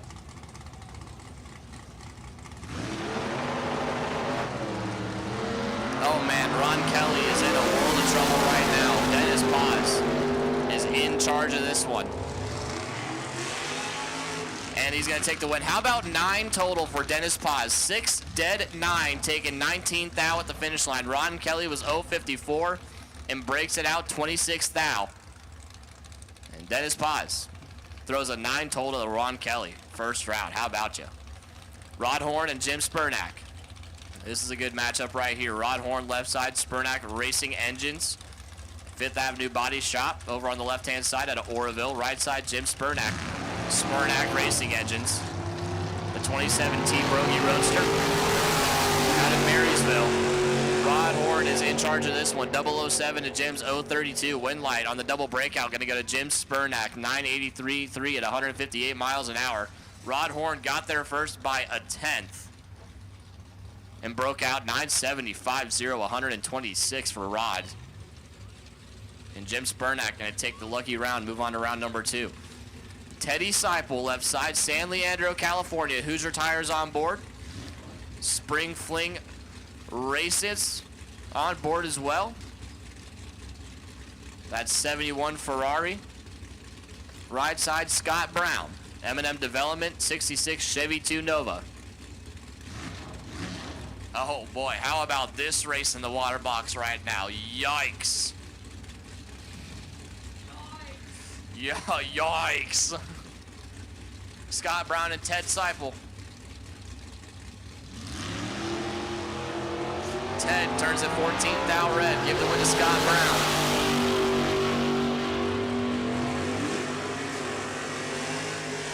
Scott 0.45 and then goes 987.5, 138 miles an hour. Ted Seipel 984.9, 134 for that big fat red light.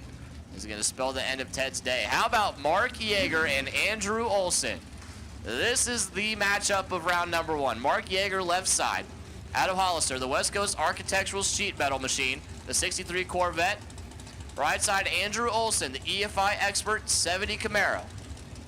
Andrew, 21 years old. Mark, a little bit older. This has the makings of an excellent drag race. Oh man, Mark Yeager's in trouble.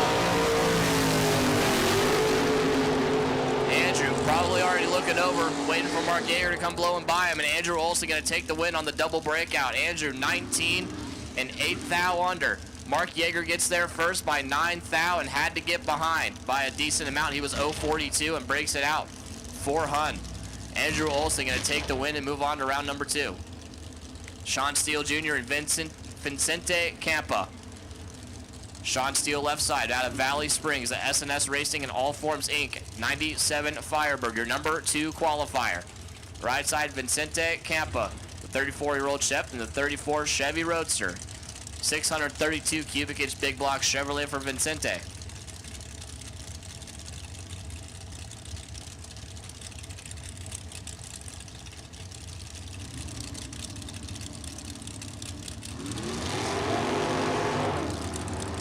Oh man, Sean Steele is in charge. Vicente got some work to do. Win light. Vicente Campa gonna steal it. Wow. Sean Steele was 001 on the tree and then breaks it out. Got there first, 94th thou. Vicente 075 and then 987.3 at 171 miles an hour. Sean needed to take 2 Hun less. He took 94, no good. Wes Anderson, left side out of La Mirada. 27 Ford Roadster over there, your number 5 qualifier. Right side, DeAndre Fitzgerald. Out of Riverside, the Bunker Motorsports Frobird 69 Firebird. DeAndre, your number 14 qualifier. Wes, your number 5 qualifier.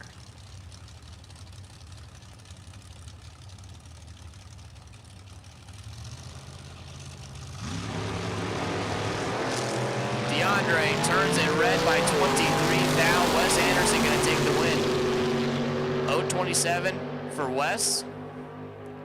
And then 982.3, 149. DeAndre, 978 for 135. So DeAndre is done in super gas and C gas.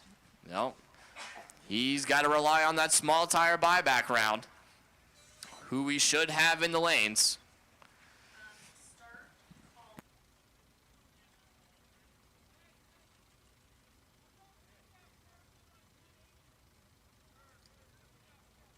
All right.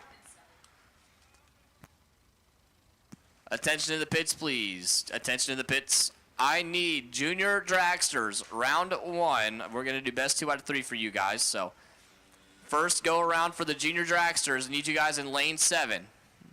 Junior dragsters, first time around, need you in lane number 7. 5-0 index, round number 3. 5-0 index, round number 3, you are on a ladder, and you guys can head to the back of the lanes for pairings. 5-0 index, round number 3, back of the lanes for pairings, you are on a ladder.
The coffee truck with ice cream is over there.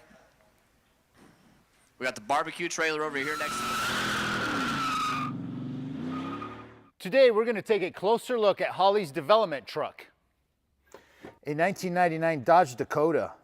Let's find out what makes it special. Yep, you can't even tell, but underneath the hood sits a Scat Pack 392 cubic inch Hemi, which packs a solid 485 horsepower.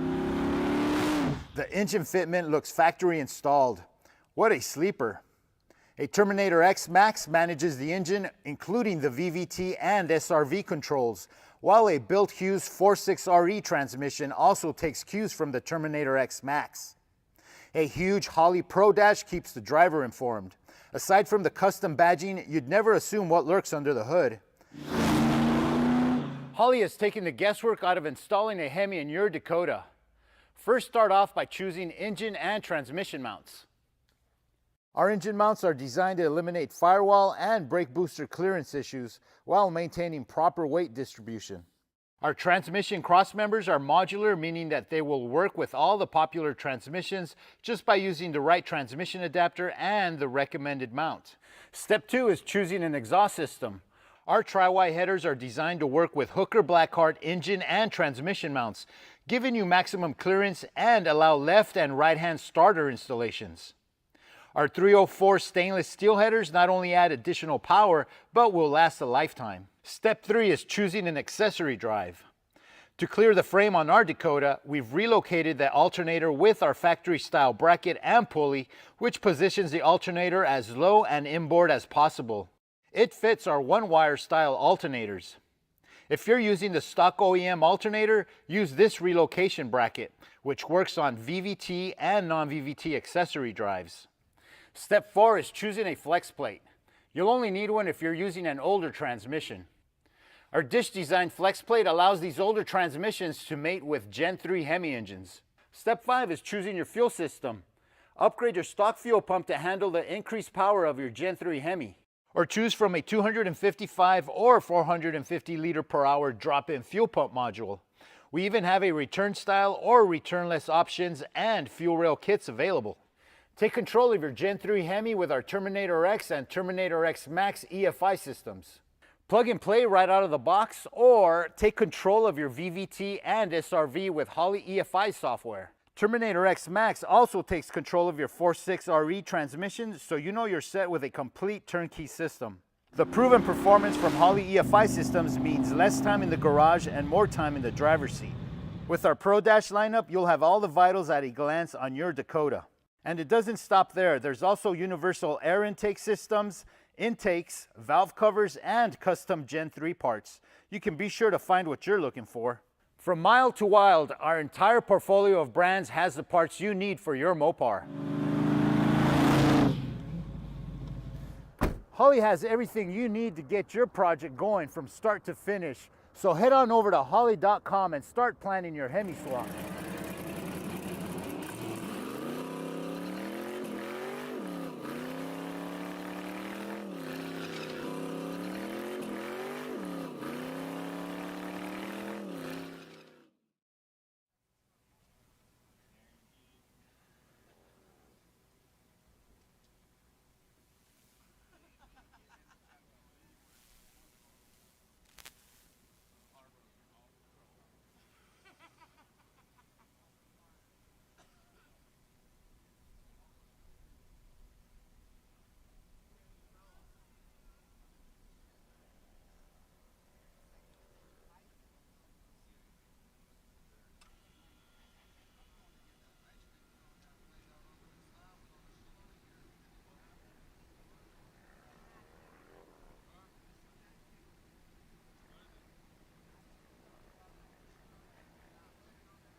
Hey, DeAndre, we're missing you, buddy.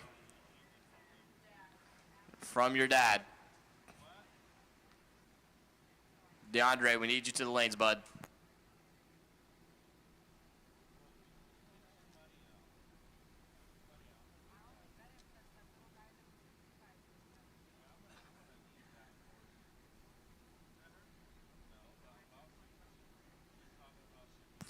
Once again, I need 5-0 and Lily Dog to the back of the lanes for pairings. You are on a ladder. 5-0 and Lily Dog need you to the back of the lanes for pairings. You are on a ladder.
Hey, Rapid, my daily driver is about to get headers and straight pipe. Highly recommend it.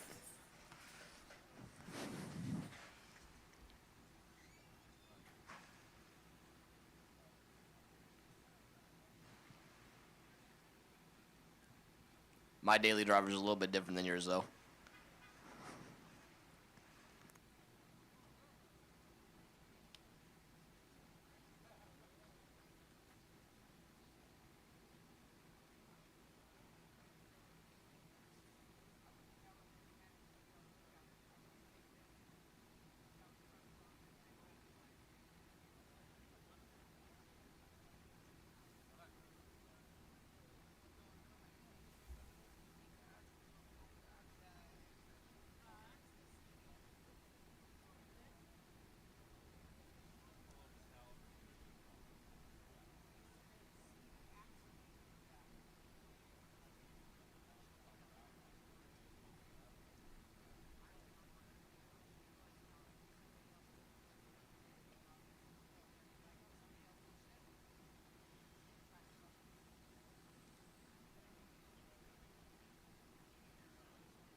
So we're still waiting for 5-0 and Lily Dog to get paired up back there. DeAndre should be rolling around here any minute for small tire.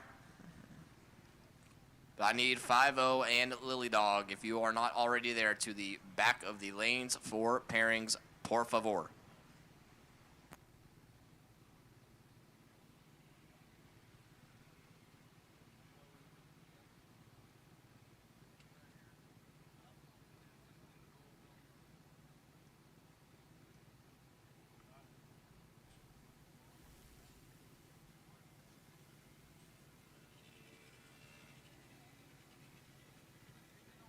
Hey, Mike, how's that barbecue, dog? 10 out of 10? Oh, wow, a lot. That's like a 25 or something, yeah.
And while we still waiting on Small Tire to get suited and ready to rock and roll, I want to give one more shout out to all of our event sponsors for Fitzgerald Racing's the main event.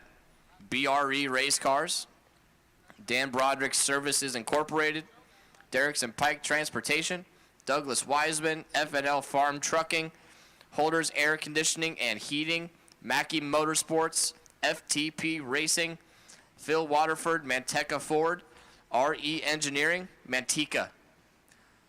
RE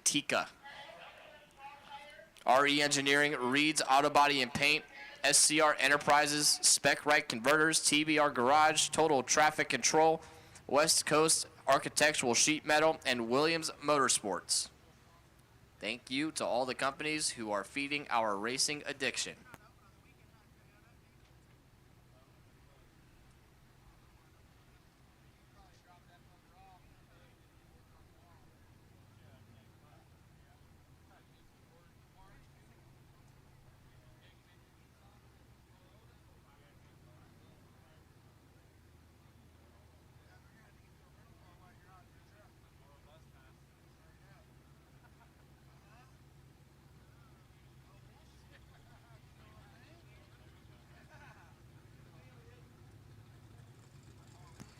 Hey, we need somebody from Bill Knudson's camp if he's going to be able to make this next round of 5-0 or not.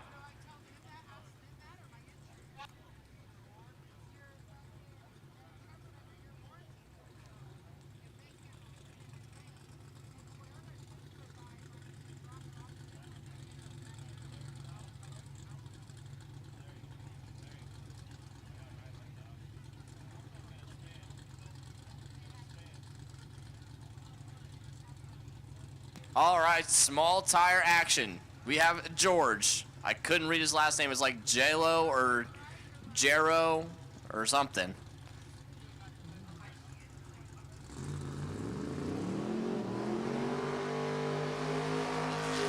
George out of Sacramento.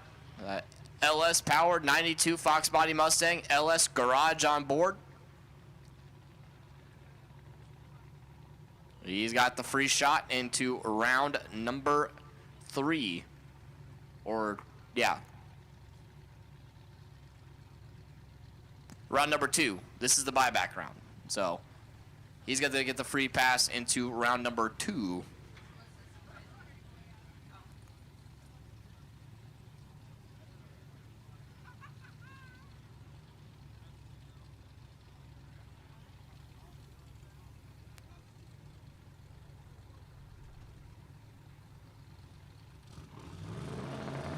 So George, see what he can do here. He's gonna blow the tires off early. These guys, they are gonna get into the next round, but I gotta figure out how to keep that thing planted.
DeAndre wins the burnout contest. DeAndre, right hand side. And the Frobird. Left side, Ken Jansen out of Oakley. That 1989 S10. Attention to the pits, please. I need Big Dog. I need SCR Enterprises Big Dog to the back of the lanes for pairings, please. SCR Enterprises Big Dog to the back of the lanes for pairings, please. Ken Jansen and DeAndre Fitzgerald. Winner moves on back into the big show. DeAndre's already done in C-Gas and Super Gas, so this is his last hope. And DeAndre turns it red by 35 thou. And it wouldn't have mattered because Ken Jansen still got there first. So a valiant effort for DeAndre, but not enough spice.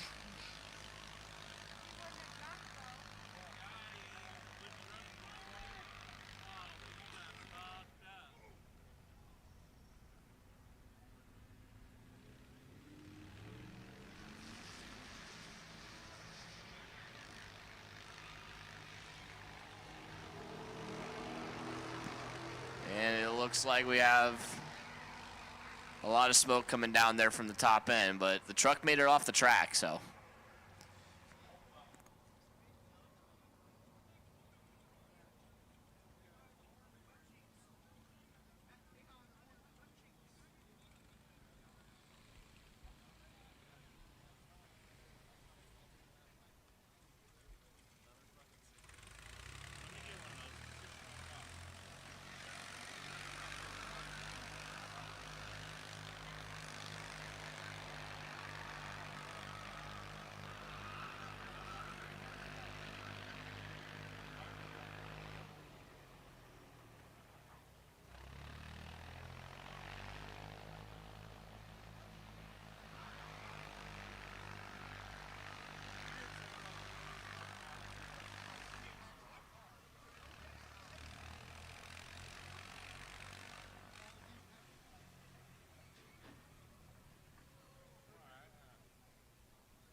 All right, attention in the pits, please. Attention in the pits. I need C gas, Charlie gas to the back of the lanes for pairings.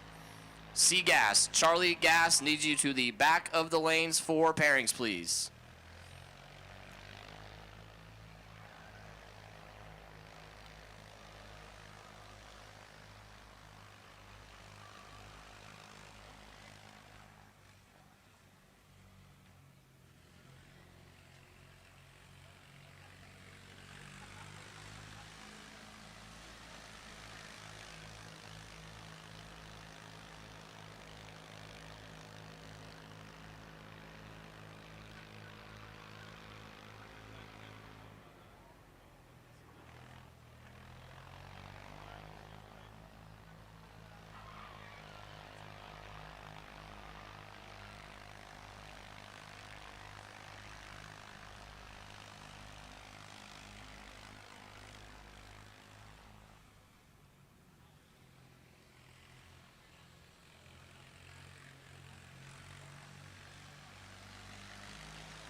Hey, once again, I need my Outlaw Dragsters to lane 7, please. Outlaw Dragsters need you to lane 7.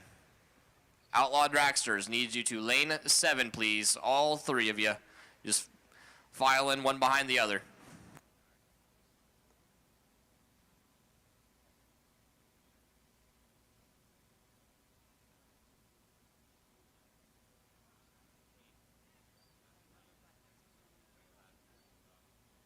Looks like we're going to roll our junior dragsters out next.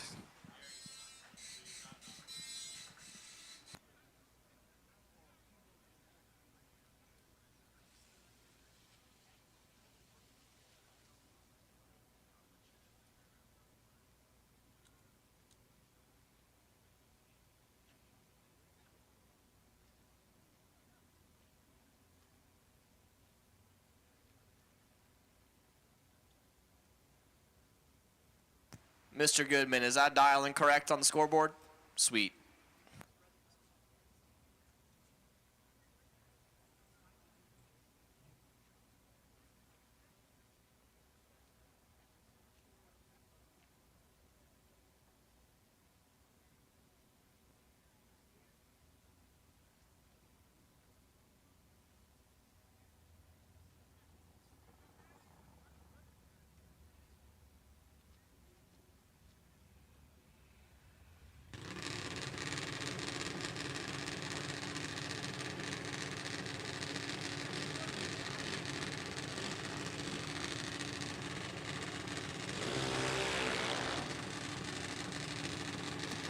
Courtney Goodman and Drake Paget, round number 1. We're going to do best 2 out of 3 for these little kiddos, even though they're both 17 years old. Left side, Courtney Goodman, up their way in Northern California, up in the Eureka area. Right side, Drake Paget, all the way down from Santa Paula.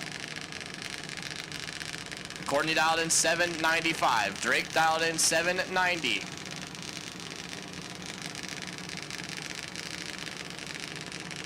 The laser leveling services. Half-scale junior dragster for Drake Paget. And the 05 half-scale junior dragster for Courtney.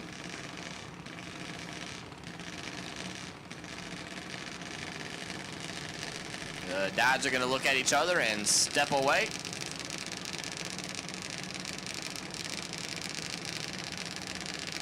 So this is round number 1. We're going to do best 2 out of 3.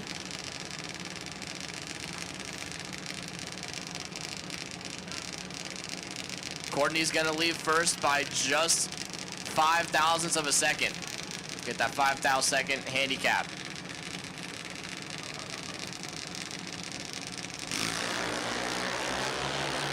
Reaction time advantage for Drake Paget.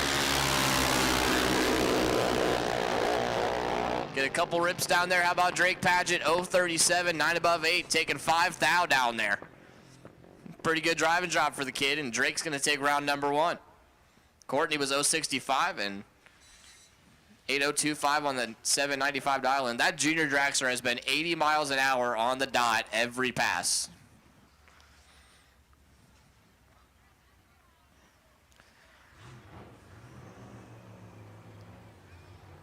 So once again, I need my outlaw dragsters to lane 7, please.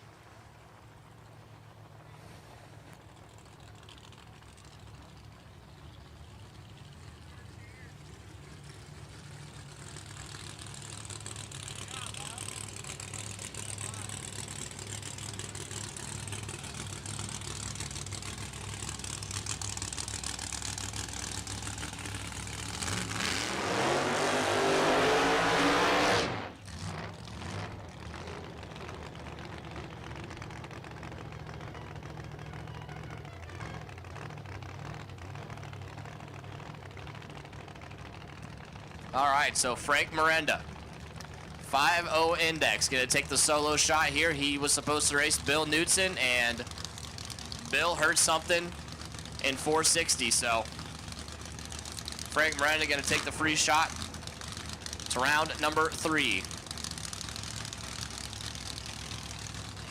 So he's gonna take the free shot to round 4. I can't keep up. Some classes are in the buyback, some are in round 2, some are round 3. I don't know anymore. So Frank, the home wrecker Ford. How about double 0-1 reaction time for Frank Miranda?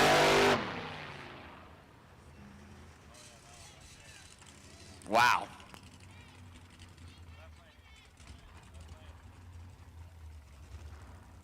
Frank Miranda laying down a solid lap right there. Wow, that's incredible.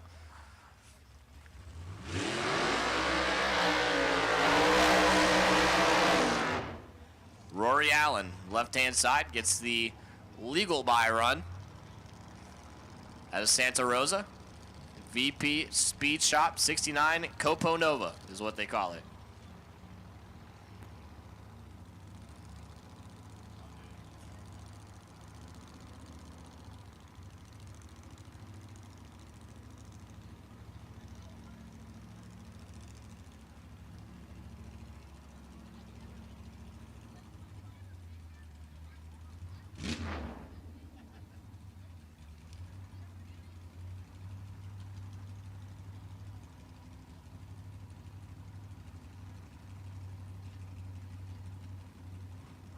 So Rory Allen, Pro Charger LSX.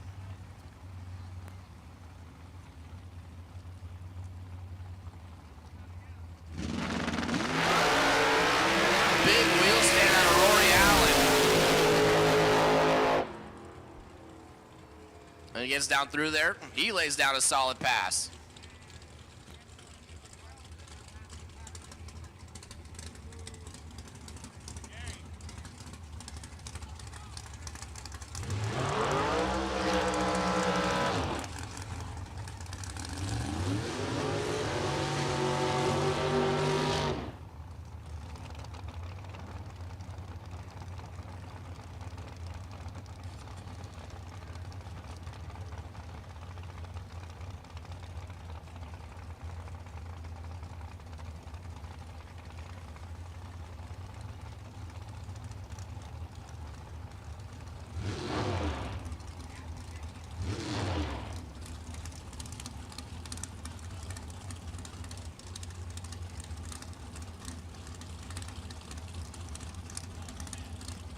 Casey Truer and Rich Harrison. Truer left-hand side, the 33 Willys out of Santa Maria. Right side Harrison out of Lakewood, the Harrison Plastering 69 Camaro.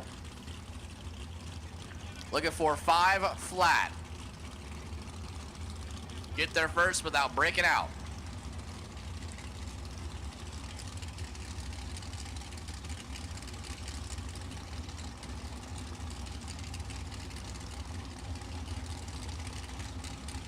Pre-staged and nobody's moving. Oh, Rich finally goes in.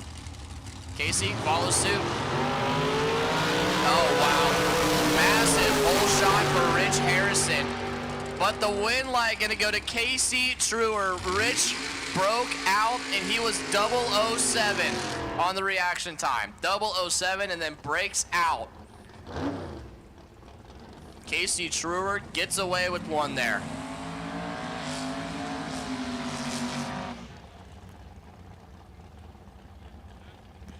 Attention to the pits, please. I need D gas. David Gas to the back of the lanes for pairing. D gas. David Gas to the back of the lanes for pairings. We should have C gas already here. If you're paired up, please move forward.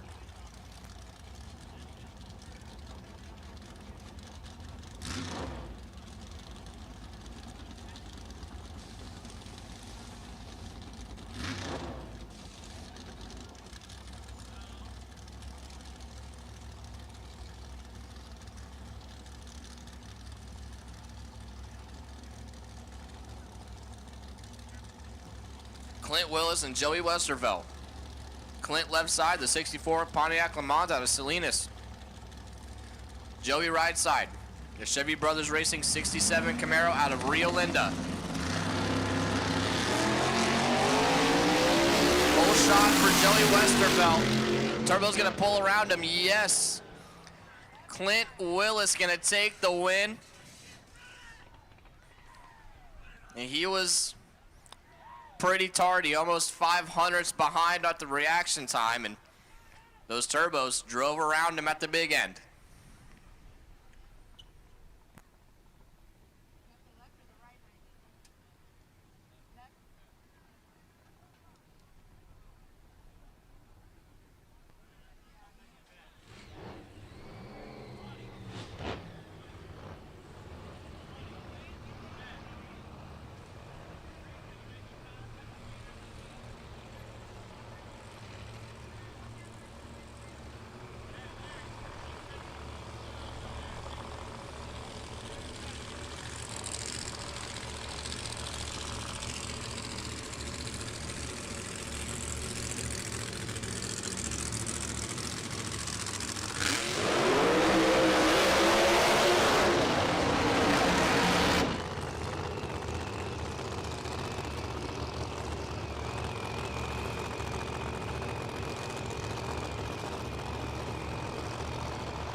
Rich Feaster left side, moving into Lily Dog, 460 index out of Granite Bay.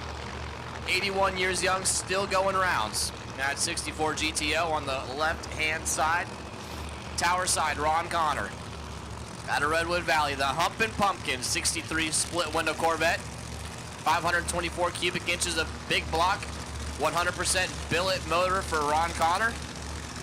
And 540 cubic inches of big block Hurricane race engines for Rich Feaster. Ron, usually find him racing A-gas, and Rich, he follows the West Coast Outlaws all around Northern California, Central California, and now I think they're going to Medford and Oregon as well.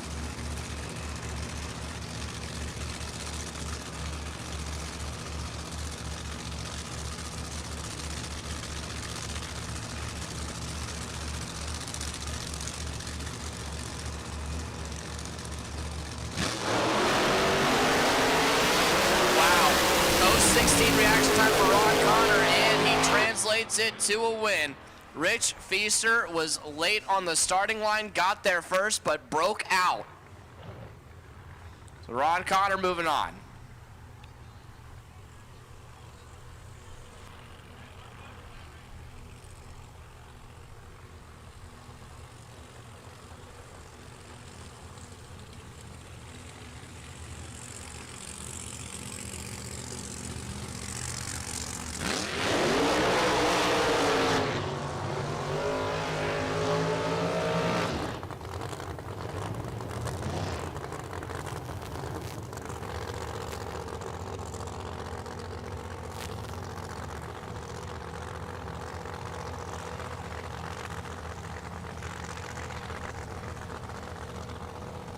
Next pair of Lily Dog. Steve Galileo left side out of San Francisco.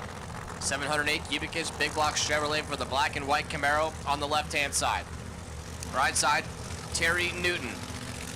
the McClure Racing, Grimes Rock, and State Ready Mix. 53, Studebaker on the tower side. Last call for Myers and Big Dog. Last call for Myers and Big Dog.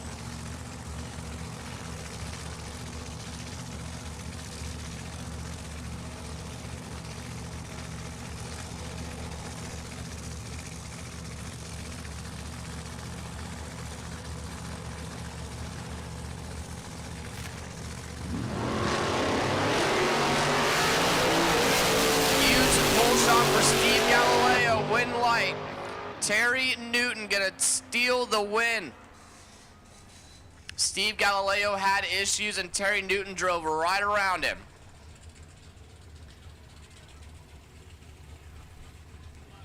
Terry Newton got lucky there because he was real tardy on the reaction time.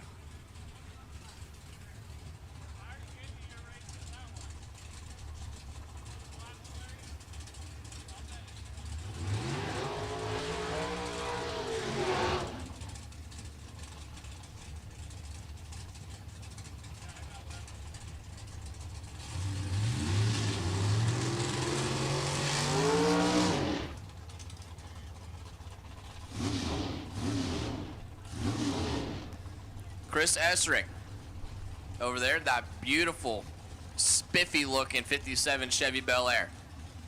Top sportsman car, right side, Ted Kellner. San Jose, West Coast ASM, 2000 Firebird. Another top sportsman car. 665 cubic inches for Ted and 708 for Chris.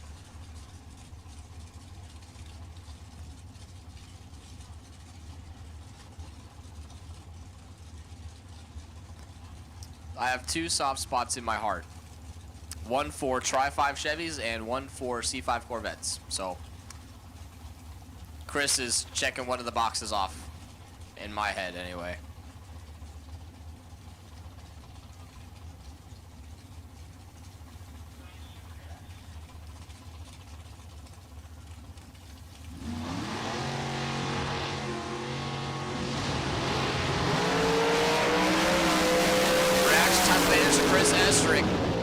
Chris Essrig gets their first 065 reaction time.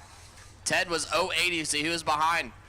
15th out at the hit, and that is the margin of victory down there. So Chris Essrig moving on to round 4 of Lily Dog.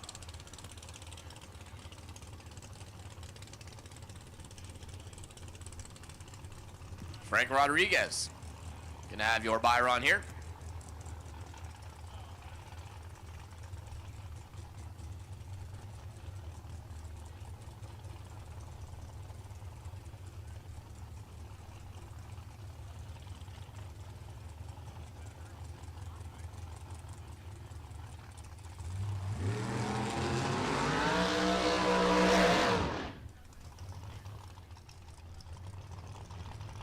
All right, attention in the pits, please. Attention in the pits. I need Super Gas, round number 2, to the back of the lanes for pairings, please. Super Gas, round number 2, need you to the back of the lanes for pairings, please.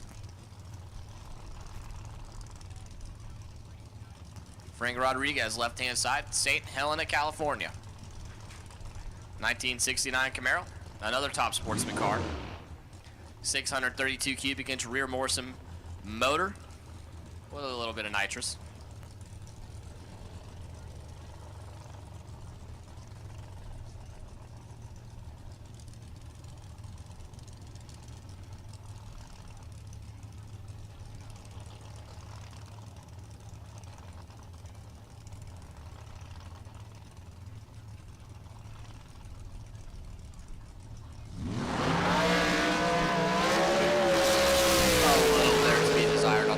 Time, but puts together a solid pass, and that's gonna do it for Lily Dog.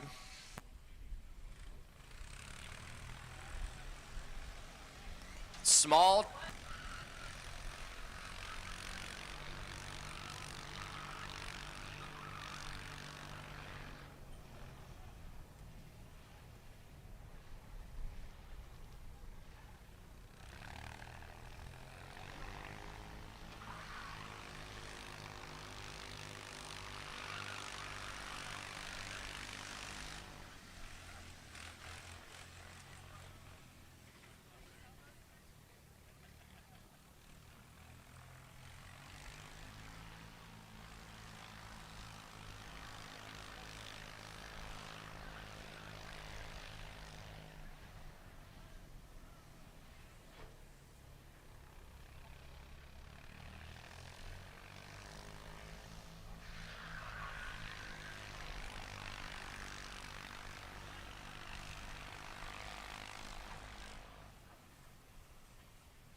Attention in the pits. I need super gas to the back of the lanes, please. I need super gas to the back of the lanes, please.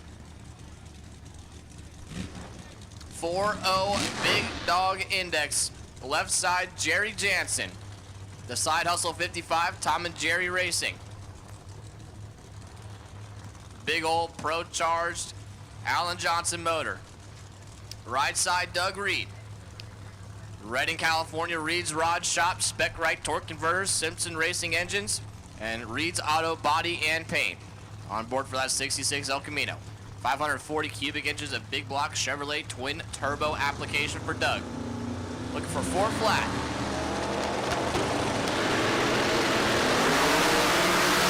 Full shot for Jerry Jansen. Pulls the chute early. What a good job of driving there for Jerry Jansen. Wow. That's some 7-0 pro driving right there. Jerry Jansen gonna take that reaction time advantage and move on to round number 2.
Next pair of 4-0 Big Dog. Left side, Rod Burbage. Anderson, California. Apex Fencing and Spec Right Converters on board for that 65 Chevelle. 621 cubic inch Brad Anderson engines. Powering Rod Burbage, right side. Dan Myers, out of Ramona, California. The 67 Camaro. Wild and Crazier, they call it. The caveman over here on the tower side.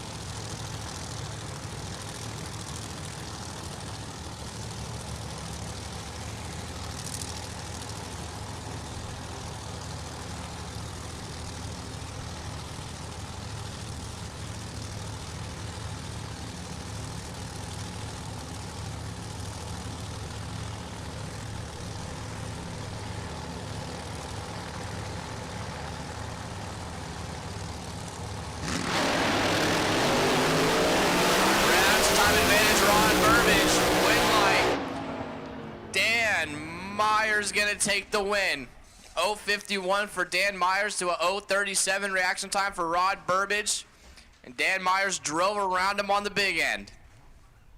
Another tight race there. Dan Myers moving on. Chalk another one up for the stock wheelbase cars. How about you?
David Allman, right-hand side. TBR Garage, 1999 Firebird. 555 cubic inch twin turbo big block Chevrolet application. He's going to take the solo shot into the next round.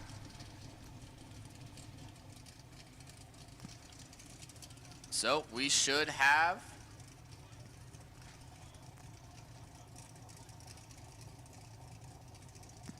super gas, C gas. We should have super gas, C gas, and D gas.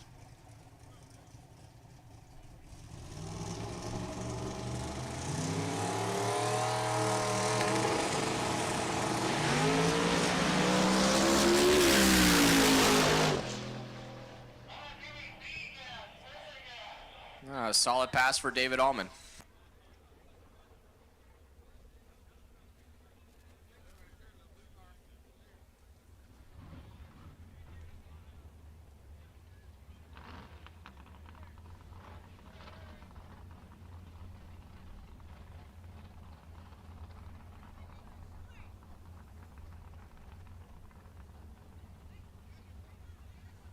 All right, I need small tire.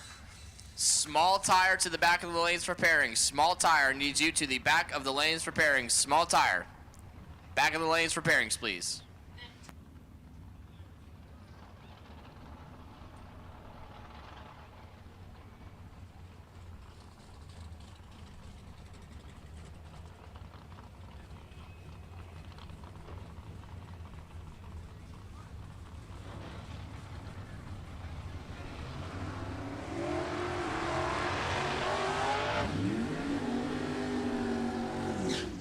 C-Gas, round number 2. Coming at you, left side, Bill Anderson, Copperopolis, California. 49-year-old truck driver piloting that 74 green Vega on the left-hand side. Right side, Ron Coombs, the Badass Glass 67 Corvette. Identical motors. Not identical reaction times. Ron Coombs is in charge of this one. Get down through there. Ron Coombs going to take the win on the double breakout. 9:58.0 at 135. Bill Anderson gets there second. 9:57.2, 132. Ron Coombs took the finish line by 49 thousandths of a second, and Bill Anderson needed to hit the brakes a little bit harder to shave off another 8th thou, and he could have possibly turned that one his way. But Ron Coombs moving on. Craig Wallace, left side, Rough and Ready, California, the 27 Ford Model T Roadster over there. Left side, right side, Sean Stanley Jr., West Sacramento, the 69 Camaro.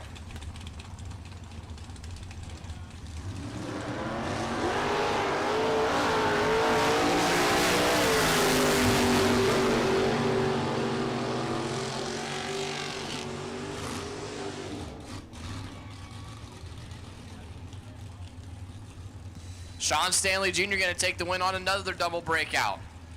He was behind on the tree by 18th thou, and then goes 9:56.4. Craig Wallace, 9:54.5, and Sean Stanley moving on.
All right, I need small tire's attention, please. Small tire, I need your attention. The ladder will be at the Renteria trailer.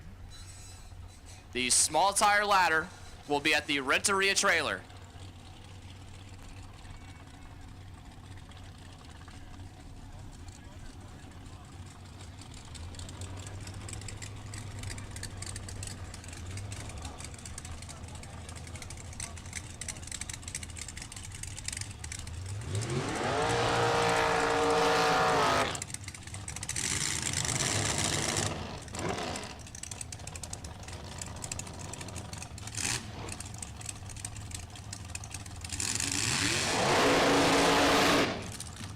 All right. Sorry, I missed a couple passes there of C-Gas. Had some stuff to deal with in the tower. We have our outlaw dragsters coming at you. Sean Steele Jr., left-hand side out of Valley Springs, California. 34-year-old project manager, All Forms Express and SNS Racing, 06 Spitzer chassis dragster, dialed in 506. Right side, Mark Yeager out of Hollister, California. The Racecraft chassis dragster on the right-hand side. West Coast ASM on board. 407 is the dial-in.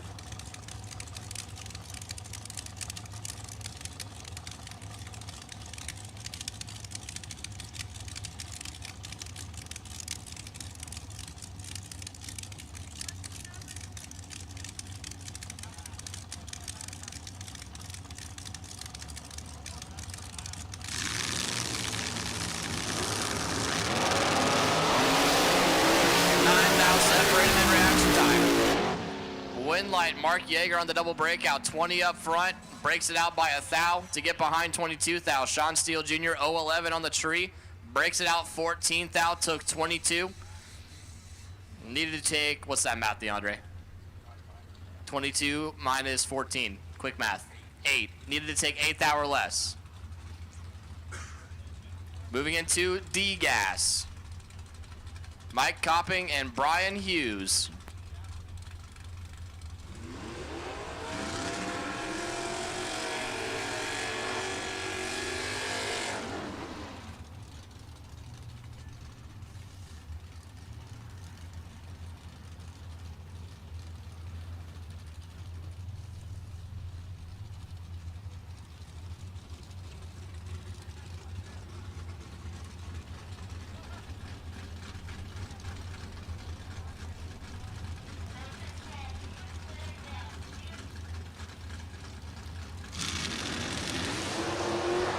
Mike Copping and Brian Hughes. Brian Hughes gonna take the L here. Mike Copping gonna take the win. 0-24.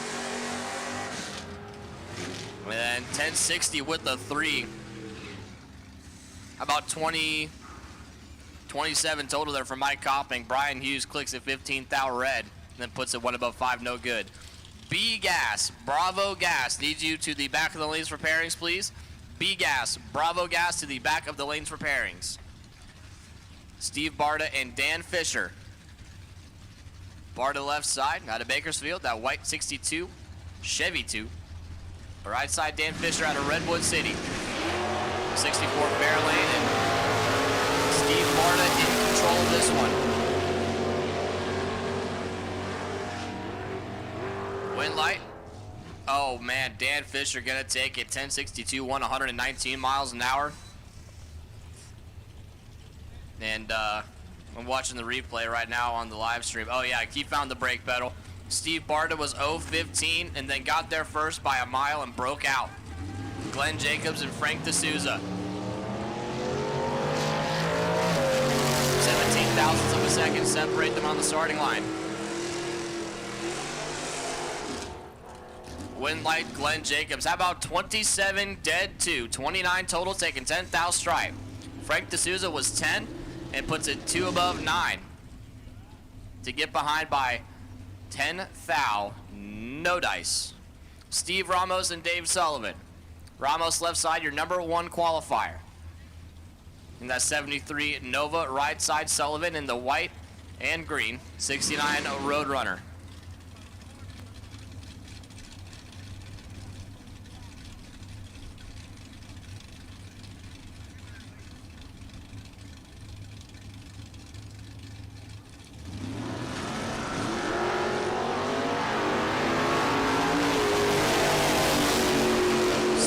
Ramos in control of this one. Win light says Dave Sullivan gonna take the win. 035, 1 above 4, get there 47 thou. Steve Ramos, 009 on the tree, and then 8 above 7, no good. Dave Sullivan moving on. Mike Ealing and Ken Parks. Ealing left-hand side, that red 65 El Camino with the cool flame job in the front. Right side, Ken Parks out of Placerville. The fixed auto and DP converters, 72 Datsun 240Z. 355 small block Chevy for Ken and 540 cubic inch big block for Mike. Ken Parks is perfect. Mike Ealing, 028, not too bad, but when your other dude is perfect, kind of hard to overcome it, and he's not going to. How about Ken Parks, perfect dead 7 to take 86 thou stripe. 7 thou total. Mike Ealing is 28 and mathematically ineligible.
Well, apparently it's trivia time, so kiddos, listen up. Let's see, what's the next question? How many kids does Monza have?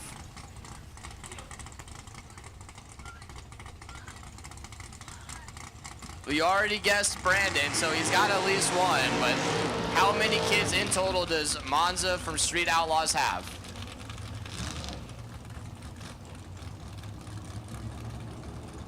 Moving into Super Gas, Mike Boehner, left side, Lake Havasu, Arizona. That's 67 Camaro over there, 572 cubic inch big block Chevrolet for Mike, and Jim Spurnack, right side.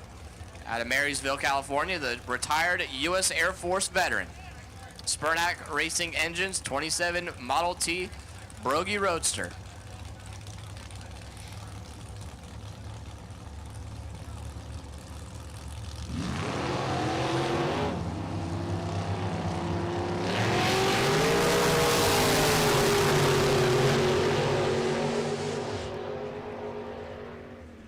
Winlight, Jim Spurnack. How about 6 dead 2, 8 total for Jim Spurnack. Moving on to round number 3. Mike Boehner was 064 and 3 above 2, mathematically ineligible.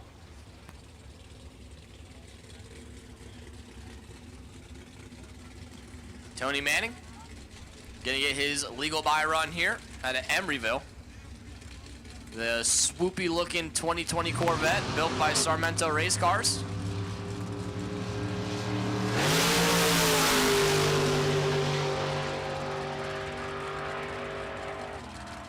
Oh, 54, 2 above 6. Tony Manning moving on round 3.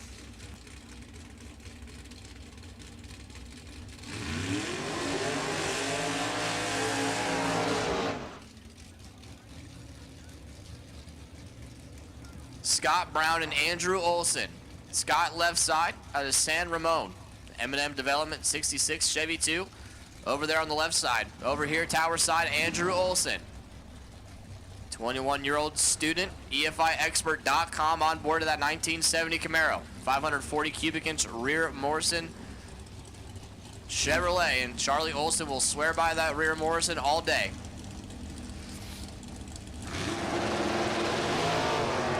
Oh, wow. 8 thou separated, advantage Olson. Winlight Olson, 14, and wins it on the double breakout. Gets behind 4th thou. 986.3 at 149 miles an hour. Scott Brown, 985.1 at 138. So Scott took 4th thou. Andrew wins by 12th thou. Andrew moving on.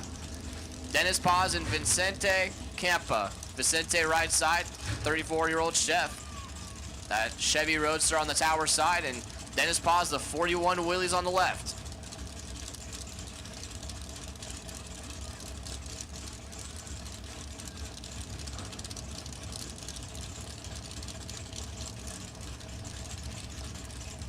Vicente taking his time.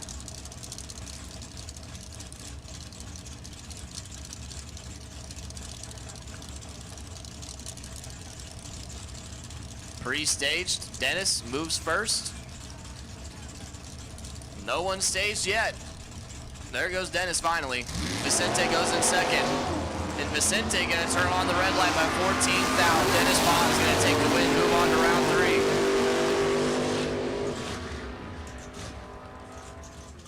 3. Dennis 018 and 986.3, 134 miles an hour for Dennis. Gonna take the freebie into round number 3.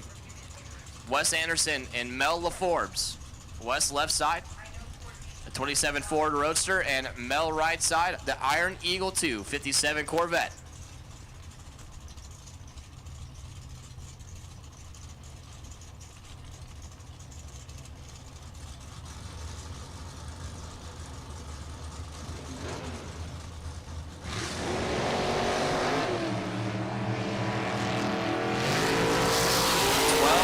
Separate him in reaction time.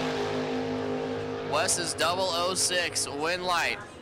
Mel LaForbes gonna take it, 3 above 4. Wes Anderson was 006 and breaks it out a ton, 982.1. Took a 10th and a half at the stripe. And Mel LaForbes gonna take the win into round number 3 of Super Gas. I need small tire to get into the lanes as soon as possible if you're not already here.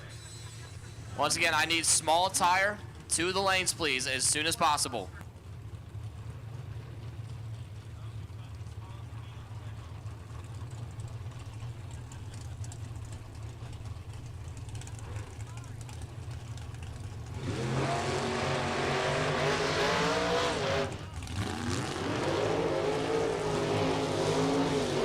Moving into B gas. Left side, Brian Franks, Elk Grove, California, that blacked out 68 Camaro. And Nick Sassino, tower side, out of Fresno, the 68 Camaro over here, the blue one.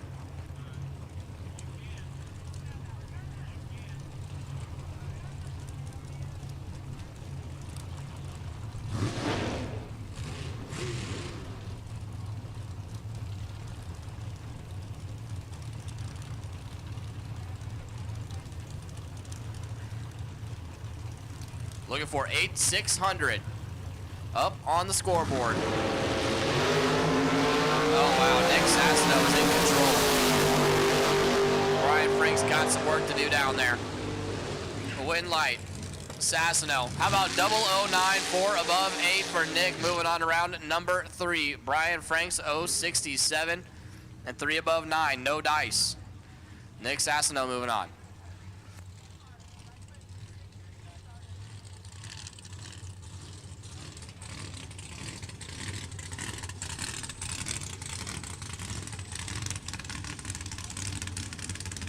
Chris Torres and Mike Gillespie.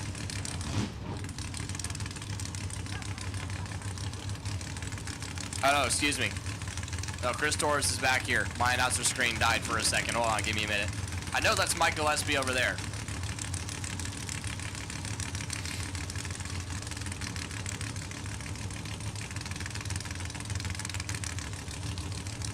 Gary Ryan. There we go.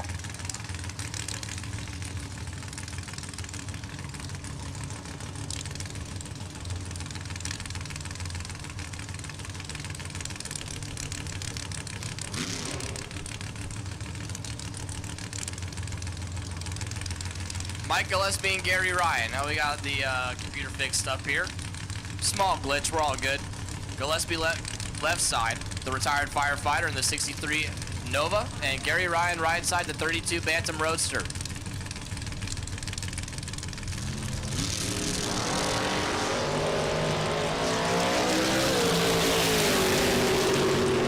Fourth now, separate them.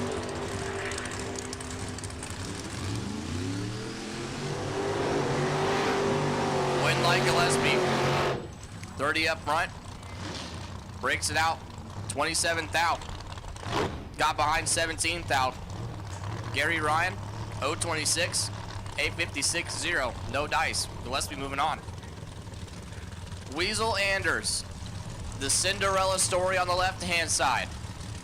The other half of the Juggers Racing team, that 66 Chevy Super Sport. Right side, Chris Torres. Out of Princeton, Chris and Laura Torres Racing, the 68 Camaro on the tower side.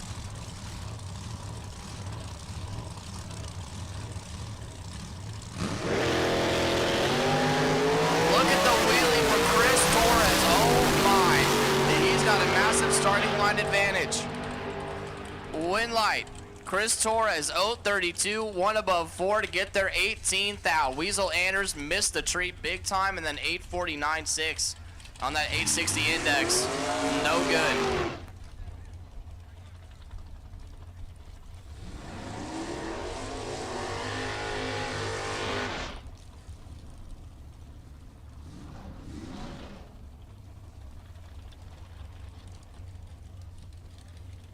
Ken Sazy, left side, that blue Nova.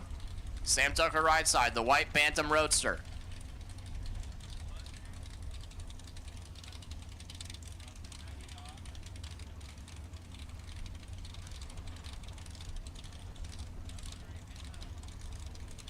Once again, I need small tire to the lanes, please. I need small tire to the lanes, please. 3 thou, separate them on the starting line. Win light.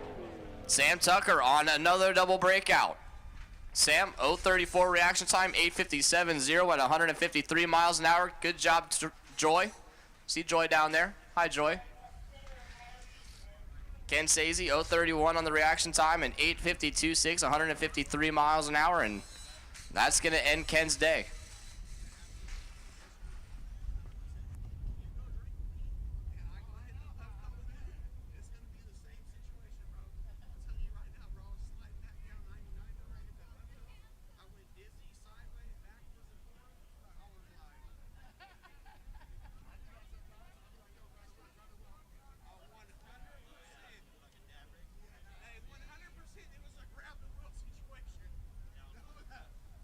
All right, attention in the pits, please. Attention in the pits. I need A-Gas and Top Gun to the lanes, please. I need A-Gas and Top Gun to the lanes, please.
Monty Fitzgerald, we need you in the back of the lanes, please.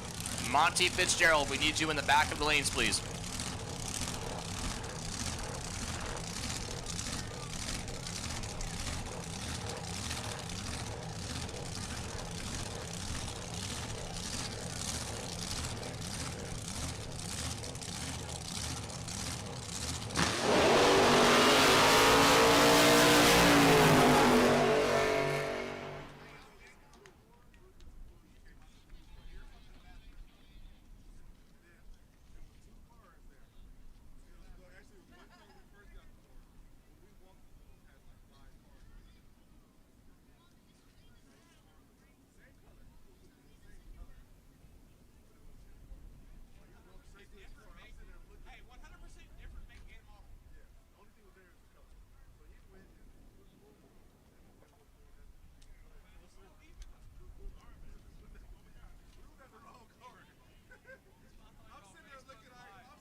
I look where I can make it more bulletproof, where I can make it perform better.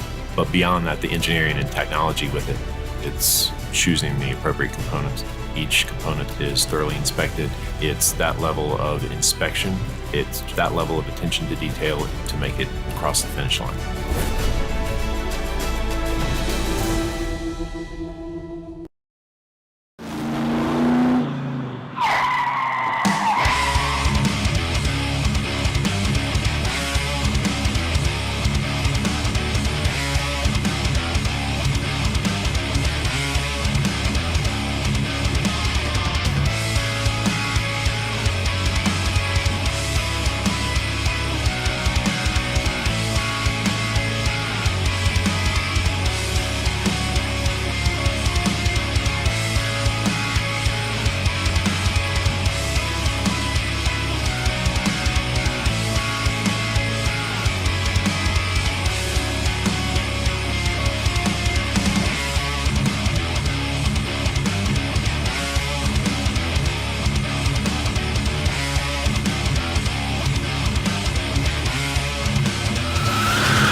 All right, after much deliberation, we need C gas and D gas to the back of the lanes, please. C gas and D gas to the back of the lanes, please.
All right, small tire.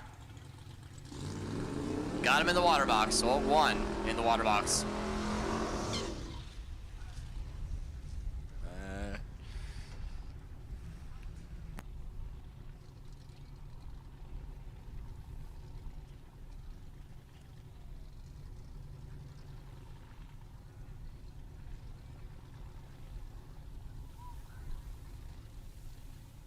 All right, I'm gonna go with George Jaso. I hope that's right. Jaco. Yako Taco. All right. That is Sacramento. The LS Garage 92 Mustang. Turbo LS.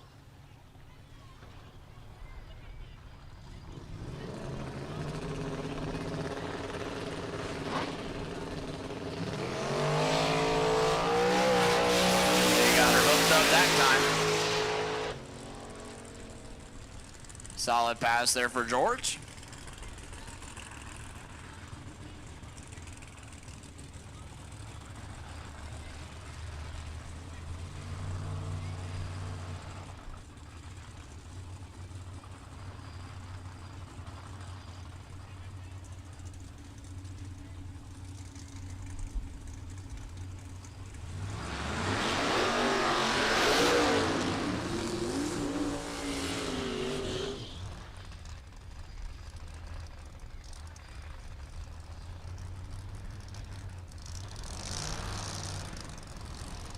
Next pair, Johnny Coleman left side, Lakewood, California. And blacked out 1969 Camaro on the left-hand side.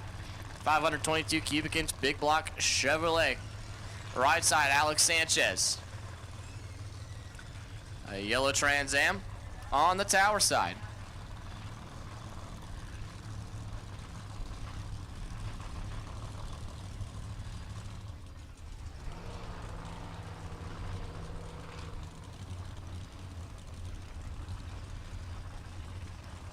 Turbo versus Pro Charger.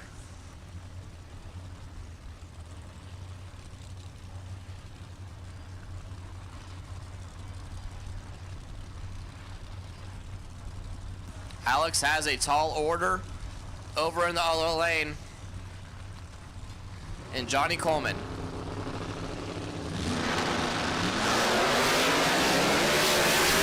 And Johnny Coleman waves, see you later. And lifted before the finish line. Johnny Coleman going to move on to the next round.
Once again, I should have C and D gas in the lanes, getting paired up.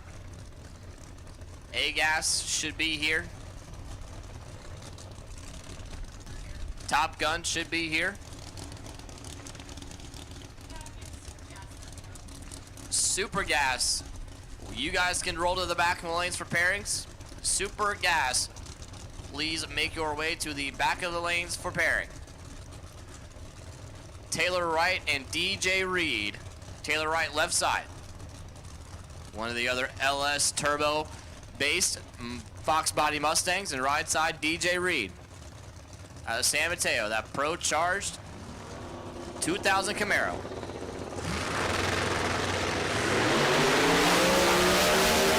And DJ Reed making it look easy.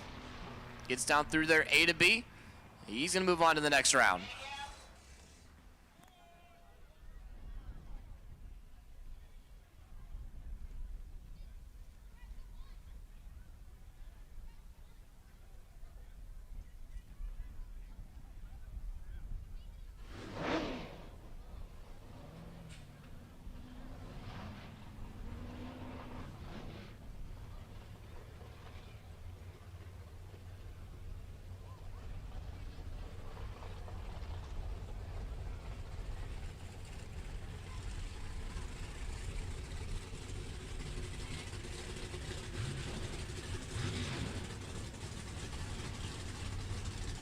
All right, moving into A-gas.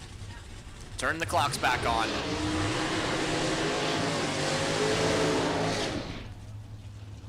Ray Padgett left side. A 63 Corvette, right side Bob Curley. In the 57 Fairlane.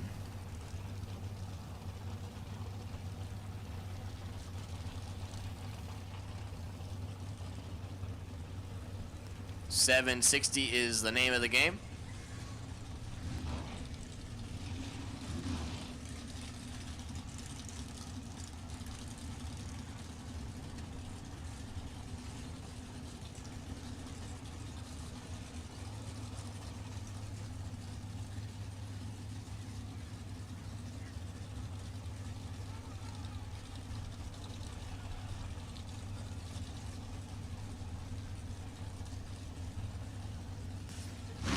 Curley and Padgett.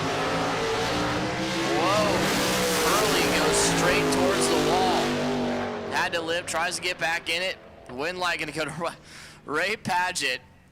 Gets there first by well over a second, and he's dead 9. How about some trust in your car and your setup there for Ray Padgett? Is gonna move on to the next round. He said, "Hey man, I qualified number 1 for a reason.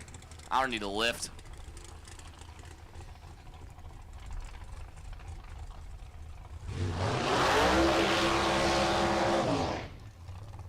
Casey Truer out of Santa Maria, a 33 Willys. Gonna take the solo shot.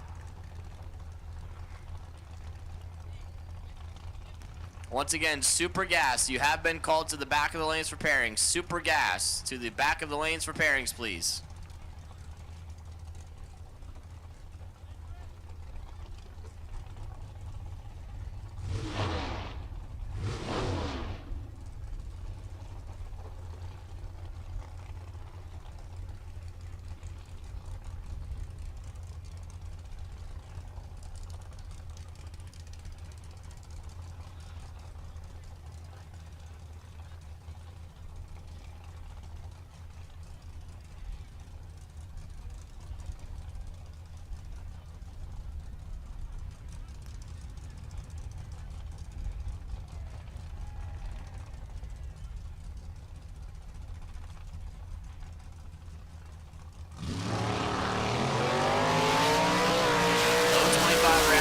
Casey. 756.6, 170 miles an hour. That's going to do it for A-Gas.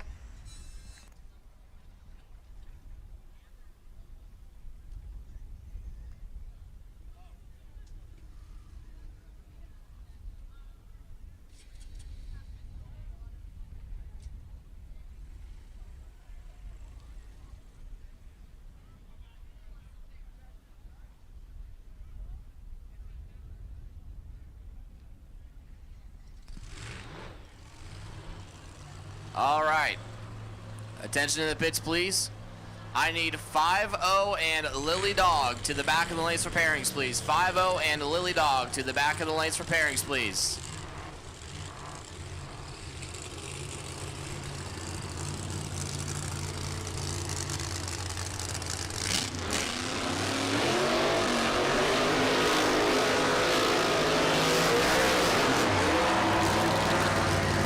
Big old smoky burn out of Josh Kalick and Robert Bingham following suit. Over there in the left-hand lane out of Brentwood, California, that's 67 Nova. 526 cubic inch Brad Anderson engine. Right side Kalick out of Aromas. Dirt and Construction 53 Studebaker.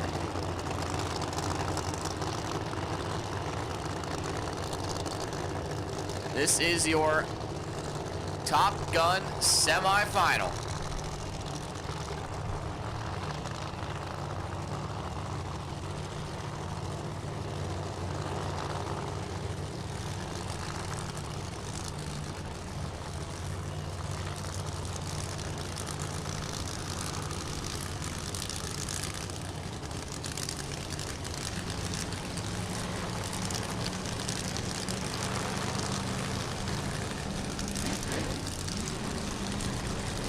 So Robert Bingham over there in the far lane.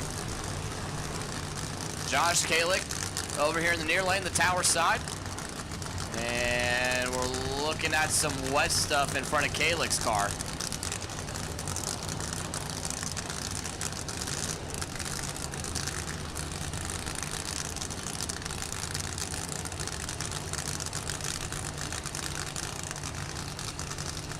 Jason says he's good.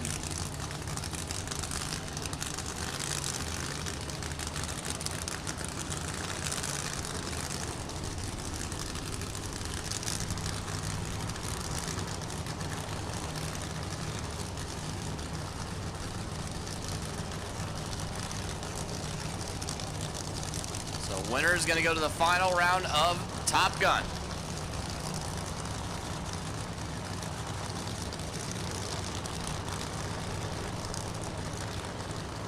Here we go. They both have to pedal, and Kalick gets all sideways trying to get there first, but it's going to be Robert Bingham going to take the win. Kalick was 0-15 on the reaction time and shook the tires, tried to pedal it multiple times and just could not get around Bingham. So Bingham going to go to the final round of Top Gun.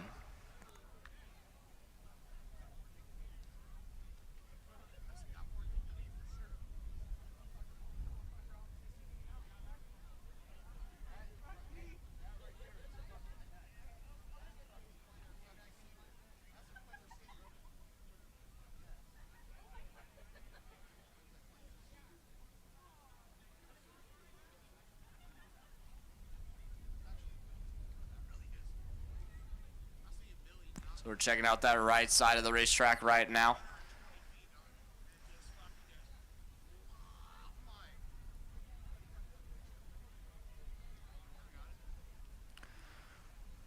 What's it looking like down there, Jason?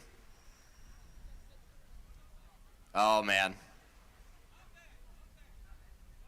It's not bad. Quick cleanup.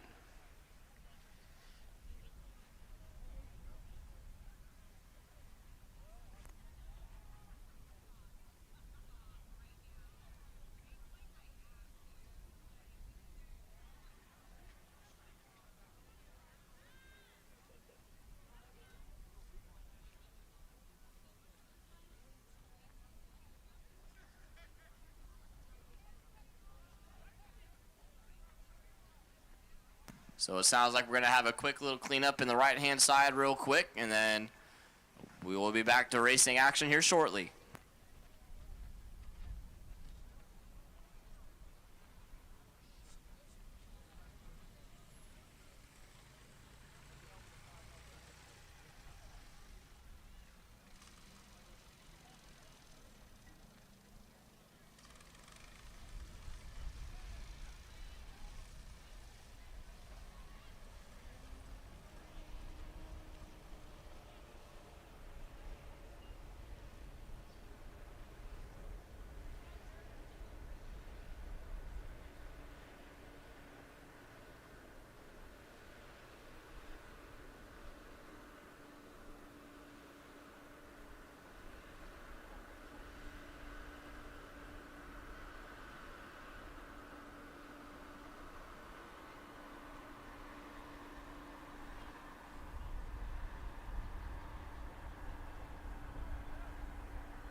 I just want to give a huge thank you to once again to Bang Shift and Chad for coming out doing our live stream. I know Chad said he's cold up there, so if anybody has a blanket laying around, Chad would be greatly appreciative.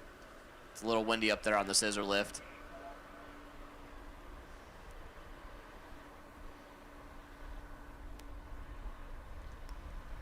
Also, tomorrow is Mother's Day. So from everybody at Sacramento Raceway, I want to wish all the moms out there a happy Mother's Day in advance.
So I know that we have a little bit of trivia left down there, so if there's any kiddos that want to collect a couple more prizes, we have some autographed Monza cars and some t-shirts and some Jerry Jansen t-shirts as well down there.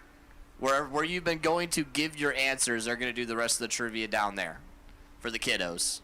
And Monza was nice enough to autograph some cars and some t-shirts and give away some cool stuff for the kiddos this weekend. And same thing with Mr. Jansen and that super cool 55 Chevy.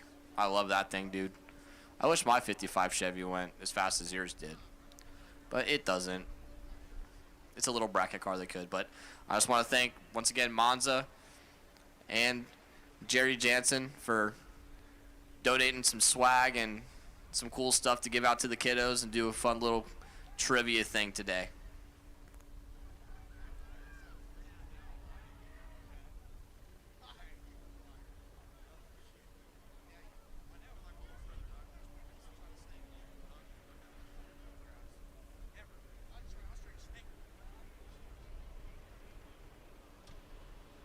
Foot races, huh?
We're still down there cleaning up the right lane a little bit.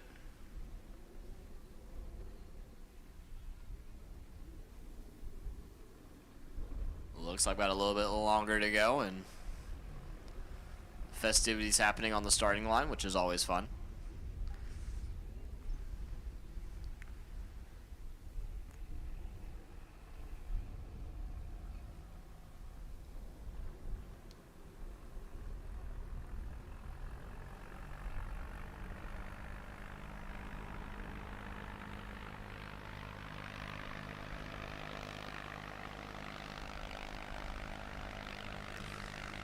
We should have D gas in the lanes as well. I don't see any D gas. I see super gas and C gas, but we should have D gas, David gas. Oh, they're here? Oh, I can't see. So many people. But they're here. We're good. Thank you, Dennis.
Well, we got the spray truck out on the track, which is a good sign. It means we're almost wrapped up and ready to get back to racing.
right, so we're going to Brian off the top end, and I think Jason is done on the tractor. We're ready to rock and roll, baby. Get our last pair of Top Gun down, and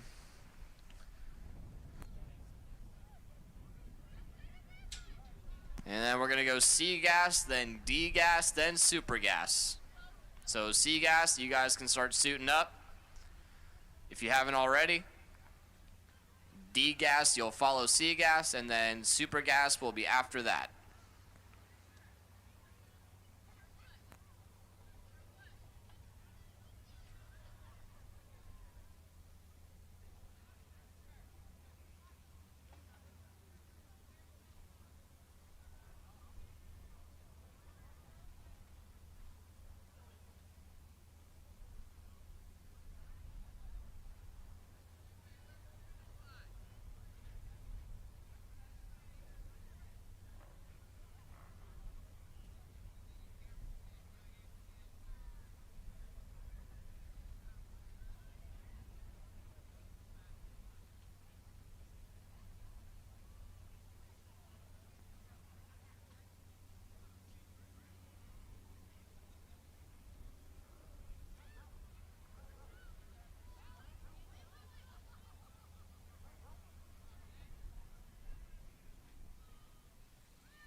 So the person down there at the very far end of the racetrack with the ATV, you need to not be there.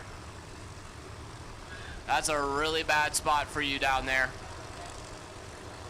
This is your disclaimer, you need to move.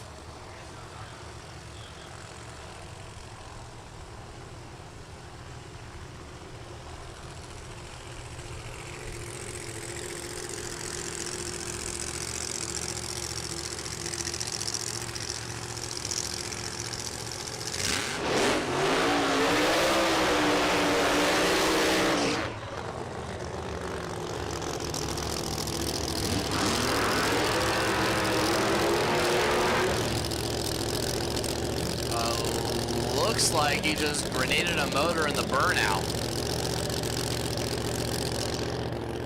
John Durden. The motor let loose in the burnout. So we're gonna get Brett backed up out of his burnout. And the protocol for this is to get the driver over the wall. The driver and the crew member down there need to get on the other side of the wall, please. Thank you. Brett Williamson has a lucky break there. He's going to go to the final round of Top Gun.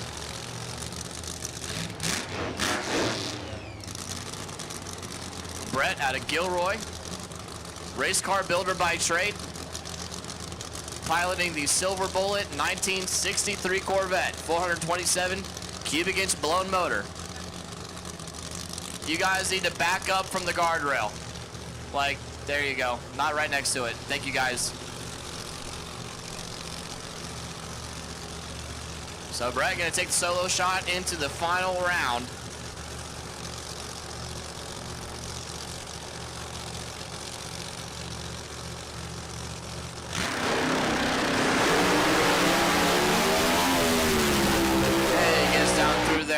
Nice and straight. Whoa.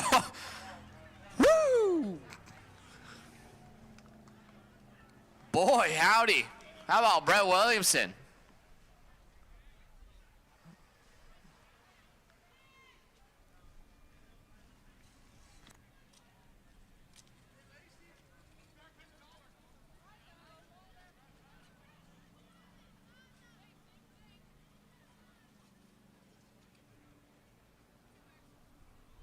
We're going to get John off the track and clean up the left lane now.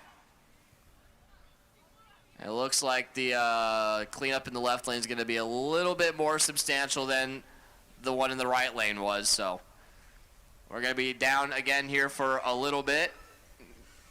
Andrew comes back up into the tower. Are you looking to add an in-tank fuel pump to your ride, but you're afraid it's a little too complicated to do on your own?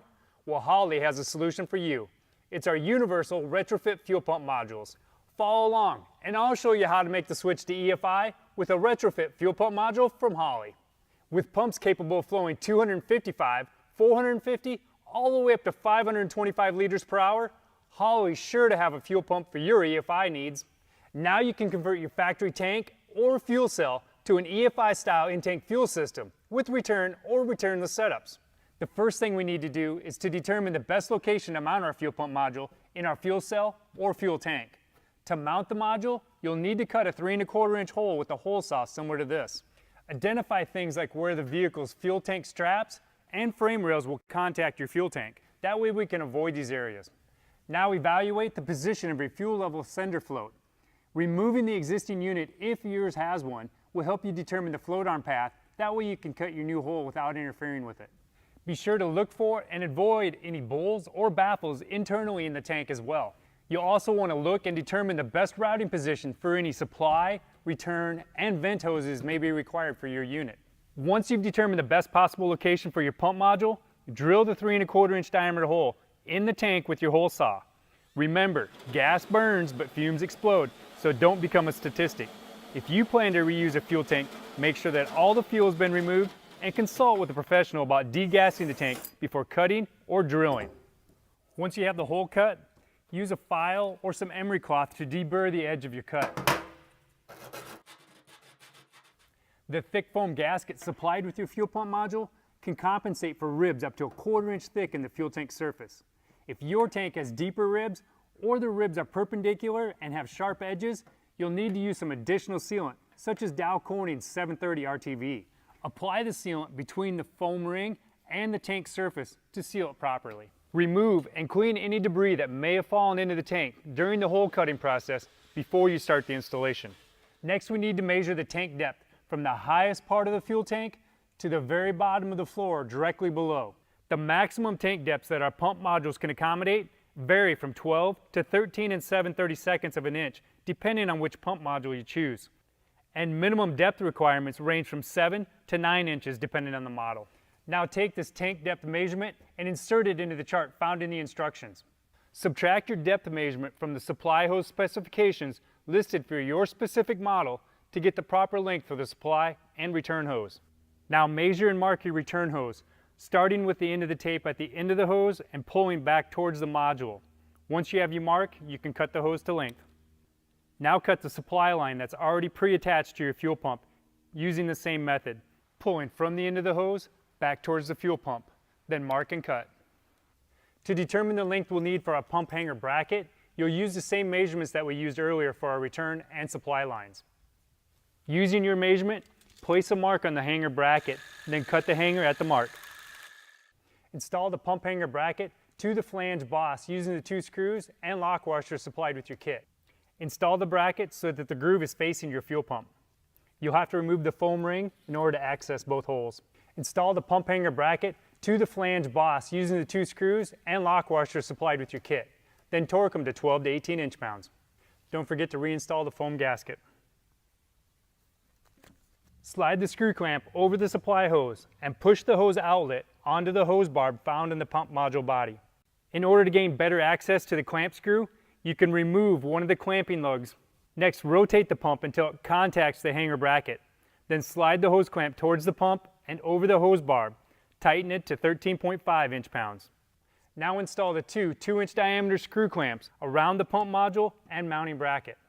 Place a clamp at each end of the foam sleeve on the pump. If you've chosen an EFI system that's capable of being run returnless, why not choose one of our returnless fuel pump modules? The installation is the same as before, but be sure to check the chart included in the instructions since the base measurements change with the returnless style pump modules. When you go to install the hydromat filter onto your fuel pump module, position the hydromat so that the shortest length of filter is closest to the wall of the fuel tank and the longer section is pointed towards the center of your tank. You'll also want to avoid interfering with the swing motion of the fuel level sender float, as well as any internal baffles or bowls. First, remove the caps from the pump inlet and the filter outlet. Line up one of the holes found in the filter mounting tab, with the locating pin found on your fuel pump.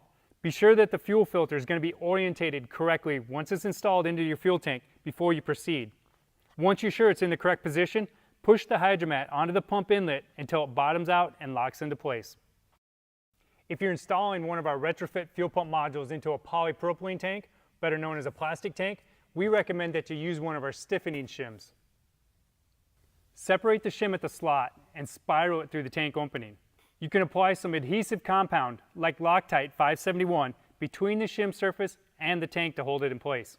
Use clamps or tape to keep the shim against the inside surface of the tank opening until the adhesive sets up. Position the shim so that it's not visible in the opening and wipe away any excess Loctite that protrudes into the tank opening. Before installing the pump module into your fuel tank, install any adapters or ports needed for your supply, return, and vent lines. Now's also a good time to go ahead and install the preferred electrical connector.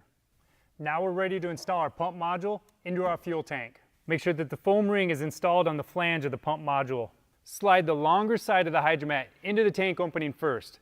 Then fold the shorter side, just enough to allow you to get it through the whole opening. Now lower the universal pump hanger into position.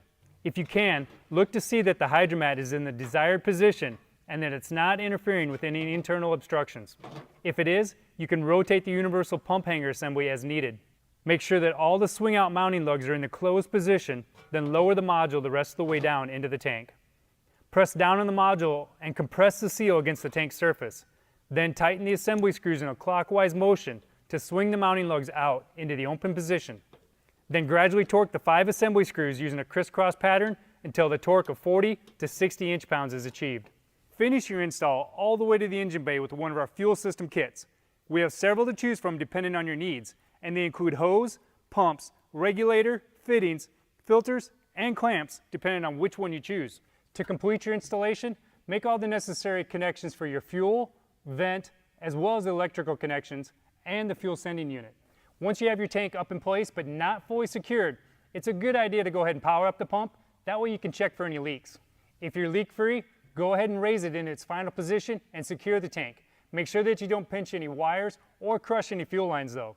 And remember, all vent lines must terminate at least 6 inches above the top of your fuel tank. That wasn't so bad.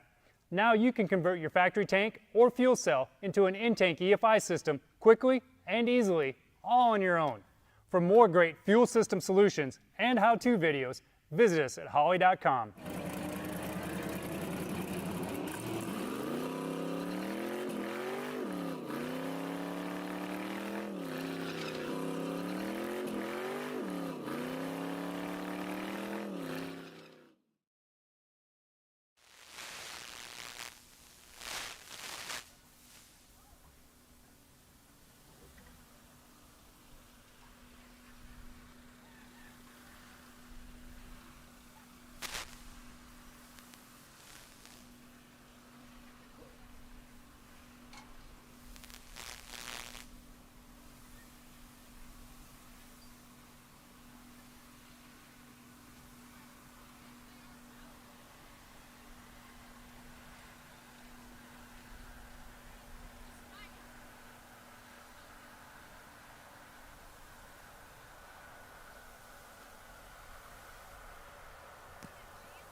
Chad, you taking a break from the wind up there?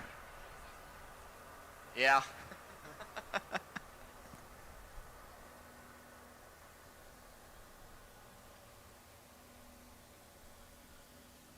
Chad's a real trooper, standing out there in the cold and the wind, bringing you guys this live action.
All right, so I know we've been down for a little bit and we still got a little bit left to go, but attention to the pits, please. I need B gas. Bravo gas to the lanes, please.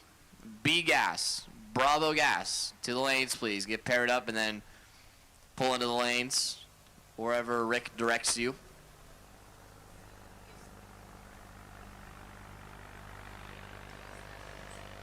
All of my C gas, D gas, super gas. If you win this round, expect a quick turnaround. We're going to try our best to get you guys done before the night's over. So if you win this round in C, D, B, or super gas,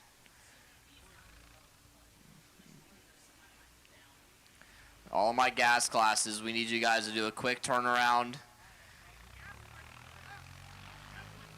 and get back up here as soon as possible if you win this round.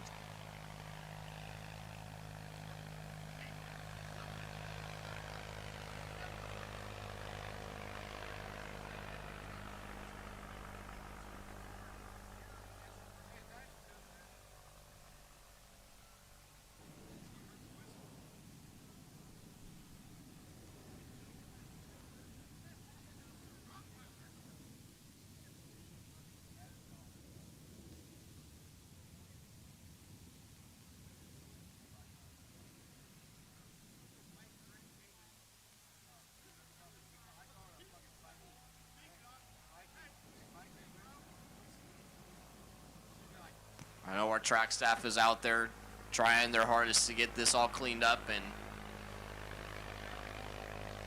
we're getting down to the point where we're almost ready to start prepping. And unfortunately, we had a lot of oil on that left lane, so we're getting it all cleaned up. Want to make sure that both lanes are even, equally prepped and ready to go. But once again, I have C gas, D gas, and super gas. You guys are going to be on a quick turnaround time after this round. We're going to try to get you guys done and over with tonight.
All right, gang.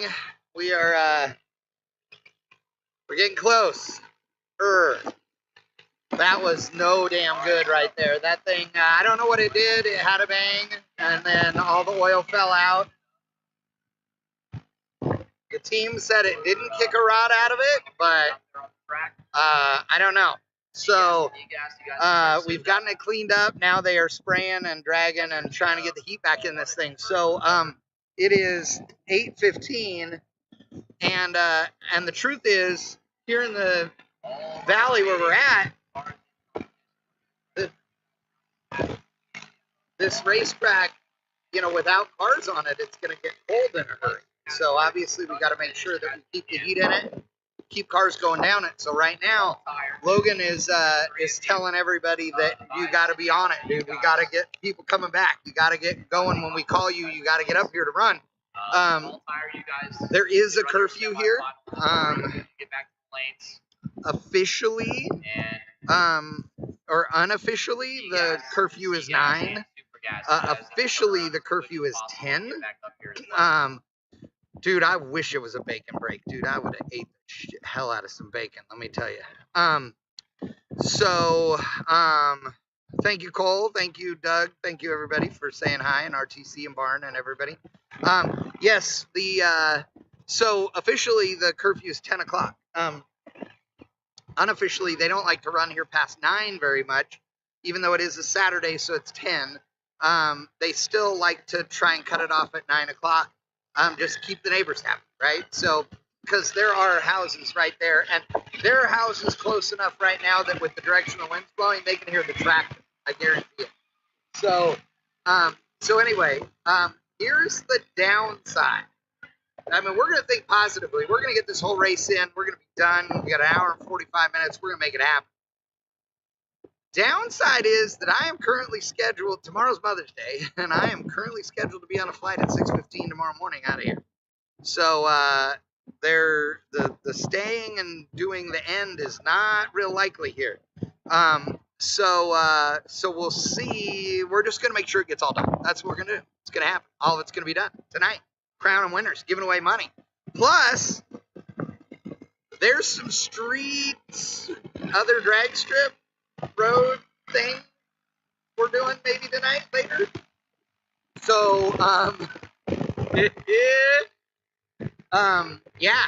So, need to be done here so we can go to the other track. Road, street, racetrack thing. Yes. So must happen.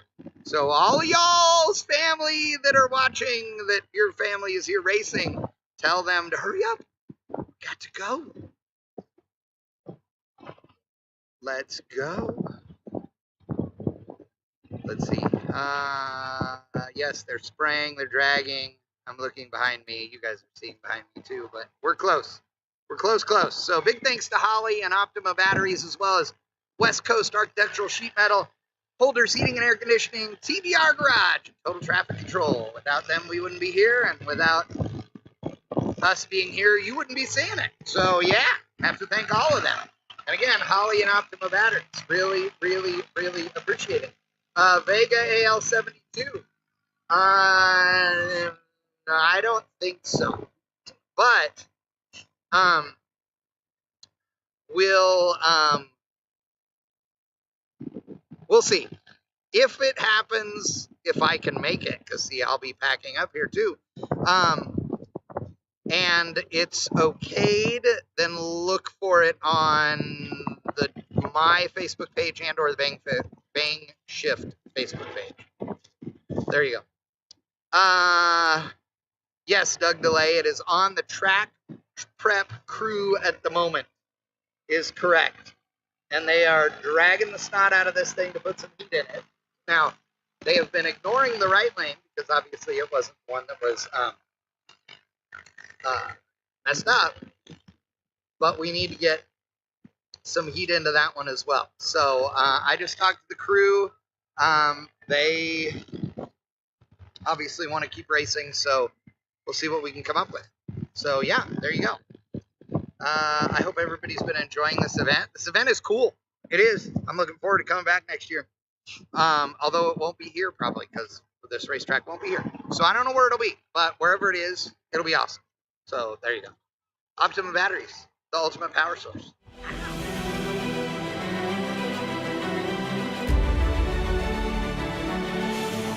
I look where I can make it more bulletproof, where I can make it perform better. But beyond that, the engineering and technology with it, it's choosing the appropriate components. Each component is thoroughly inspected. It's that level of inspection, it's that level of attention to detail to make it across the finish line.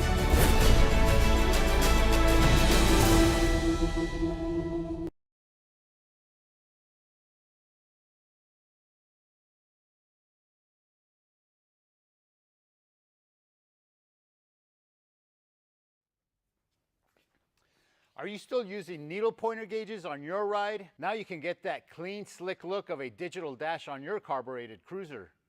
Holley's standalone digital dashes can replace all your traditional gauges with a state-of-the-art full-color touchscreen. Available in 2 sizes, the touchscreen auto dims, giving you crystal clear sharpness day or night. With access to multiple screens just by swiping, you get to view and customize all your favorite gauges. Easily set up driving screens, tuning, race, even warm-up screens. The fully programmable touchscreen allows you to customize the layout of your gauges, displaying them in analog or digital styles. You can set up warning lights and even virtual switches, eliminating the need for external toggle switches. Configure your own backdrop for that custom one-off look, or choose from the pre-configured screens. Basic engine functions are wired directly to the dash, with plenty of room for additional sensors. Configuring inputs and outputs is easily done through the dash. With predefined Holley sensors already programmed into the dash, adding sensors is easy. Non-Holley sensors are also supported with sensor scaling. An internal GPS sensor calculates speed, odometer, and trip functions. An integrated G-meter monitors your acceleration and lateral forces. These dashes are easily mountable on your console, dashboard, off a roll cage, or simply a steering column. With room for 13 multi-configurable inputs, you can be sure everything will be visible and data logged. A built-in USB connection allows you to expand your available memory for easy file management. On-screen data log playback allows you to review vital run information right on the dash, while full analysis via laptop is available. With USB keyboard and mouse functionality, setup is quick and easy. A CAN bus is included for plug-and-play compatibility with Holley EFI systems. So next time you need to keep tabs on the vitality of your engine, swipe on over to one of Holley's new standalone digital dashes. Learn more about Holley's digital dashes at holley.com.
All right, C gas.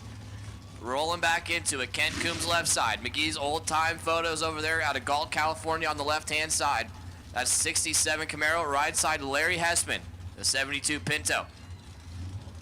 Larry, your number 6 qualifier. Kent, number 12. We're in.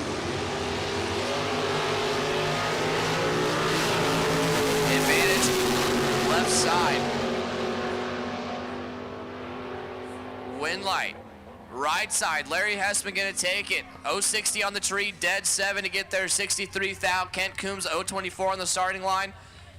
And then cannot get there, 971.6 at 136 miles an hour. So Larry Hessman gonna move on to the semifinals.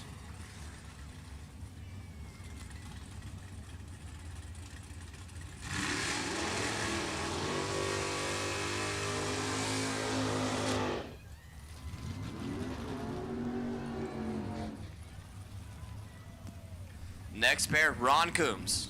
Gonna keep the Coombs name, family going here in C-Gas. Left-hand side, the badass glass 67 Corvette. Right side, Artie Pava. Artie, out of Elk Grove. The Super Muscle Parts 70 Camaro. On the tower side.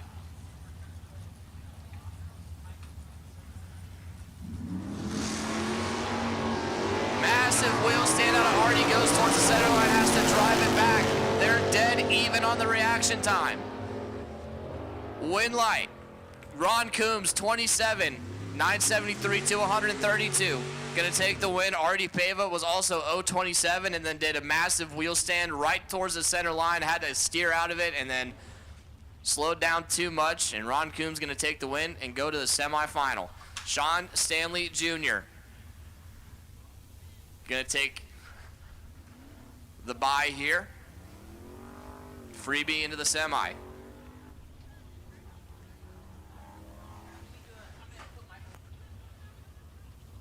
Okay, here we go. Attention in the pits. We should have B-Gas back here. We need all of our 5.0 Lily Dog, Big Dog, and small tire semis to the lanes right now so we can turn you around to try to get this race done. Again, this is time sensitive. So 5.0 Lily Dog, Big Dog, and small tire semi-final. We need you to the lanes right now. We are going to try to finish this race. We've got curfew extended about 20 or 30 minutes past 9 p.m. Again, 5.0 Lily Dog, Big Dog, small tire semi. Need you to the lanes right now. All right, so you guys heard that. We're going to be going till about 9:30 tonight. We got the blessing from Dave. So we'll try to get this whole race in. We got about an hour to do it. So I need everybody's cooperation. Big Dog, Lily Dog, 5.0, small tire. You guys all need to come up to the lanes. All my winners need to turn around and come right back on up. Moving into D-Gas now. Glenn Jacobs left side.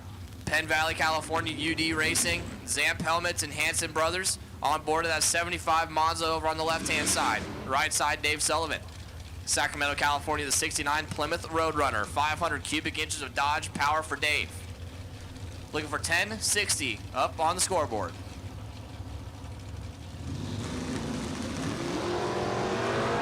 Glenn Jacobs clicks into Thou Red. Give the win to Dave Sullivan. He's going to move on to the semifinal round. 0:41 on the reaction time.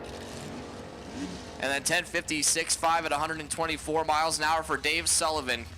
And that's going to be his ticket to the semifinal round. Dan Fisher left side, Redwood City, California. The Gorilla Barbecue, 64 Fairlane 500 over there, left side. Right side, Ken Parks. Out of Placerville, the Fix Auto and DP Converters, 72 240Z Datsun with a small block 355.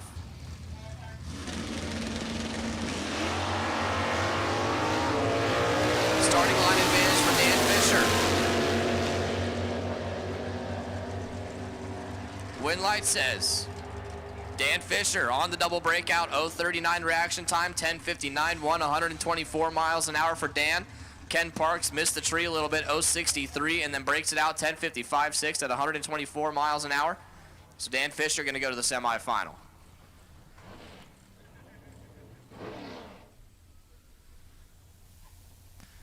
D-Gas, C-Gas, Super Gas, you guys winners, right on back to the lanes. D-Gas, C-Gas, Super Gas winners, need you to come right back on up to the lanes.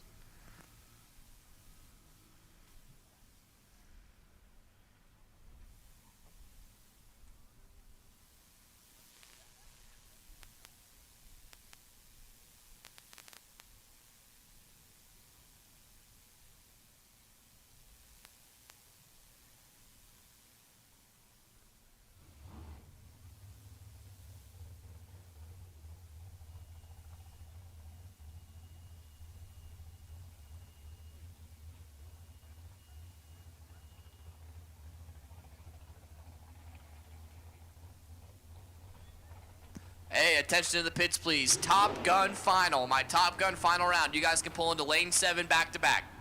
Or front to back.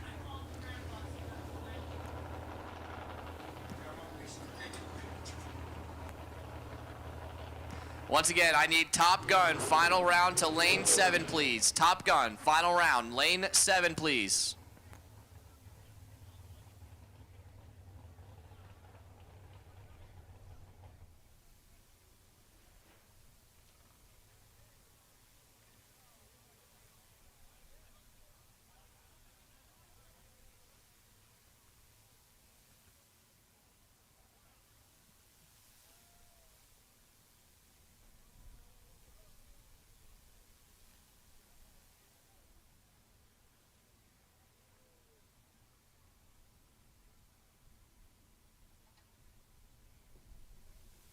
All right, fire him up.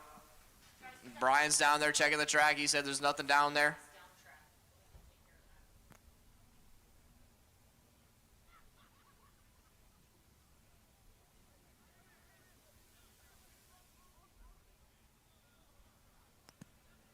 Fire him up. Let's go.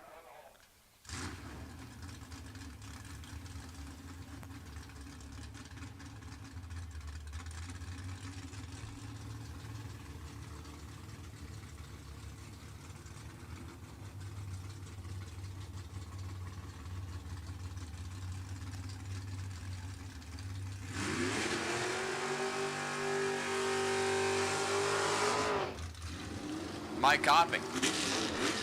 Gonna take the solo shot. Freebie into the semifinal of D-Gas. Once again, 5-0.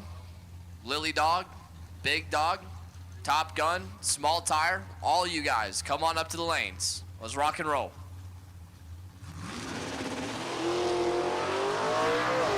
Low 28 reaction time for Mike.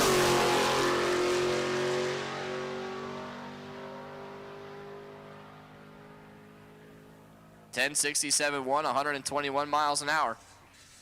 It's gonna wrap it up for D-Gas. Once again, all my winners. I need all my winners back to the lanes. Just hot lap them. Let's go.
All right, we just did a quick spritz of the sticky stuff before we throw super gas down through there.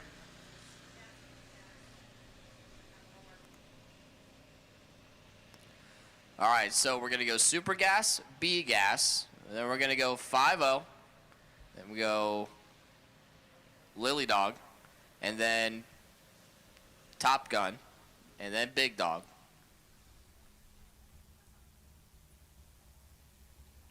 So we should have 5-0, we should have Lily Dog, we should have Big Dog, and we should have Top Gun, all in the lanes ready to rock and roll.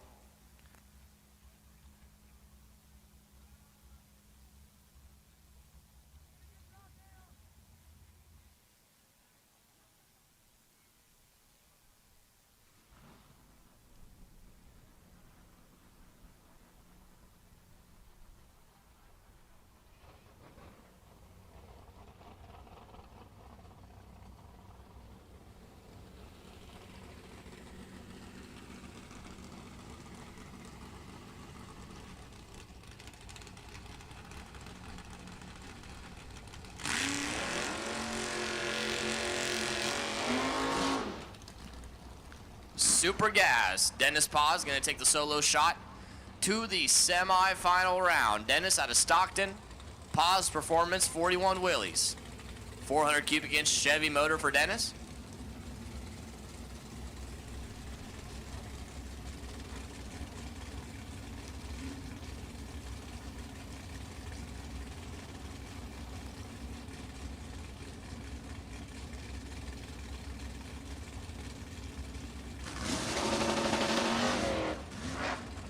Dennis goes right towards the wall. Good thing he's on a bye run.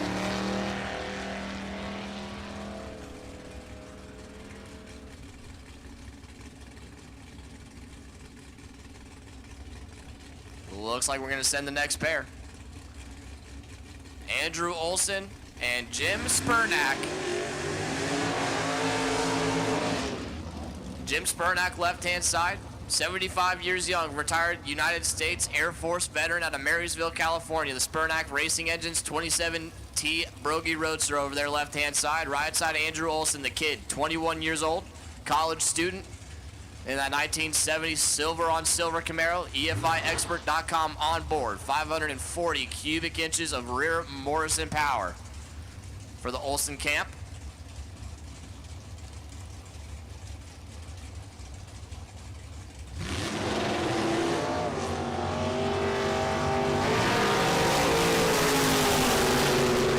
Time advantage to Olson.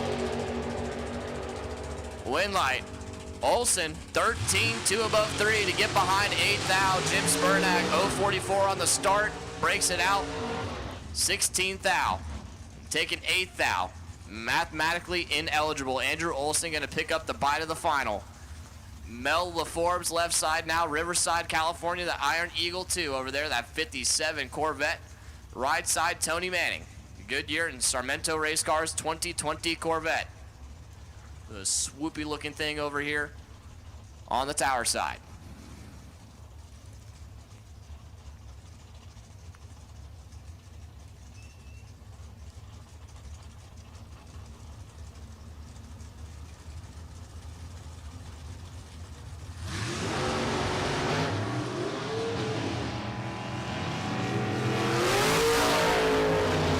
Tony Manning having issues, never came off the throttle stop. Mel LaForbes going to take the win, 0.21, 10.13.6 at 139 miles an hour. Tony Manning, when it left, it sounded like it shifted back into neutral or something, and it started driving towards the center line, and at that point, Tony made an excellent decision to just go ahead and stay out of it. He was already behind on the reaction time, so. We're going to wait for Tony to get off the track down there before we send our next pair. We're going to roll right into B-Gas quarterfinal, or semifinal, excuse me. B-Gas semifinal.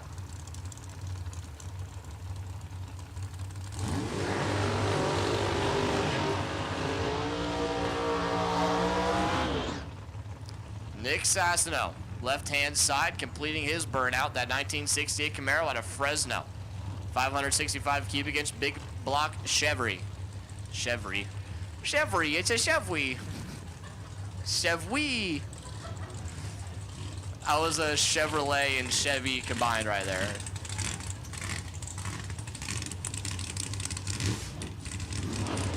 Right hand side, Mike Gillespie, the retired firefighter based out of Concord. The Roy's Racing Edges entry, the 63 Chevy twice on the right hand side. 632 big block Chevy.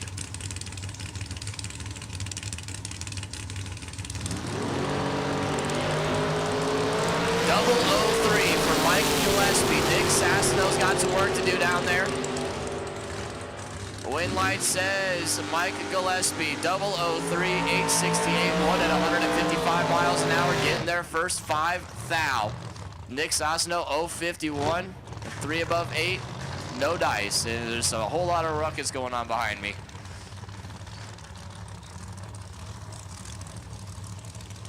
Next pair of B-gas. Someone's going to see Mike Gillespie in the final round of B-gas. It's going to be Sam Tucker or Chris Torres.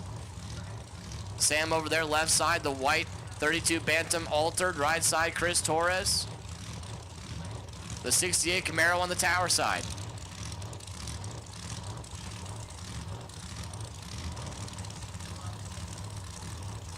Look at the wheel stand out of Chris Torres. He's got the reaction time advantage. Here's somebody on and off the gas down there, and Sam Tucker going to take the win, 033, 3 above 4, getting there 35 thou. Chris Torres, 014 on the tree, and then gets there 868, 8 at 150 miles an hour. Not enough sauce. Sam Tucker and Mike Gillespie going to be your B-gas final round. Back to the nose time stuff. 5-0 index coming at you.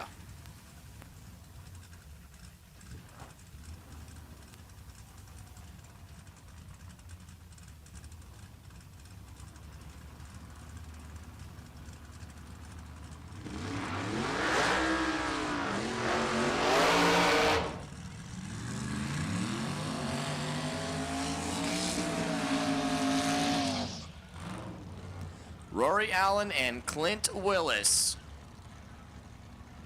Rory left-hand side. VP Speed Shop 69 Copo Nova. That's what they call it. Right side, Clint Willis. Out of Salinas, California, the 64 Pontiac Le Mans. 540 cubic inch big block Chevrolet with a couple of turbos for Clint. And a LSX with a Pro Charger for Rory.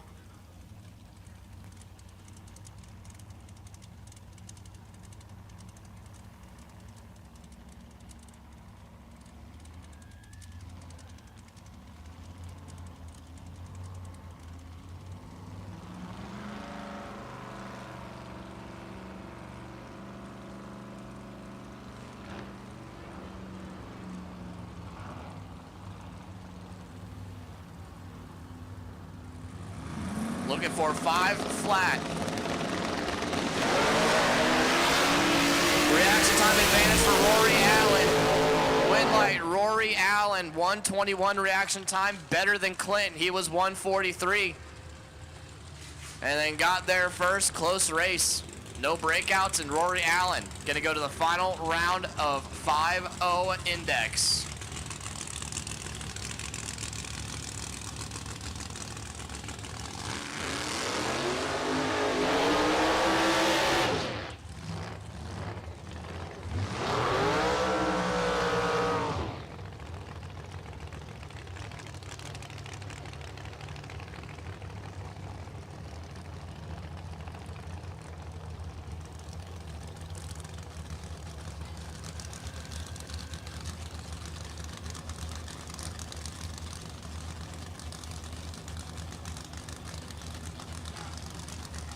Casey Truer left side. The other half of your 5-0 semifinal. Casey out of Santa Maria, California, the 69-year-old diesel mechanic in that 33 hot rod looking Willies. Man, it's been a long weekend. Boy, howdy. 632 cubic inch motor over there for Casey, and right side Frank Miranda in the home wrecker for 59 Rambler wagon. A couple of old school badass hot rods right here. West Coast torque converters on board for the Paso Robles based 59 Rambler.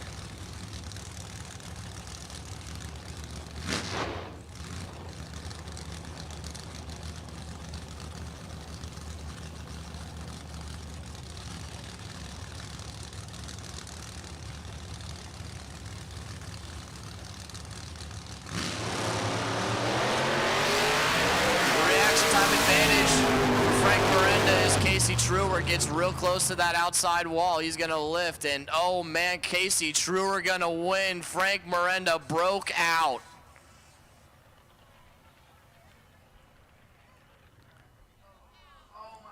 Wow. Oh man. Yeah, this is one of those times where I really want to say what happened, but I can't. But just a couple of chiclets, that's all it takes, I'll say that. Casey's got to come back for the A-Gas final too, and now he's in the 5-0 final. Yes. All that. You hate to see it. You really do. Like literally just lift off the throttle about 2 feet sooner and you would have been fine.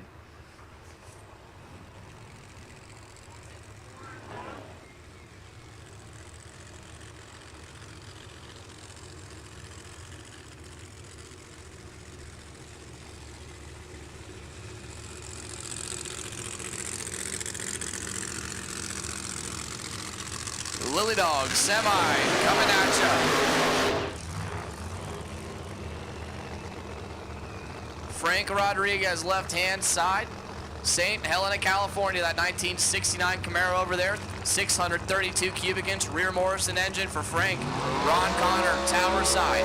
Redwood Valley, the Humpin' Pumpkin, the 63 split window Corvette over here. 524 cubic inches of 100% billet motor with a big old blower strapped to the top of it.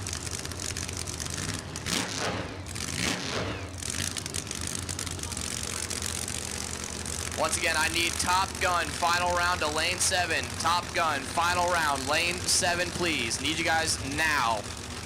You guys want to get your final round in? We need you guys up here as soon as, well, not even that. We need you now. Frank Rodriguez, Ron Connor,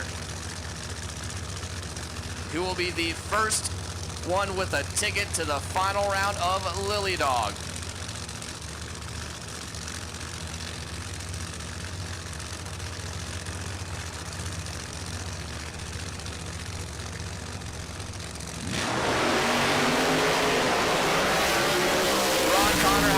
Double step in there. He's got the reaction time advantage and the win light. Wow, another close race.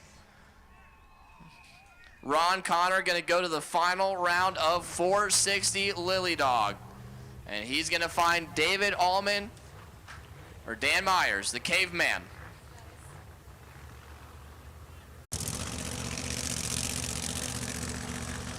Chris over there in the Bel Air, a top sportsman NHRA legal car. The right side, NHRA Hot Rod Heritage Series legal A-Gas car.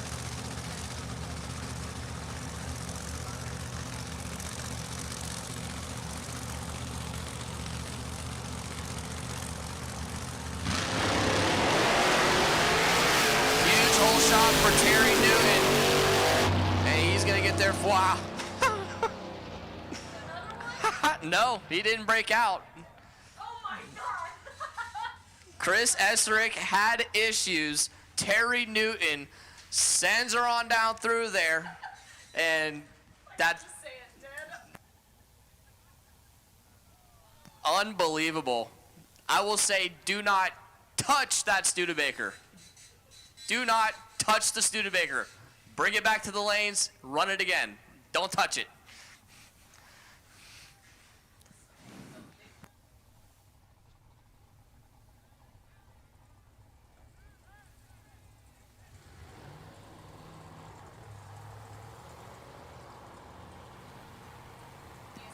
We need C-Gas, D-Gas, and Super Gas semis to the lanes right now, please. C-Gas, D-Gas, Super Gas. Semifinals need you to the lanes right now.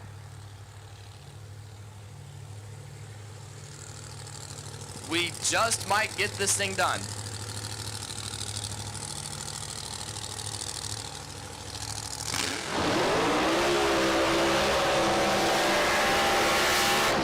And now you see why our neighbors hate us. Because of loud blower cars like Dan Myers. Dan on the tower side of the racetrack, Ramona, California, 67 Camaro. Follow wild and crazier. 451 cubic inches of blown Hemi for Dan, and left side David Allman. TBR Garage, 99 Firebird, 555 cubic inch big block Chevrolet with a couple of twin hair dryers strapped to the front of it.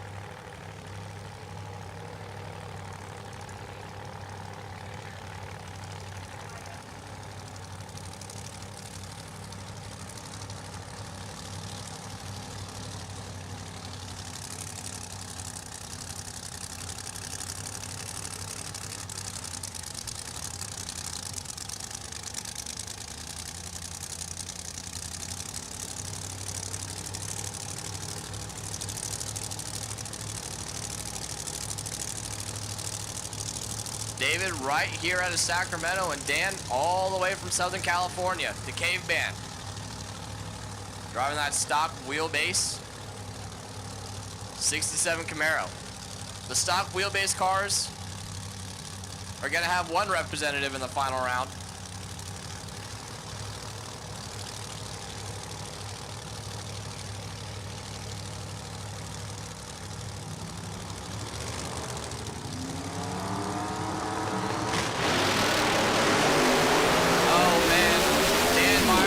Sleeping, and they both get sideways. Dan Myers crosses the center line. I think David might have touched the wall down there. So we're gonna go check them out. That was wild and crazier, as advertised.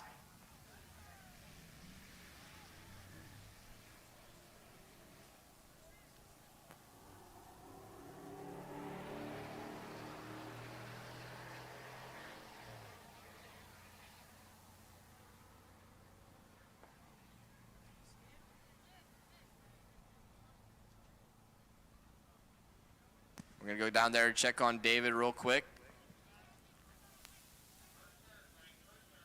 I don't know if David touched the wall or not. I mean, it was close. He might not have, and if he did, he barely touched it, if anything at all. But I do know that Dan was way over the center line, as you can tell by our multiple massacred blocks down there.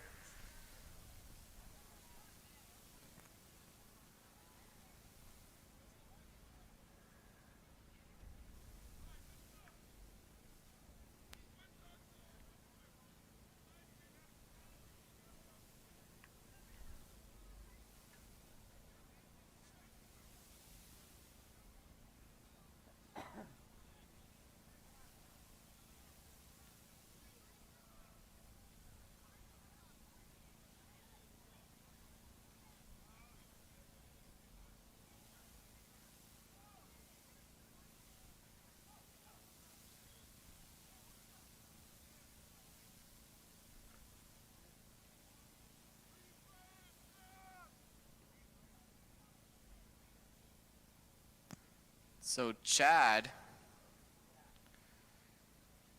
can you confirm if somebody hit the wall or not down there, considering you're right there?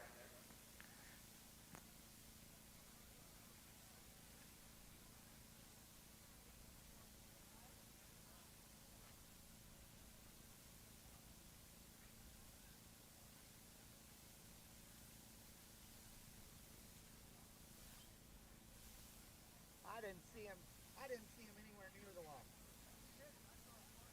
I don't think so.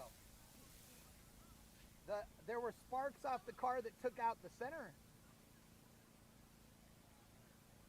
But I did not see him hit the wall. Because he didn't go up in the air.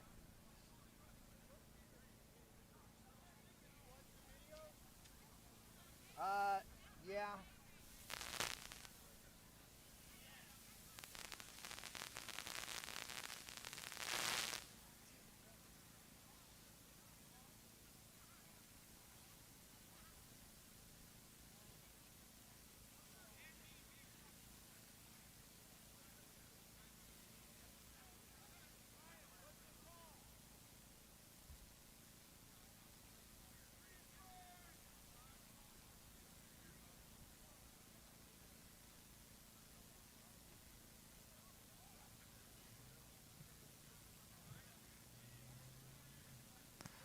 Well, good news is that both the drivers are all right. Was a little eventful, but we're all good. We're going to replace our cones down there and get back to racing as soon as possible. So they're going to set the record for a 2 timing block replacement.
Monty Fitzgerald, can you come to the tower, please? Monty Fitzgerald, please come to the tower. Monty Fitzgerald.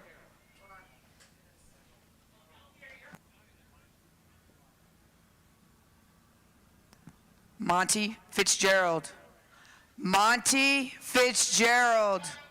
Monty Fitzgerald to the tower, please. Now, please. To the tower, please. No, that's not the tower.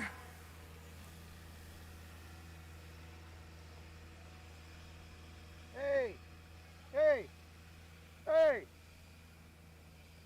Right at the pole. He did right at the pole.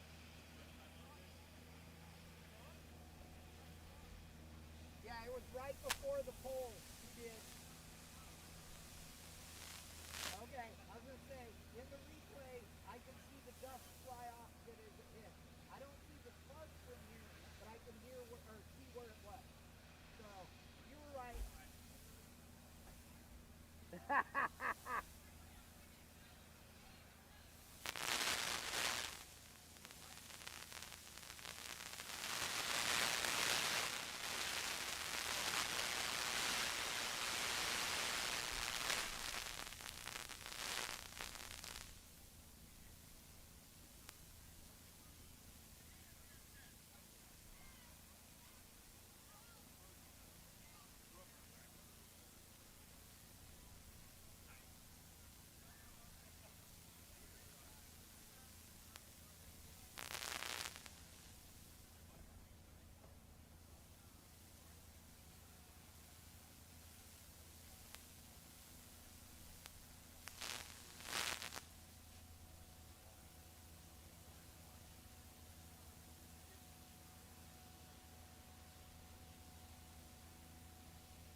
What?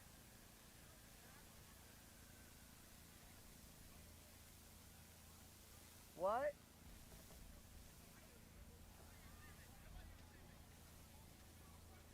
Was the left lane wind light on before he hit the wall? Huh. I don't know. Let me see. I don't. That's a good one.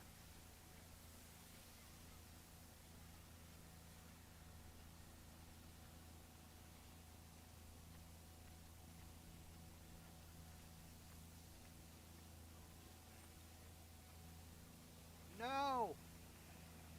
Monty!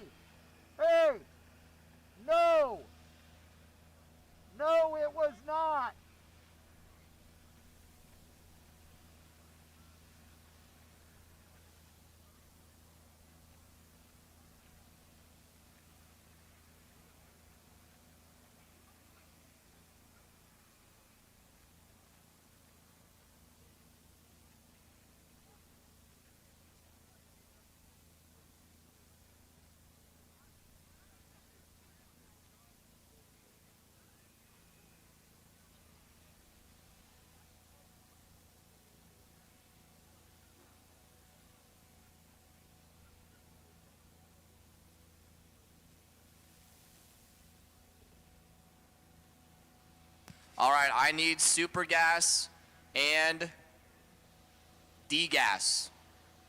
I see C gas up here, I think.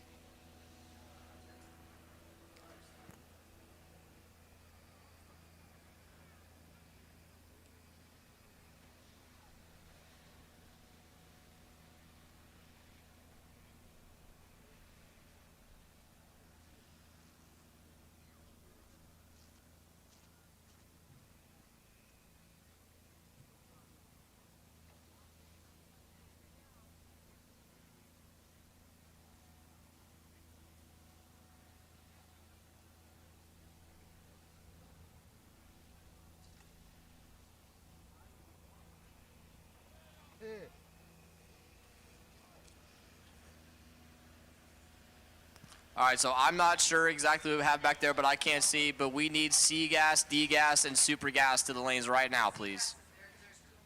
Okay, so C gas is here, sweet.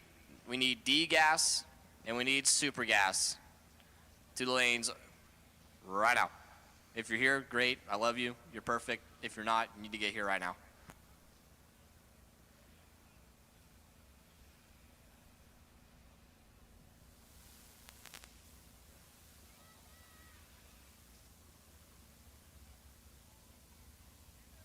Hey, one other thing.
All right, hey, the two golf carts coming down the return road, can you please turn the headlights off?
All right, Top Gun, final round.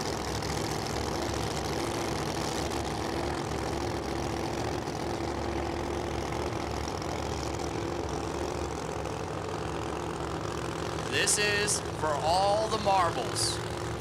Top Gun, let me introduce you to the players. Left side, Robert Bingham, Brentwood, California, by way of the buyback round.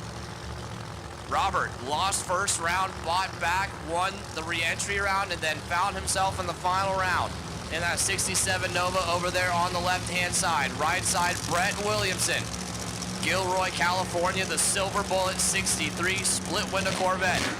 472 cubic inches of big blown power for the Corvette. 526 cubic inches of big blown power for the Nova. No indexes, no breakouts. First to the finish line wins. This is for the fastest car on the property, all the bragging rights. Comes down to this, Brett and Robert.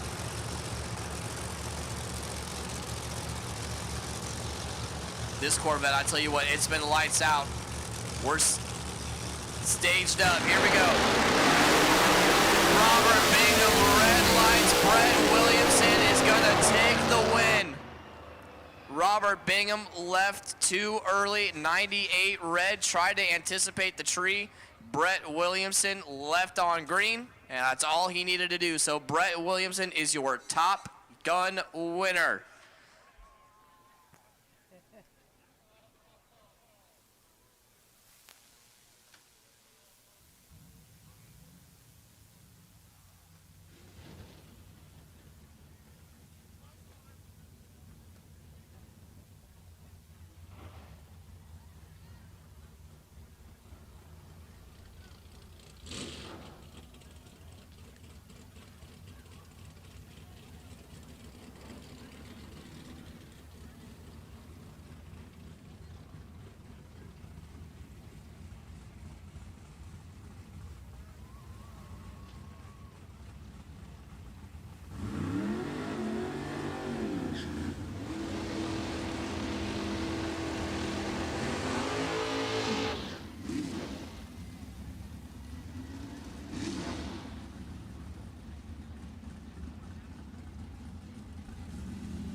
All right, your C-Gas final round. Larry Hesteman left side. That's 72 Pinto, genuine parts, or genuine paints on board. Right side, Ron Coombs out of Alberta. Badass glass 67 Corvette.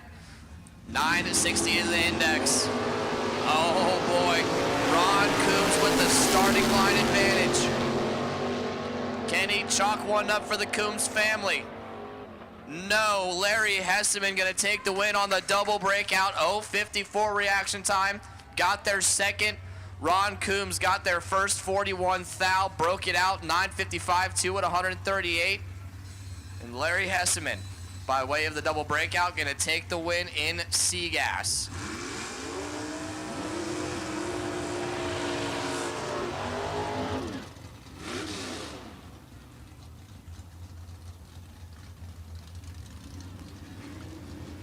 This is your D-Gas semifinal round. Dave Sullivan left side, the 69 Roadrunner on the left. Out of Sacramento, right side Mike Copping. Out of Placerville, the 65 Black and Red Mustang.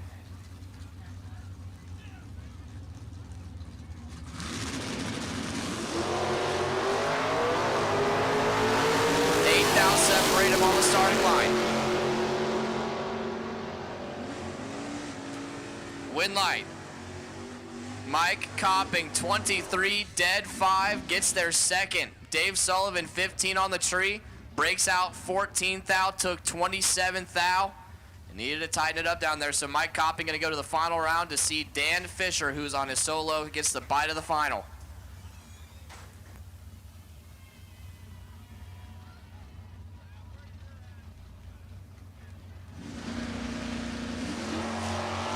Dan Fisher, 003. Oh man, I can feel the tension, just all the seriousness, trying to get this race done in time. All the extracurricular activities that's been going on here as of late. Big decisions have to get made. You could cut the tension out here with a knife. Dan Fisher, 003, one above 5 at 123 miles an hour. He's going to take his free ride to the final round of D-Gas.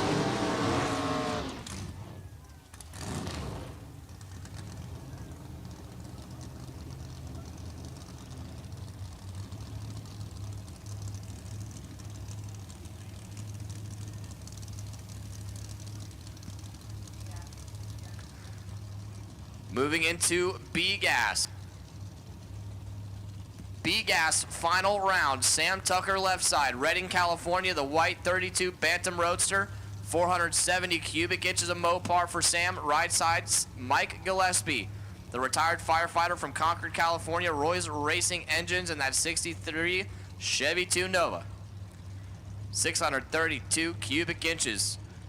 Powering Mike to that 860 index. We're pre-staged. Mike goes in first. Sam follows suit. Here we go. 21 thou separate them. Looking good for Mike Gillespie. Win light. Mike Gillespie 15, 2 above 0. Sam Tucker was 036, breaks it out 18th thou, took 17th thou, and say it with me, mathematically ineligible. Mike Gillespie is your B-Gas winner.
All right, Super Gas semifinal. Hi, Joy.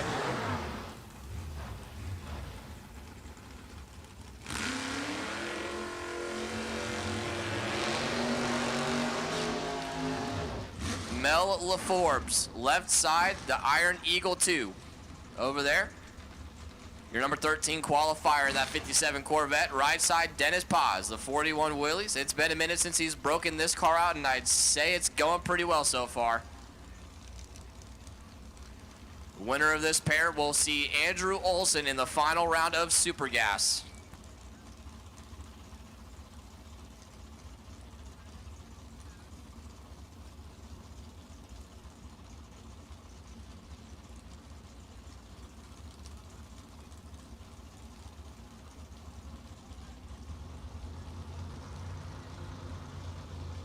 or pre-staged. Mel goes in first. Here comes Dennis.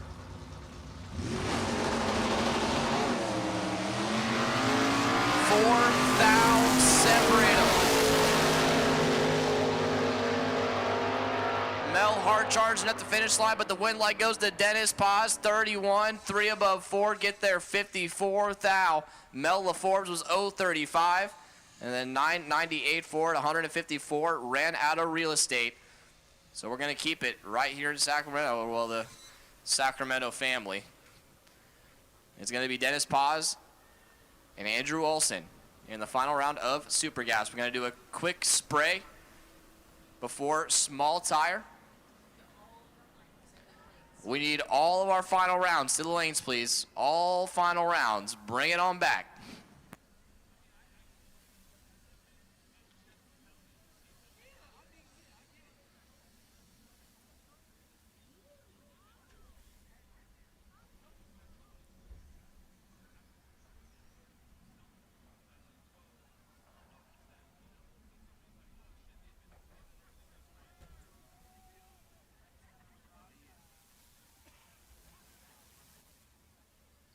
I just want to say everybody's doing a fantastic job getting back up to the lanes as soon as possible. We got 11 minutes to finish this race, and we might be able to do it. But I need all of my winners back to the lanes right now. Put some fuel in it and turn the fan on while you're driving to the lanes. That's about all we got right now. It's cool enough outside. I hope you got an alternator.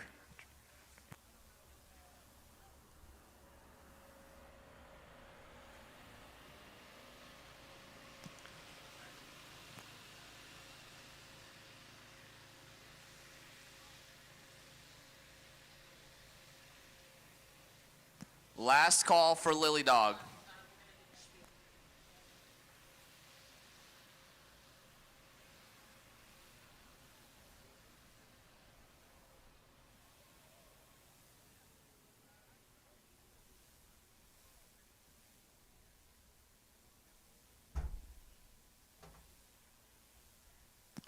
All right, I need D Gas, Super Gas, 5-0, Lily Dog, Big Dog, to the lanes, please.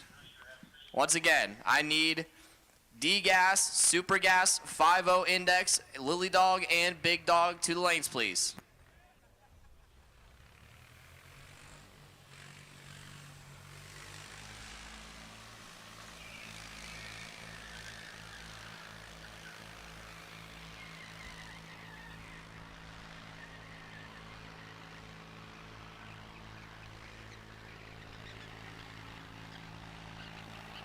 Hey, Casey, we know you're double dipping.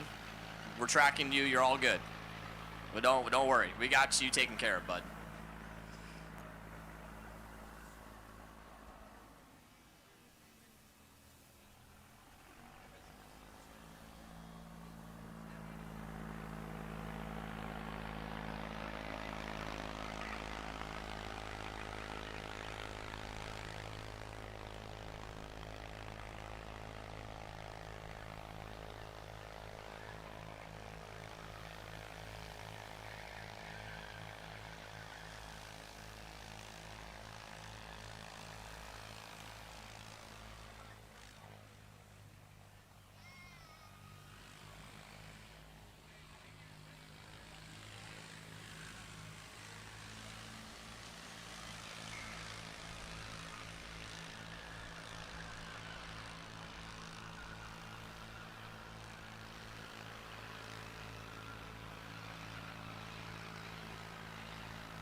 Man, what a day of racing, huh?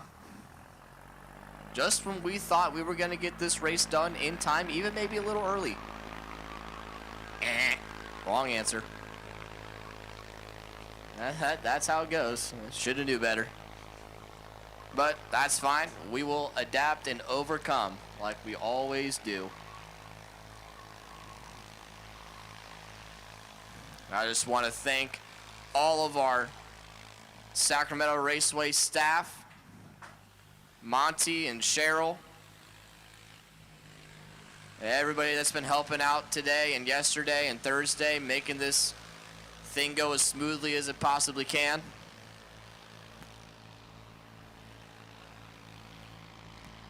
It's just a testament of how much hard work and dedication all of our track staff and Monty and Cheryl and DeAndre and everybody who's been helping out. They put in a lot of work and effort to make this thing go the way it does. So we just want to thank everybody.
Small tire semifinal coming at you.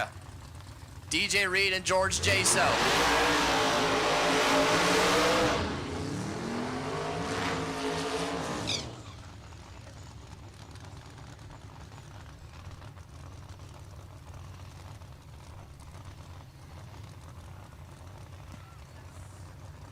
One of these two is going to see Johnny Coleman in the final round.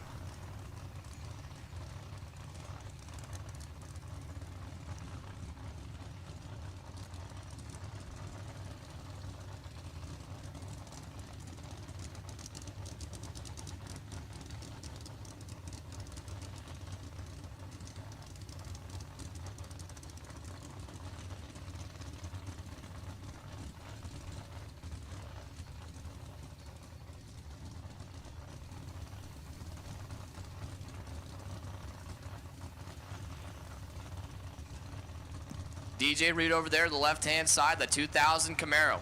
548 cubic inch pro-charged power over there for DJ. Right side, George Jaso, that 92 Fox Body Mustang LS turbo application.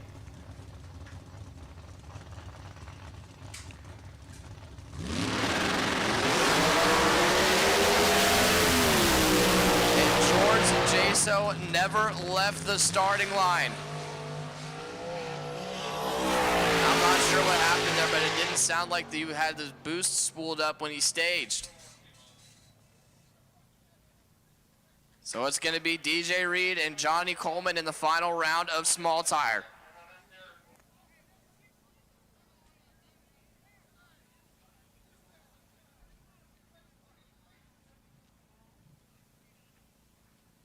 We need the small tire final back up here as soon as possible.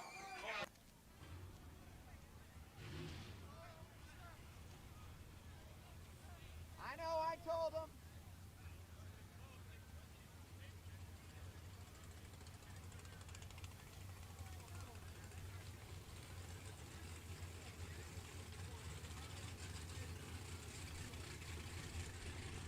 Hey, shut these cars off.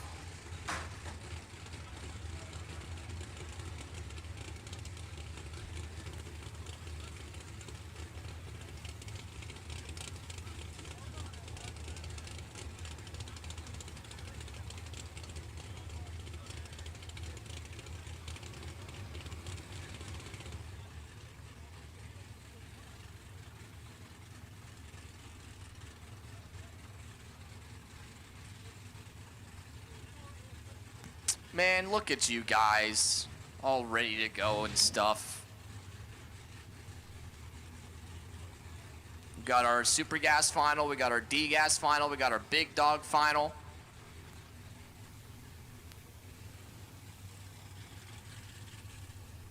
A gas final, click, coming at you.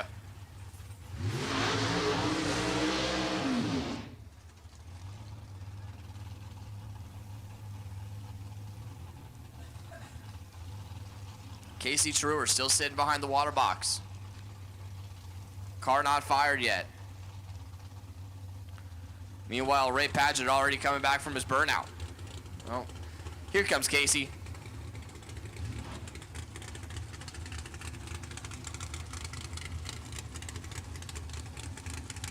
I need all my final rounds suited up and ready to go. I need all my final rounds to be suited up and ready to go, guys.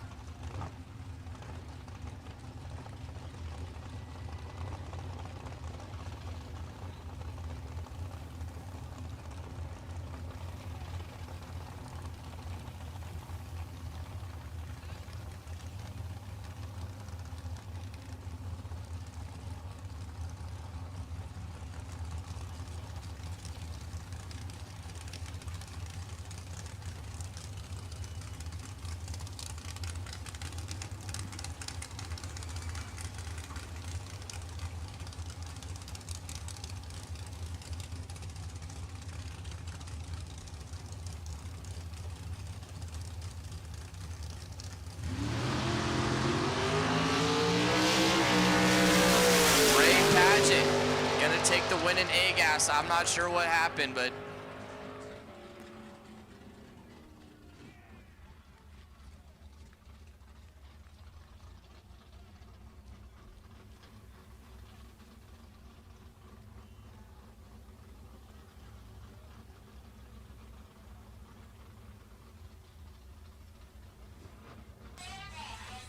Casey Truer got shut off. Ray Padgett gonna take the win in A-gas, and that was the final round. So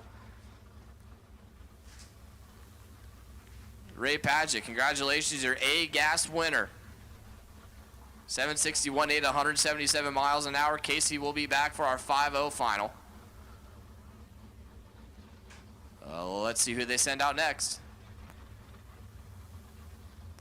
D-gas final.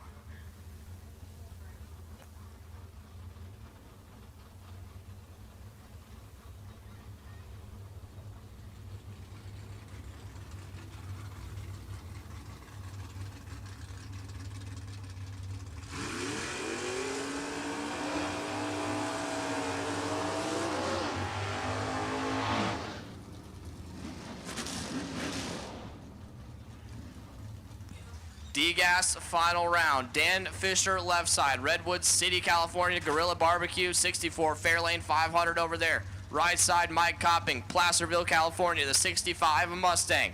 Your D-gas final round. Mike in pre-stage. Dan moving.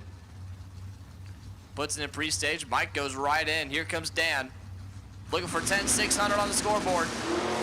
Mike Copping turns on the red light. Dan Fisher gonna take home the win in D-gas.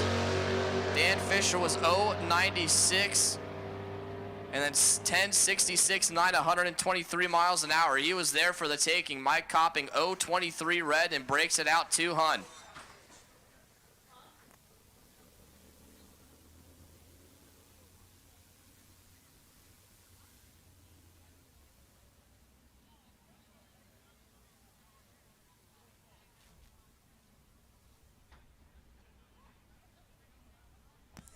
So congratulations to Dan Fisher for winning D-Gas here at the main event. Big Dog is next.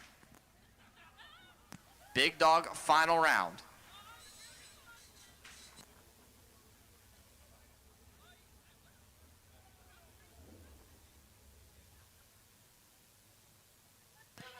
And if you will look and see the blue Firebird sitting next to the gray 55, that means that after all that happened in the semifinal, we have decided that David Allman won that race. So he is here in the final round.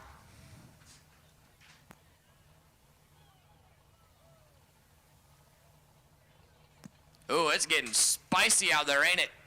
All kinds of cool stuff going on right now.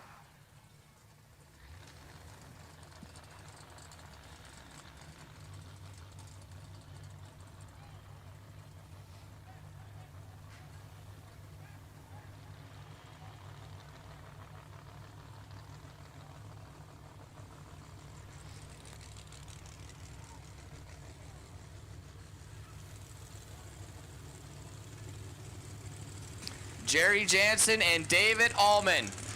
Big Dog 4 flat index final round.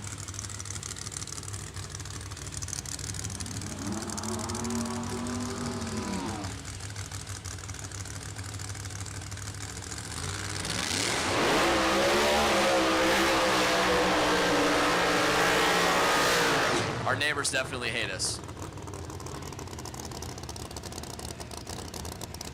Jerry Jansen, right side. Sacramento-based 55 Chevrolet. They call it the Side Hustle 55. Tom and Jerry Racing. Alan Johnson power on board. And left side, David Allman. TBR Garage, that 99 Firebird. Twin turbo, big block Chevrolet. 555 cubic inches sitting right in front of David Allman's feet.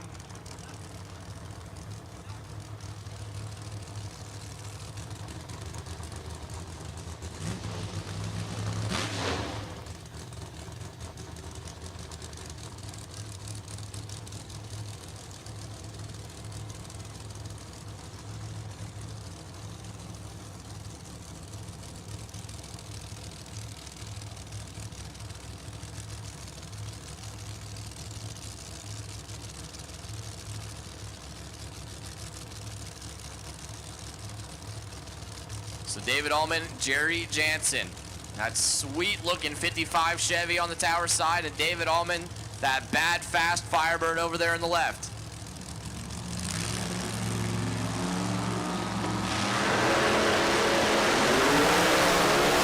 David Allman has to get out of it. Jerry Jansen streaks down there with the wind light. Jerry 033 on the tree, gets down through there, solid pass. Jerry Jansen is your winner in Big Dog.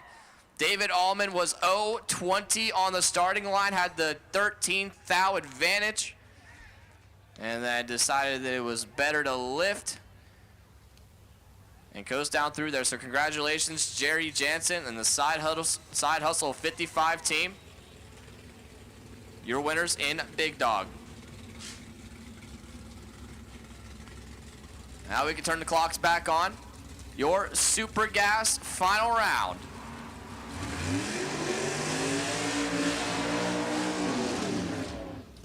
Left side, Dennis Paz. Stockton, California, the 41 Willys, your number 9 qualifier. Right side, Andrew Olson. Sacramento, California. EFIexpert.com 1970 Camaro. 540 cubic inch rear Morrison power for Andrew. 400 cubic inch small block Chevy for Dennis.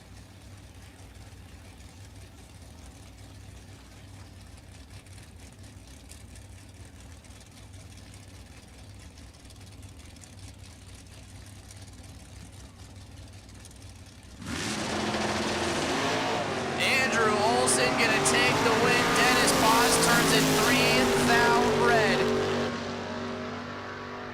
Andrew Olson 21 up front, and he's gonna coast down through there. He sees that big old wind light on top of his scoreboard. Dennis Paz 3 thou red, 994, 133 miles an hour. So congratulations to Andrew Olson and Charlie. getting the win in Super Gas.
Courtney Goodman and Drake Padgett.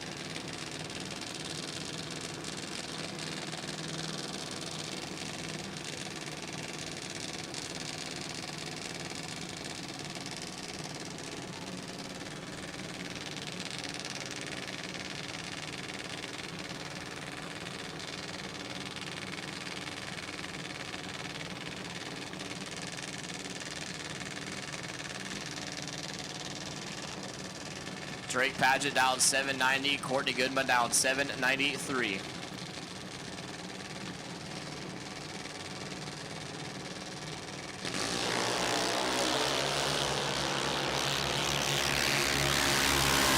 Separate them. Win like Courtney Goodman, 8:012 at 80 miles an hour. Drake Padgett, 8:10 with an 8 at 81 miles an hour. Courtney Goodman going to take the win. They're going to split the series.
Your Lily Dog 460 final round. Left side, Ron Connor, Redwood Valley. The Humpin' Pumpkin, the 1963 Corvette.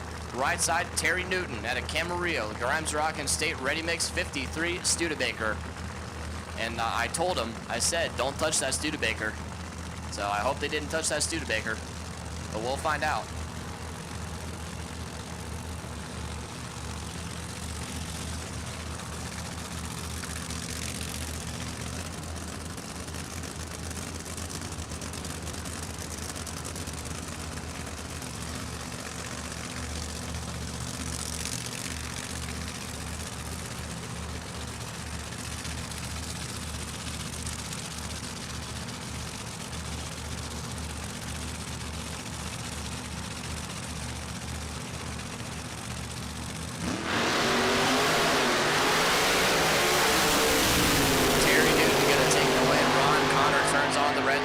Terry Newton and the McClure Racing team going to take the 460 Lily Dog win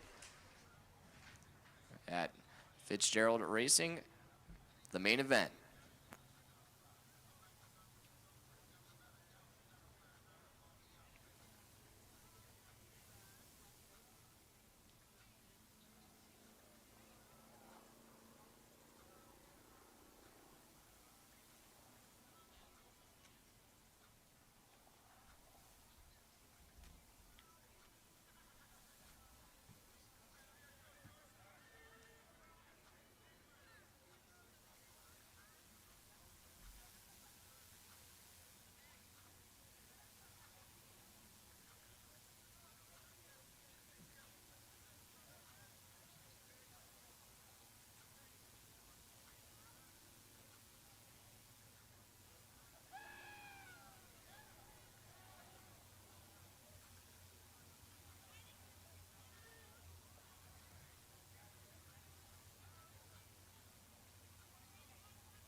Yes, Chad, we only have small tire and 5.0 left, and then we're done.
Rory Allen and KC Truer, your 5.0 index final round.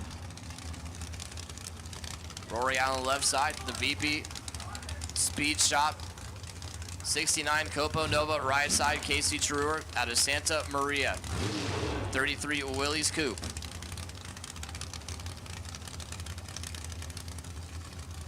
I'm trying to announce quieter because we're like way past curfew. I have been advised to be quiet. Wow, Rory Allen, deep stages, goes right in, double bulbs. And, good lord.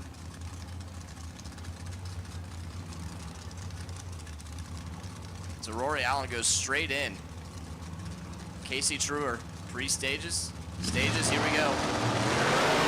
And KC Truer gonna take the win. Rory Allen rolled the beams. Casey Truer is your winner in a 5-0 index. And then we have DJ Reed.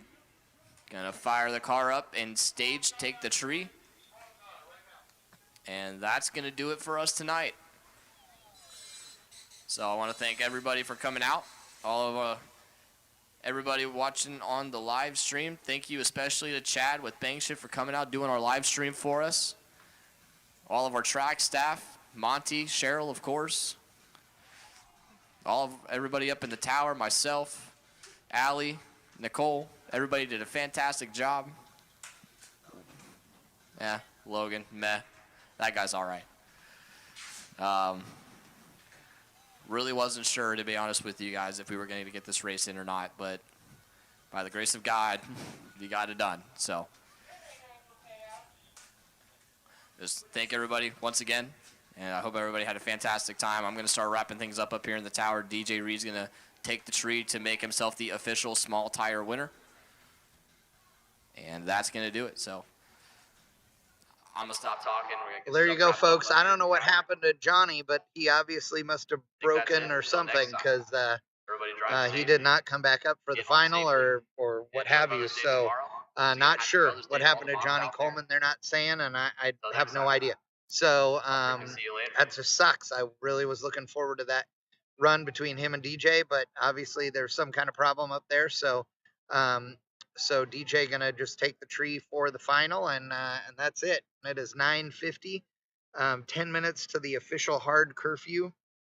Obviously, the racetrack tries to do everything they can to keep the neighbors happy here, even though this racetrack is on, borrowed time. So thank you, everybody, for tuning in. We really do appreciate it. I want to thank Monty Fitzgerald and Fitzgerald Racing, and all of the sponsors here this weekend: West Coast Architectural Sheet Metal, of course, Holder Heating and Air Conditioning, TBR Garage, and Total Traffic Control for being our presenting sponsors here this weekend at the main event. And of course, Optima Batteries and Holly, who are with us for each and every event throughout the year. Thank you so much to them. Thank you so much to all of you guys for tuning in.